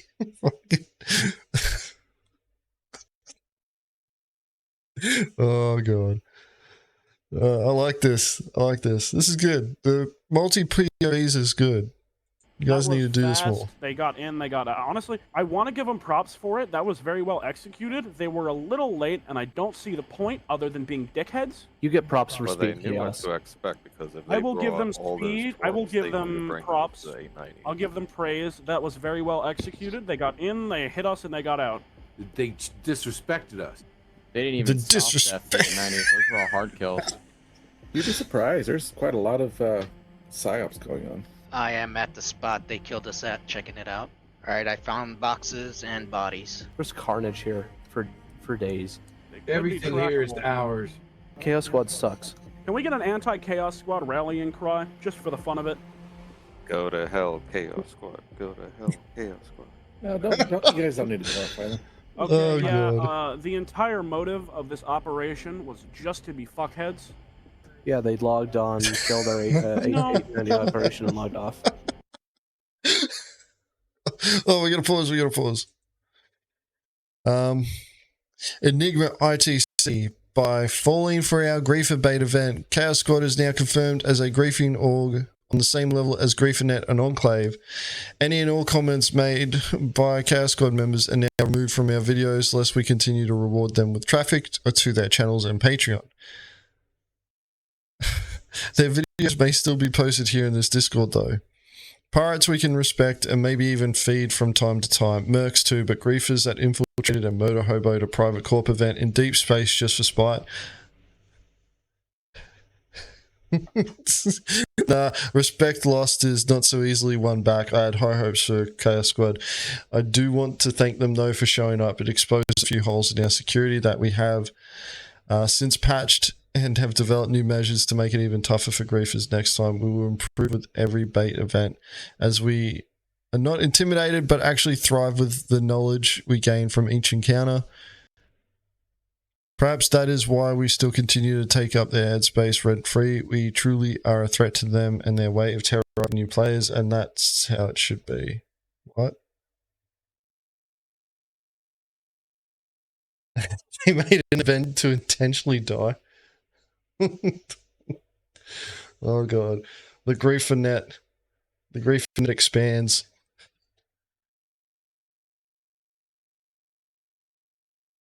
Griefer bait event. What? Like, there's context missing now. Like, was this... Did they just decide to get 3 890 jumps in the C2 together just in the hopes that you guys would attack them out of the blue? Like, I don't understand. They made an event to die on purpose. It was a training event. So they were training on how to bait griefers, and they clearly... And it was a success because they all died?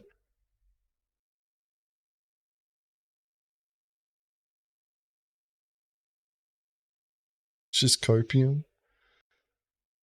Oh, man. We're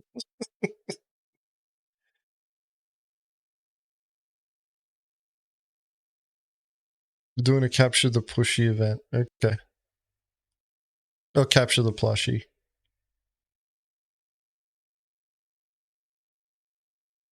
Like...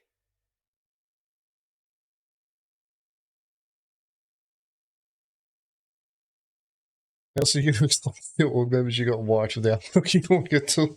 Oh yeah, it was totally like... Yeah, we just didn't tell you about it. We didn't tell you that it was a Griefer bait event. Oh man.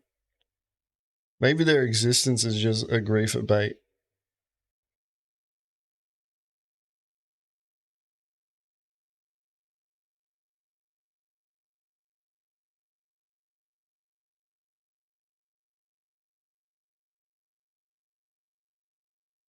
Perhaps the org is intended to feed griefers? Maybe they're a branch of GrieferNet. It's all a psyop. It's a false flag event. Organized by GrieferNet. We can't take a loss. Just like Medrunners. Medrunners. False flag events for GrieferNet.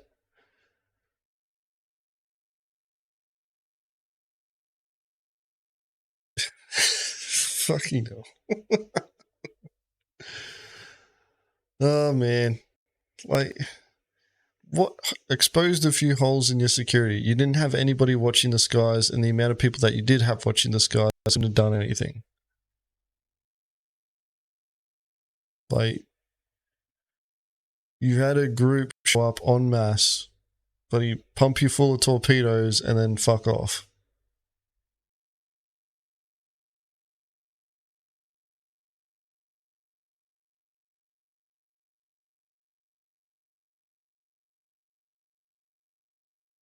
Well, it's kind of strange. Like, I don't think we've had an encounter with them.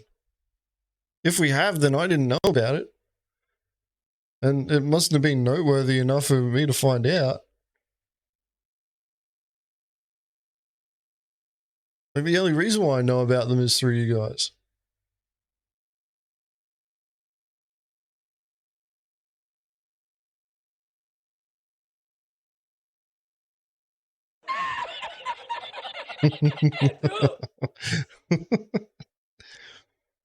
Is this it? What's going on?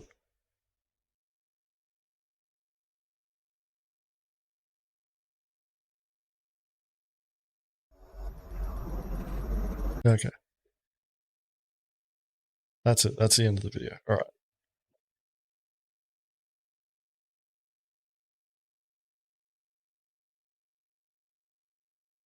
The capture video that he put was trash. I don't know, man. Like, you fell for the bait. Like, let's show me escaping the 2 hours of me or the other guy slaughtering him. Well, the focus was on you being captured. Like, that they did get you. They did get you.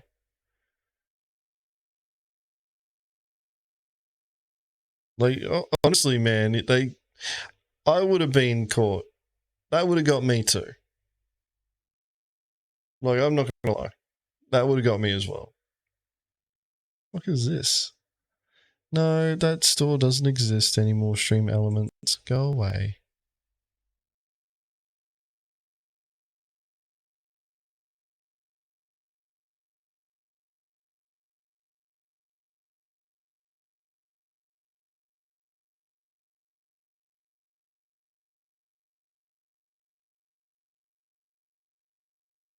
The Vortex Piracy Syndicate. How long's the video, Nelson? Because I do need to go to bed.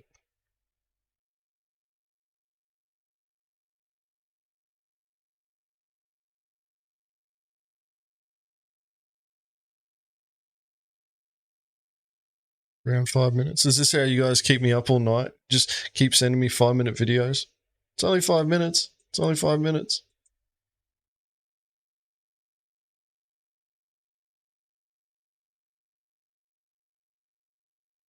Alright, where's this video? No sleep needed? Unfortunately, I need sleep. I got to take my kids to, they got school photos tomorrow. Or later today now.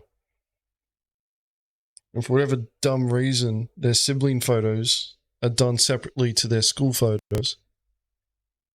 And for whatever reason, a parent needs to be there. And the missus is working tomorrow, so I gotta be there.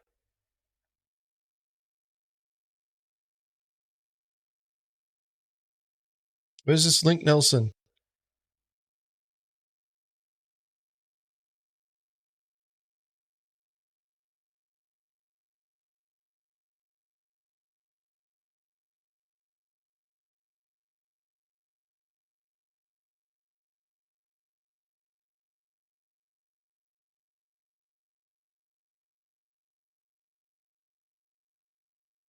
Wait, is it that Chinese org?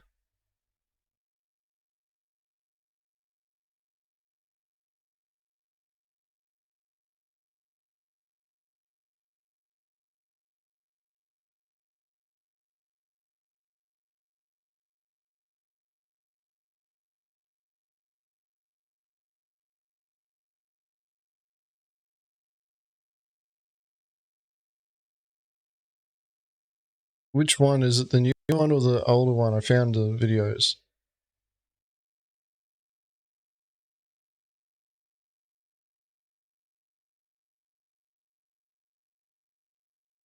The newer one?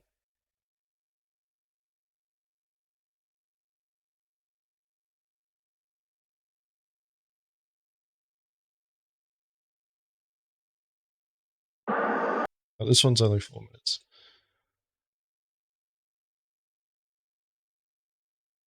Alright, so this is the... I'm not getting a copyright strike for this. Watch this Chaos Squad. Well, it's pretty clear who I like better than, isn't it, Bob? And, Bob, I actually did watch Roy's guide before Chaos Squad. I just didn't do it on stream.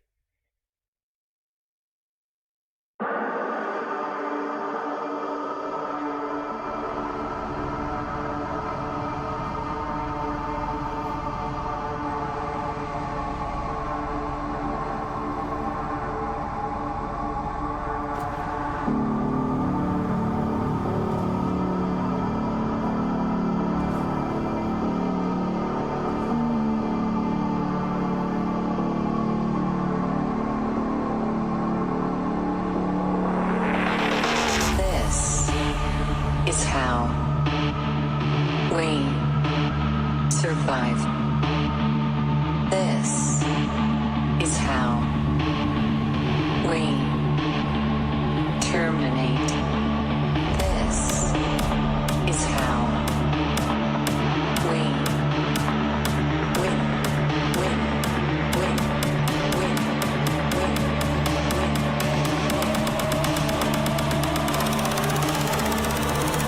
Judgment time.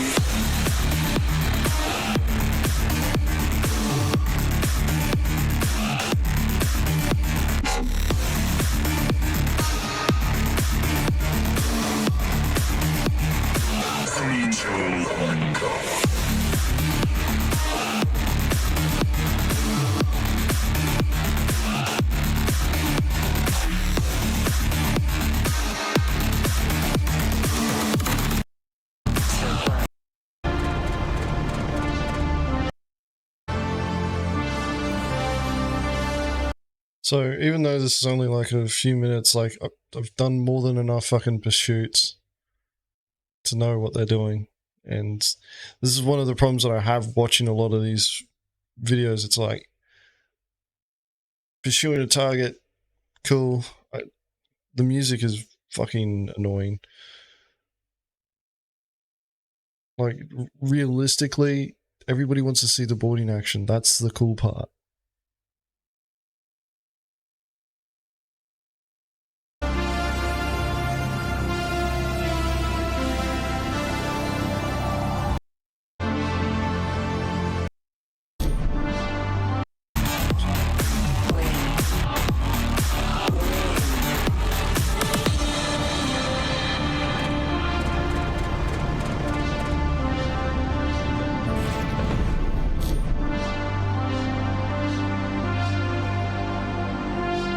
What the fuck just happened there?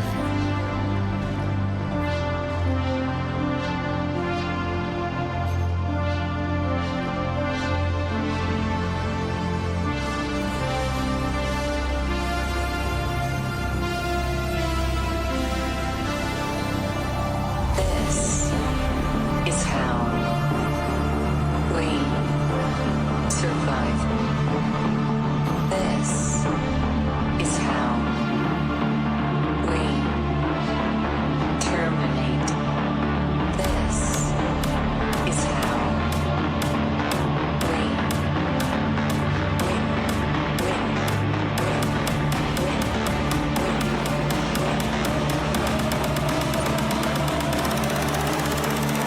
Judgment time.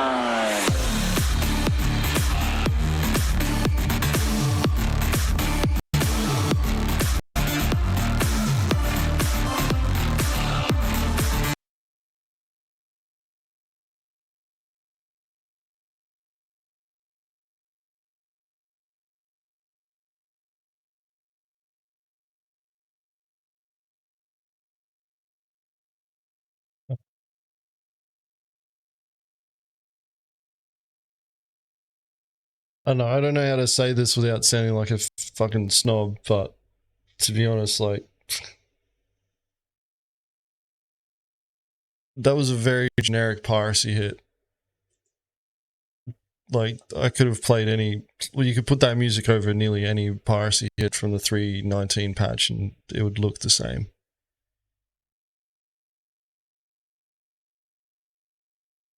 Like, cool. You know, these guys are out there doing piracy. Just like everybody else, that's great.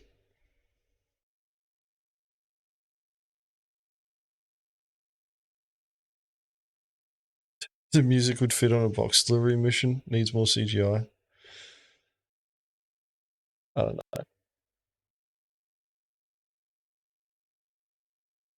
Maybe I'm probably the worst person to be watching this type of video because I'm just, yeah. Like it's a 4-minute video, like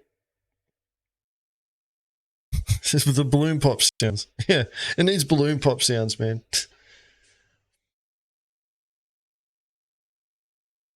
I'll talk about why we showcase piracy before I call it a night. And why, I think a lot of piracy videos that people post out there don't do that great. The reason why we do piracy videos is to promote piracy gameplay in Star Citizen, but that's the second agenda. The first and primary is going to be fucking promote Mongrel Squad. So we're promoting ourselves first, and then we're promoting piracy in Star Citizen. But what are we promoting about ourselves? You know, why would we bother making the video? what do we promote about Mongrel Squad that makes, you know, it worth the time and effort of creating a video to do it? Because everybody talks about fucking, everyone talks about, oh, you guys should make a recruitment video. And there was a time when we were putting out like three a week. You know, during 3.12, we were putting out 3 videos a week. You know, there's been guys where, you know, have told me, you know, like, hey, we should do a recruitment video. And it's like, we're already doing that. We obviously haven't put out videos a lot recently because, well, every piracy hits the same as the fucking one before. Nearly every piracy hit is the same one as before. So you got to look for the unique parts of it. But when we were making videos more consistently, what were we showcasing of Mongrel Squad that would encourage people to want to try and join us? And why? Why would people want to join us over other piracy orgs? And it was about teamwork. You know, like that's one of the reasons why we show multiple points of view. It's people taking on different roles, everybody working together to achieve a common goal. The name, it's less about the name. Care Bear tiers is why you join piracy orgs. You don't need to join a piracy org to get Care Bear tiers. Just go to fucking a major port and just start shooting ships. You don't need to be in piracy org to do that.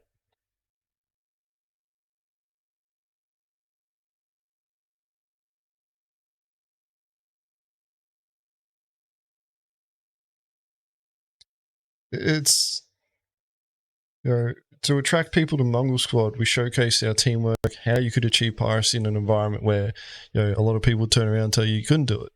Now that we can, it's like, all right, well, this is how you do piracy, and it's the same. Every single piracy is the same as the other one. Like this video from Vortex Syndicate, you know, it's almost the same as fucking the video from, was it Liberty Network last week?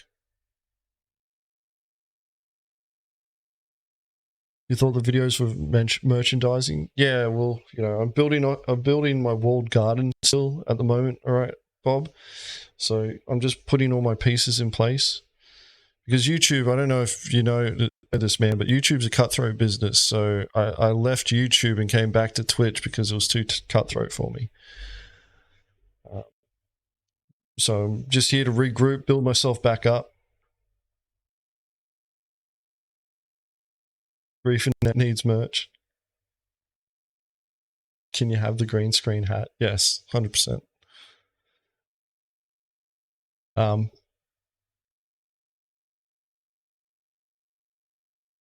But, you know, now when it comes to making piracy content for us, you know, showcasing piracy is still the same, you know, thing. Piracy is simplistic now in terms of execution. So for us, when we, you know, showcase our videos, it's to promote Mongrel Squad, we still need to focus on, you know, what we consider important to us, which is teamwork, communication, you know, and skill and execution.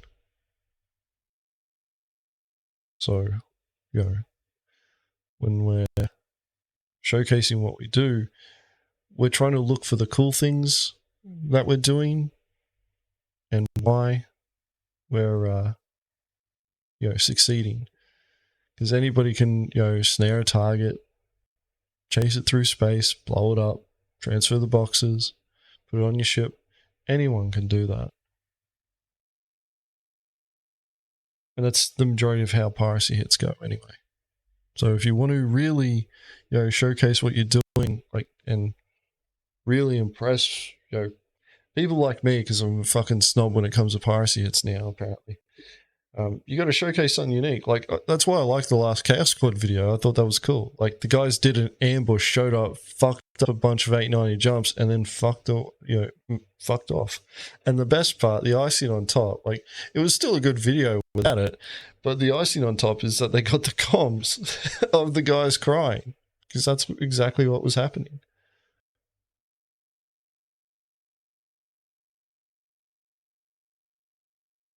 Why would an org make hats for a market where everyone lives inside most of the time? Because house lights are actually quite harsh, and the blue light from monitors can affect your eyesight. Fucking calm down, stream elements. I gotta change those.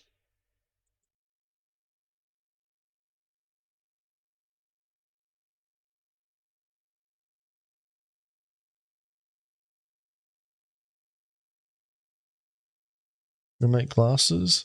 Yeah, but they'll look like nerds.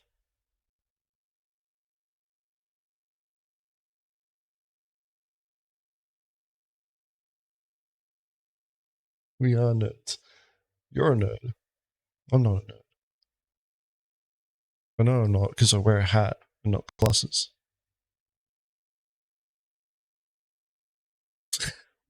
Everyone's a system administrator in Star Citizen. Yes, that is exactly right. All right, I think it's time for me to call it. Thank you very much, everybody, for coming along for the stream tonight. It was a bit of a long one. First one was a bit long-winded. I'm not looking forward to having to edit that, but I will do it. They will come across to YouTube over the next week. I've actually almost finished with last week's excerpt from last week's Reactions and Rants stream. That particular one, there's only going to be one video. I'm not going to do reactions on that one. I'm not going to, just so that you guys are aware, I'm not going to be doing, not going to be posting reaction videos of gameplay content where there's been editing and multi views and things like that. So the Chaos Squad video and the Vortex Syndicate pirate buddy video, I won't be doing dropping reactions on, or dropping those videos onto my personal YouTube channel, because my personal YouTube channel doesn't have the same reach as what the Mongrel Squad YouTube channel does. So that's why I'm not doing it. And as far as I'm concerned, there always should be some sort of exchange there. If I'm going to react to using someone's content, I should be putting it on a platform where I'm going to get enough eyes on it that makes it worth, that exchange. And that's not happening on my personal YouTube channel. So, yes. That said, I will react to it on stream for those who are watching. Thank you very much for the follow there, Noise Monster. I didn't see that till just then. That's it for me for tonight. Thank you very much, everybody, once again for watching. I'd like to reiterate myself, and I'm going to try and move away from that since Avenger 1 likes to fucking do that too now. Next stream is going to be on Friday night, starting at 7:30 p.m. Australian Eastern Standard Time, GMT plus 10. It's going to be piracy ops with auxiliaries and Mongrel Squad. The plan is to go out there and do piracy. I know 320s in PTU. That said, we'll probably come back to the live build and just focus on doing piracy then. And yeah, that's it. Thanks, guys. I'll catch you all on Friday.